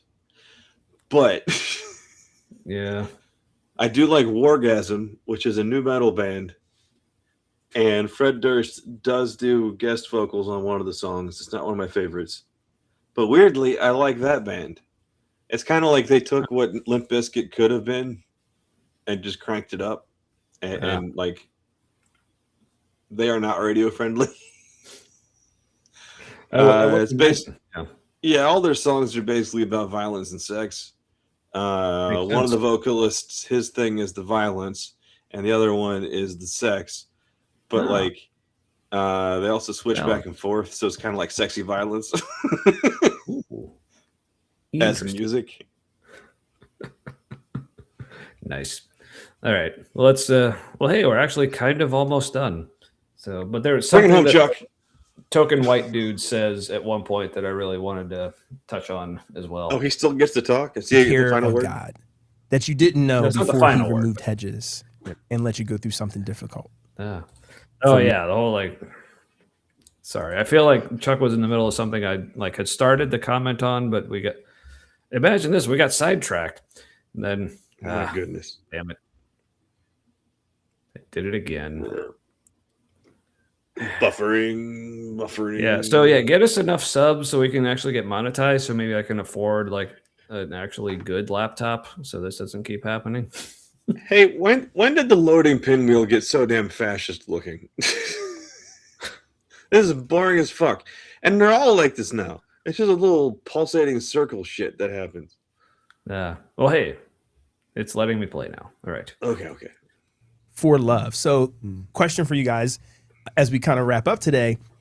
What do you know now about the love and care of God that you didn't know before he removed hedges and let you go through something difficult? So just the framing of this question is like, now that God let you suffer,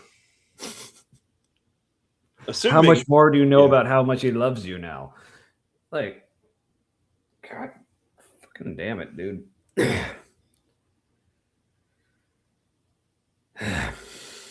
Just assuming that's what everyone was talking about. And I don't think what was her name? Debo? I don't think Debo said, I think she was the one who wasn't really saying this.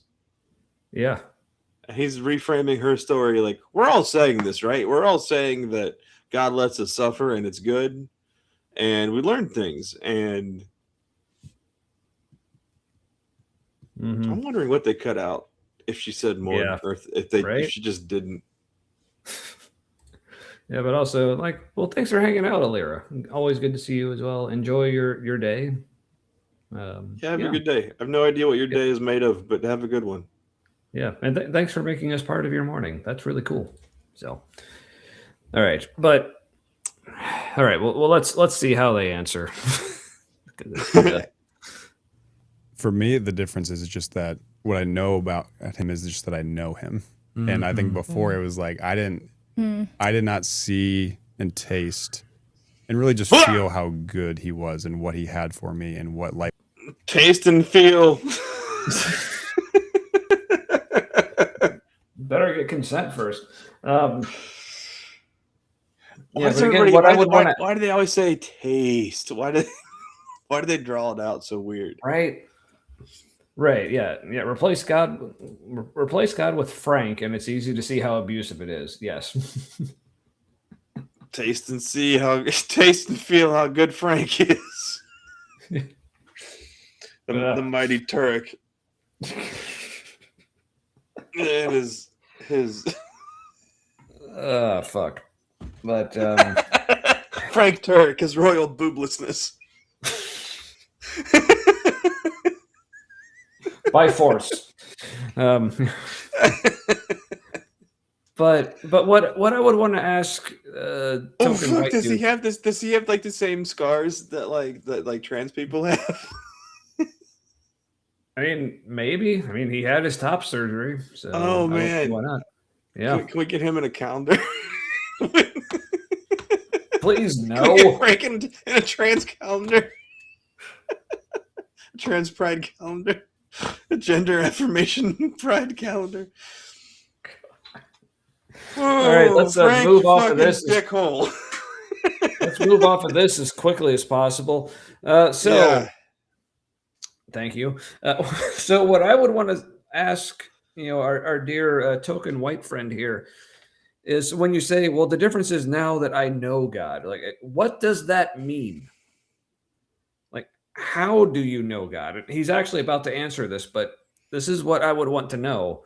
It's like, with him meant, and therefore I was like, I'm going to do everything else because God clearly isn't that good. But then when I began to know him through his word, through prayer, through surrounding myself with other believers, I was like, there it is. Notice when he talks about this is how I know God, and he lists off these 3 different reasons or ways that he knows God better, none of them were actually God.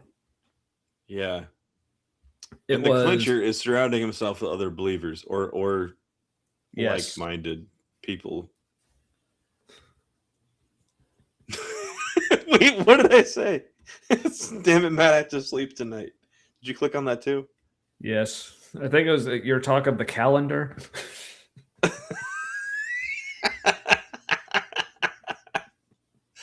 It just struck me and tickled me how much like physical similarity he has with people that he would like just love to shit on.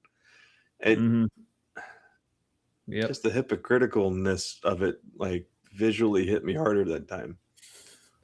Also, sorry. Yeah, get well soon, please. From that and the other shit. But yeah, let's just hear that. Like, this is how this guy knows God. Through his word, through prayer, through surrounding myself with other believers. I was like, oh. Okay, I guess prayer, okay, that could be construed as more direct interaction, but still but if prayer is direct interaction with God, why would you even need the other things like scripture and other believers? Because I'm like, Matt, like if I want to get to know you, I talk to you. It's like I don't have to like listen to like a bunch of other people. Or at least ideally, again, if we are, setting God up as this perfect being, including like being a perfect communicator, being like a person who's like perfect in how they conduct relationships, like because like if I did want to get to know you better, the only reason I would need to go to other sources is if, oh, maybe you're just not as good as expressing yourself, or maybe just like in whatever context we were in, there was like limitations and or whatever, so I need to go but we're talking about God here. So it seems like if you want to get to know God, just going to him should be enough. But apparently it's not. So this is the piece that was especially like that just really jumped out to me was the whole like talking about like being like around other believers. So it's like, okay, this is just the power of suggestion, dude. Like this is, you want to call it like peer pressure or just like power of suggestion, whatever. It's like that's what that sounds like. Yeah. My brain just went all kinds of places. Yes.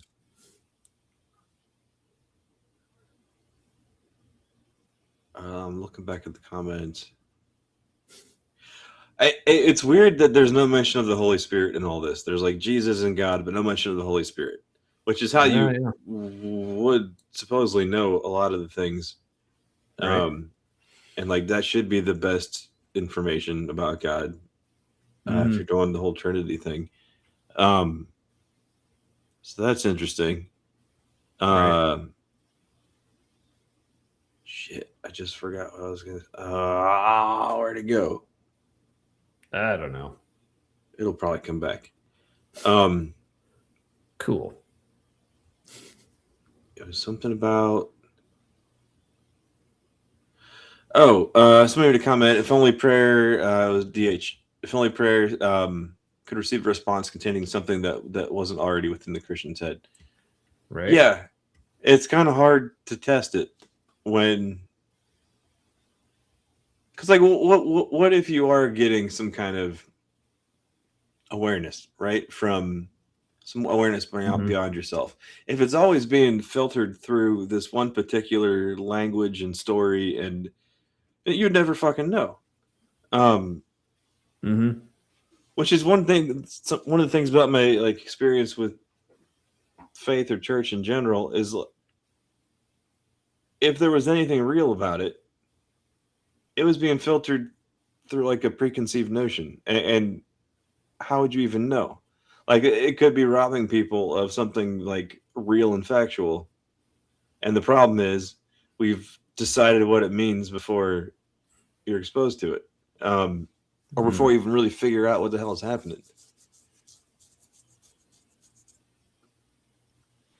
And that reminded me of listening to Tony Hawk talk with Rodney Mullen, who was the inventor of like most of the modern street skating tricks, and hella autistic for sure, undiagnosed it seems.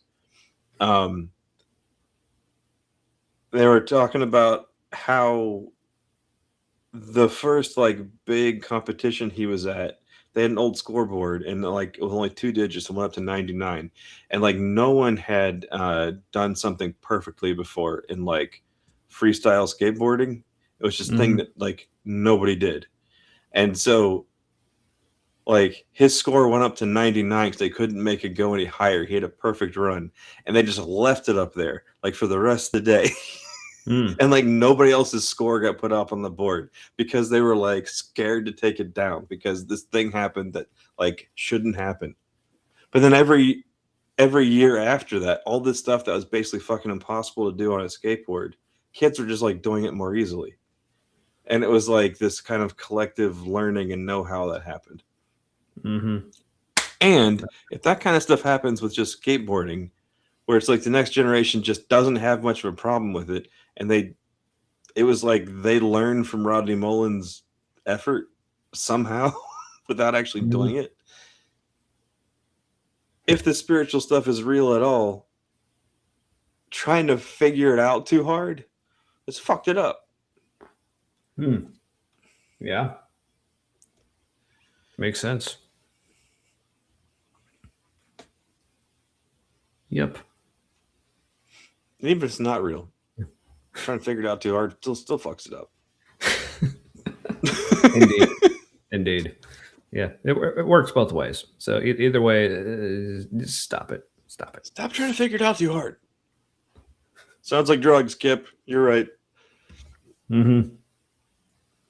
I'm not sure which part, but a lot of it does. Yes.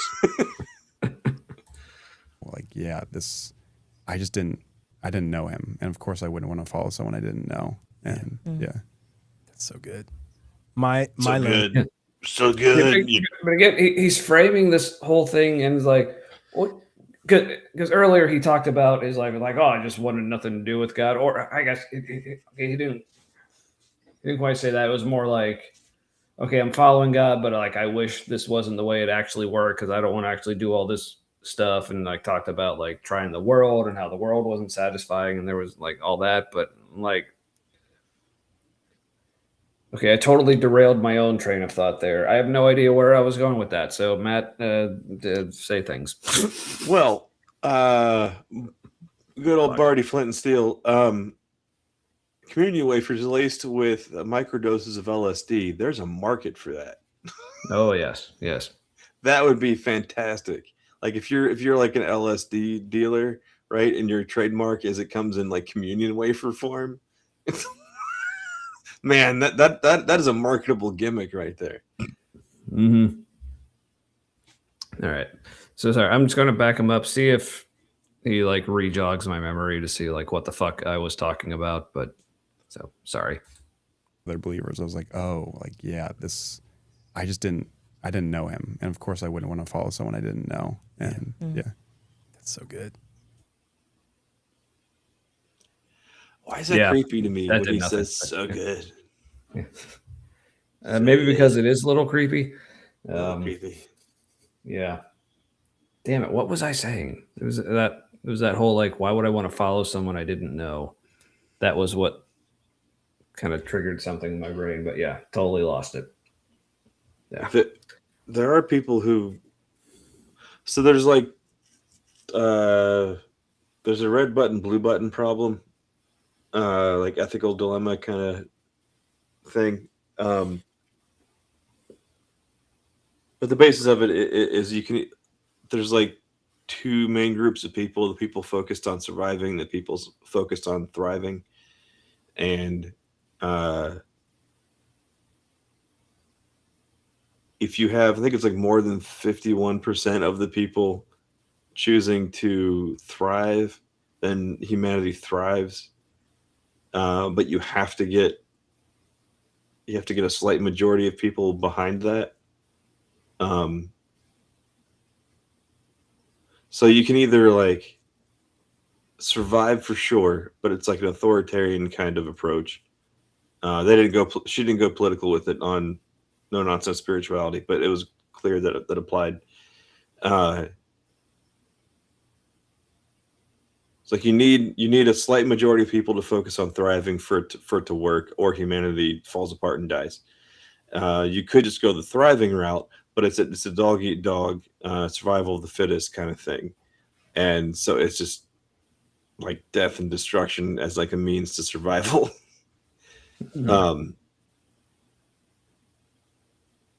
And I guess somebody who's into the like I just want to survive thing, that's what I'm focused on, then you would just throw in your lot with the most powerful story character in this case. Right.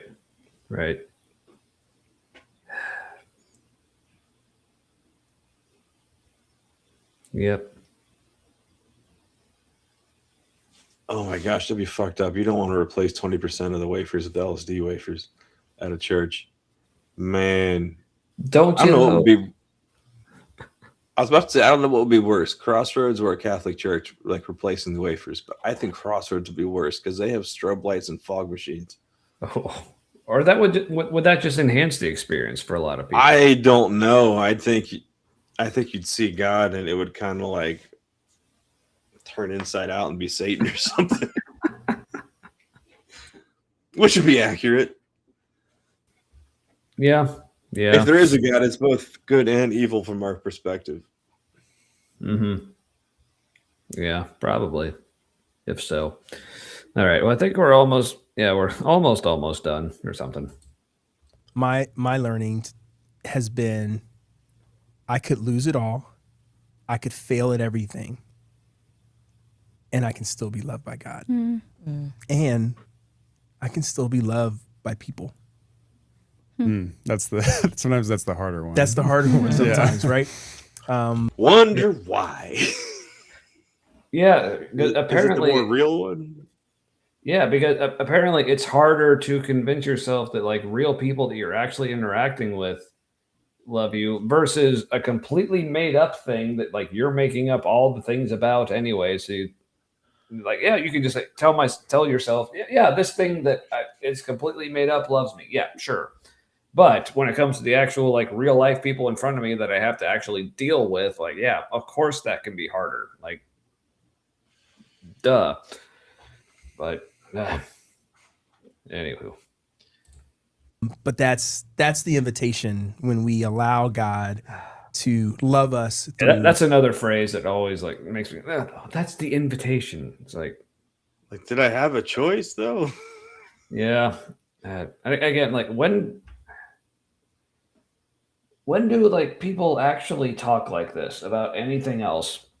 Just give in to the authority figure forcing himself on you. But no, it's like at no other place do we say things like, "Oh, this was just an invitation for me to be in this space for this season." Like, maybe it's just autism, but this stuff just. Yeah, it's the invitation to the holy butt reaming from God, and such. Yes, allowing us to go through hardship, and so for today. I hope there's something in Isaiah 5 that maybe on the other side of talking about this does feel like an increase. And it was this moment right here that made me think, oh, this probably is scripted because he's doing this whole like, oh, this conversational thing. And he's just a conversational thing. And he just immediately turns into here and now outro. But yeah, let's see that again. Love us now break through the fourth wall. Allowing us to go through hardship. And so for today, I hope there's something in Isaiah 5 that maybe on the other side of talking about this does feel it's like conversation just very like suddenly ended. And now we're, yeah. Maybe I'm reading too much into that, but that just struck me as really weird. Yeah, it's weird. Sorry, I forget. We do have to lean in to that space. Oh, you got to lean in. Yep. You got to lean in. Mm-hmm. You got to be off balance. Like, isn't leaning in the same as saying you got to be off balance? Yeah, essentially. Okay, what bothered me is after being a Christian, the term lean in does really work well sometimes, and there's like no other phrase that works well, but it bugs the shit out of me because I have too much baggage with it. Right. Yeah, that is a legit place. The International Church of Cannabis. Yeah, with I saw the comments about the fog and the weed vape and as the fog machine, and I think that's Rastafarianism. It's the International Church of Cannabis. There you go. Do you think they had a director for this? Like, oh, for sure, yeah. It does, yeah. If it feels like there's like cues happening, and of course they're cut out, but it's just weird. It's some of this stuff feels kind of genuine. Like this is how somebody would talk in a small group, but you know there's somebody giving direction, like, okay, now you talk, or we're going to move on to this now, and there's like breakups in the conversation, like they break up the conversation with like stage directions, and maybe they're doing like multiple takes on the same thing somebody says. Just fucking weird. Mm-hmm. But yes. What would you Photoshop in his hand? He's looking at it. And if someone what wants kind of grip to, is that? It's a weird 3-finger grip he's got. Where's his pinky? Feel free. But yeah. Anywho. Encouragement. Maybe you are at a place where it feels like some hedges have been removed. Just know that that too is from the loving heart of a good father who ultimately wants you to be a vine that bears much fruit. I don't know. Again, based on the passage that this was actually supposed to be about, it seems like this is a loving father who ultimately wants you to be completely wiped out, sent into exile, if not death.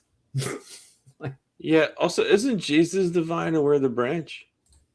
I mean, the disciples were. Yeah. So that means this is actually about Jesus because he's talking about like the vines. So therefore, but Chuck said we're the vine that bears good. We can be the vine that bears good fruit. So no, we're Jesus.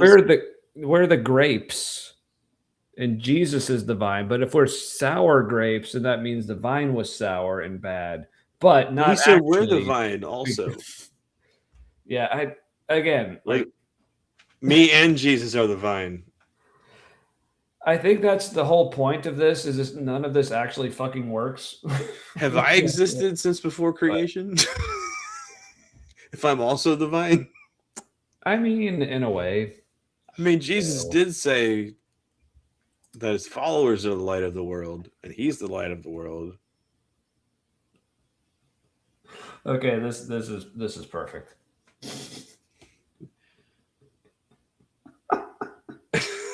From those hedges, you'll gain an inch or something. Also, look, if you're not European, I don't think you get the whole hedges thing, because in the UK, like a hedge is kind of an impenetrable barrier. Like in this country, just imagine like in the US, if you're familiar with honeysuckle bushes, or like if those fuckers are dense, you just can't get through it. Like it's an invasive plant here. But divine. Also, hello. If I have to say hello already. Oh my gosh! If there isn't an ex-Christian who has a drag name and it's that, and he's got a toga and he's all like Dionysus up, you know? Yeah. Or you definitely look like you're trying to look like Jesus. Like, well, I think Brie is a drag performer. Can we get her to do this? That would be. I don't know. Can you do it without it being lame though? Like there is kind of an inside like joke, you know. I don't think it would play well. People who don't have the Christian background. Yeah, but But if there was a drag show in an old church, or in like a current church, there's some progressive churches that'll do that. You can pull that shit off. Mm-hmm.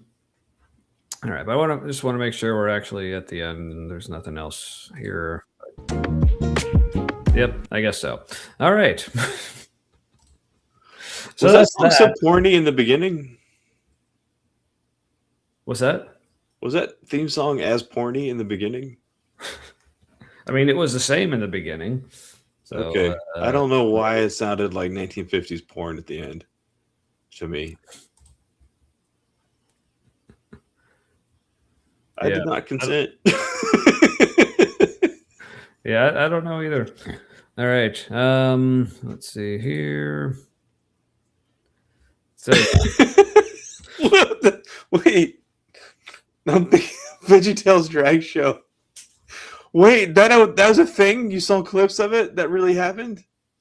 Oh, jeez. I don't want to know. The tomato? Just no. I gotta find that now. That sounds. Okay, when you do, please do not share with me. All right, but speaking of sharing, I'm just going to share this one more time. We got Miranda's fundraiser thing. So please, if you have not donated, or even if you have and just have some more to give, please do. Yeah, we're getting so close to the $5,000 goal, and I'm sure we can go past the $5,000 goal. I'm sure Miranda wouldn't mind. So, but yeah, like I said, donate if you can. If you can't, just share the link. It should still be pinned in the chat. Yeah, spread the link far and wide so people who maybe do have more disposable income can help our friend Miranda out. She's continuing to hopefully successfully recover. But yeah, do the things, please, and thank you. All right. Fox just got back from a punk show at a progressive church. Ooh. Christian punk can be pretty good. Oh, and this Friday they are doing a drag show. Fantastic. So, well, all right.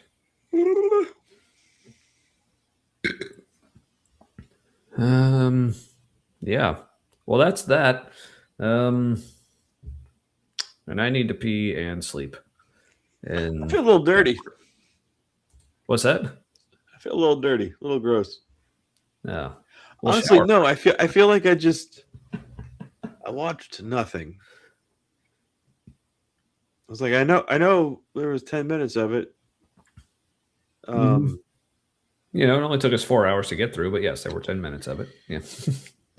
I also just remembered somebody typed in the communion wafers earlier, and I read it initially as communion waffles.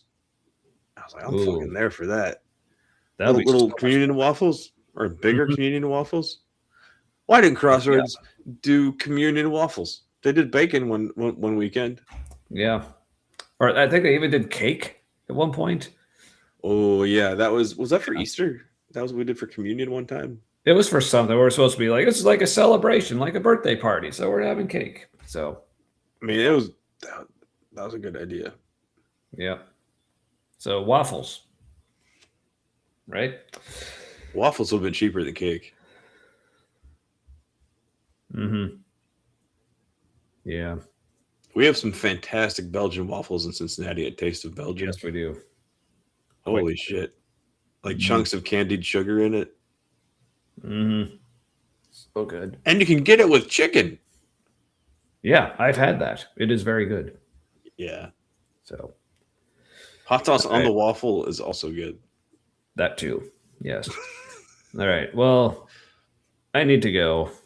But this was fun. So, and also, like, let us know if when it comes to like Crossroads Week, obviously for the next 3 of them, we have actual messages lined up. But yeah, let us know if you like doing the full sermons or if you want us to go back and revisit more of these short little dailies videos. Are they all like this? Kinda, yeah. At least the few that I've watched. But yeah, I mean, we mainly did this one for tonight again because with the later start, but maybe in the future when we start our normal time, maybe we can get through like a couple in an evening. We'll see. But yeah, let us know what you think about those versus the normal full length sermons or whatever. But yeah, so next week I don't know exactly what we're doing, but the week following that, on the 8th, we're having our friend Kelly, the Detroit Atheist Queen, on, which I'm super looking forward to. So yeah, that'll be fun. Sorry, I clicked on the second thing. That's okay. All right. So yeah, that's all for me. Matt, anything else?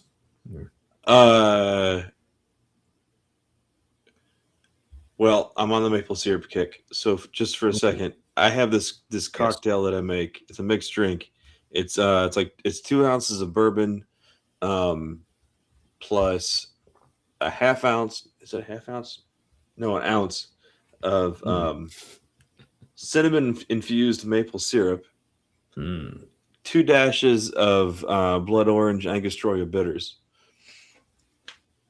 Angostura. Anyway, you know what I'm talking about.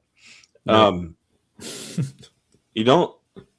No, but like the original bitters used in an old fashioned. So this is like a modified old fashioned. So instead of simple syrup or sugar cube, I use maple syrup with a little cinnamon kick on it. It's very, very good. Put a bunch of ice in it. Too easy to drink. Sounds fun. Out of my head, so I could not keep thinking about it. Very good. Well, thanks for sharing. Yeah, it sounds good. No, it is. And Well, you can get the syrup at Costco every now and then. But may your things and stuff be forever with your people. hold on, I wasn't ready for the button yet. Came out of nowhere. All right.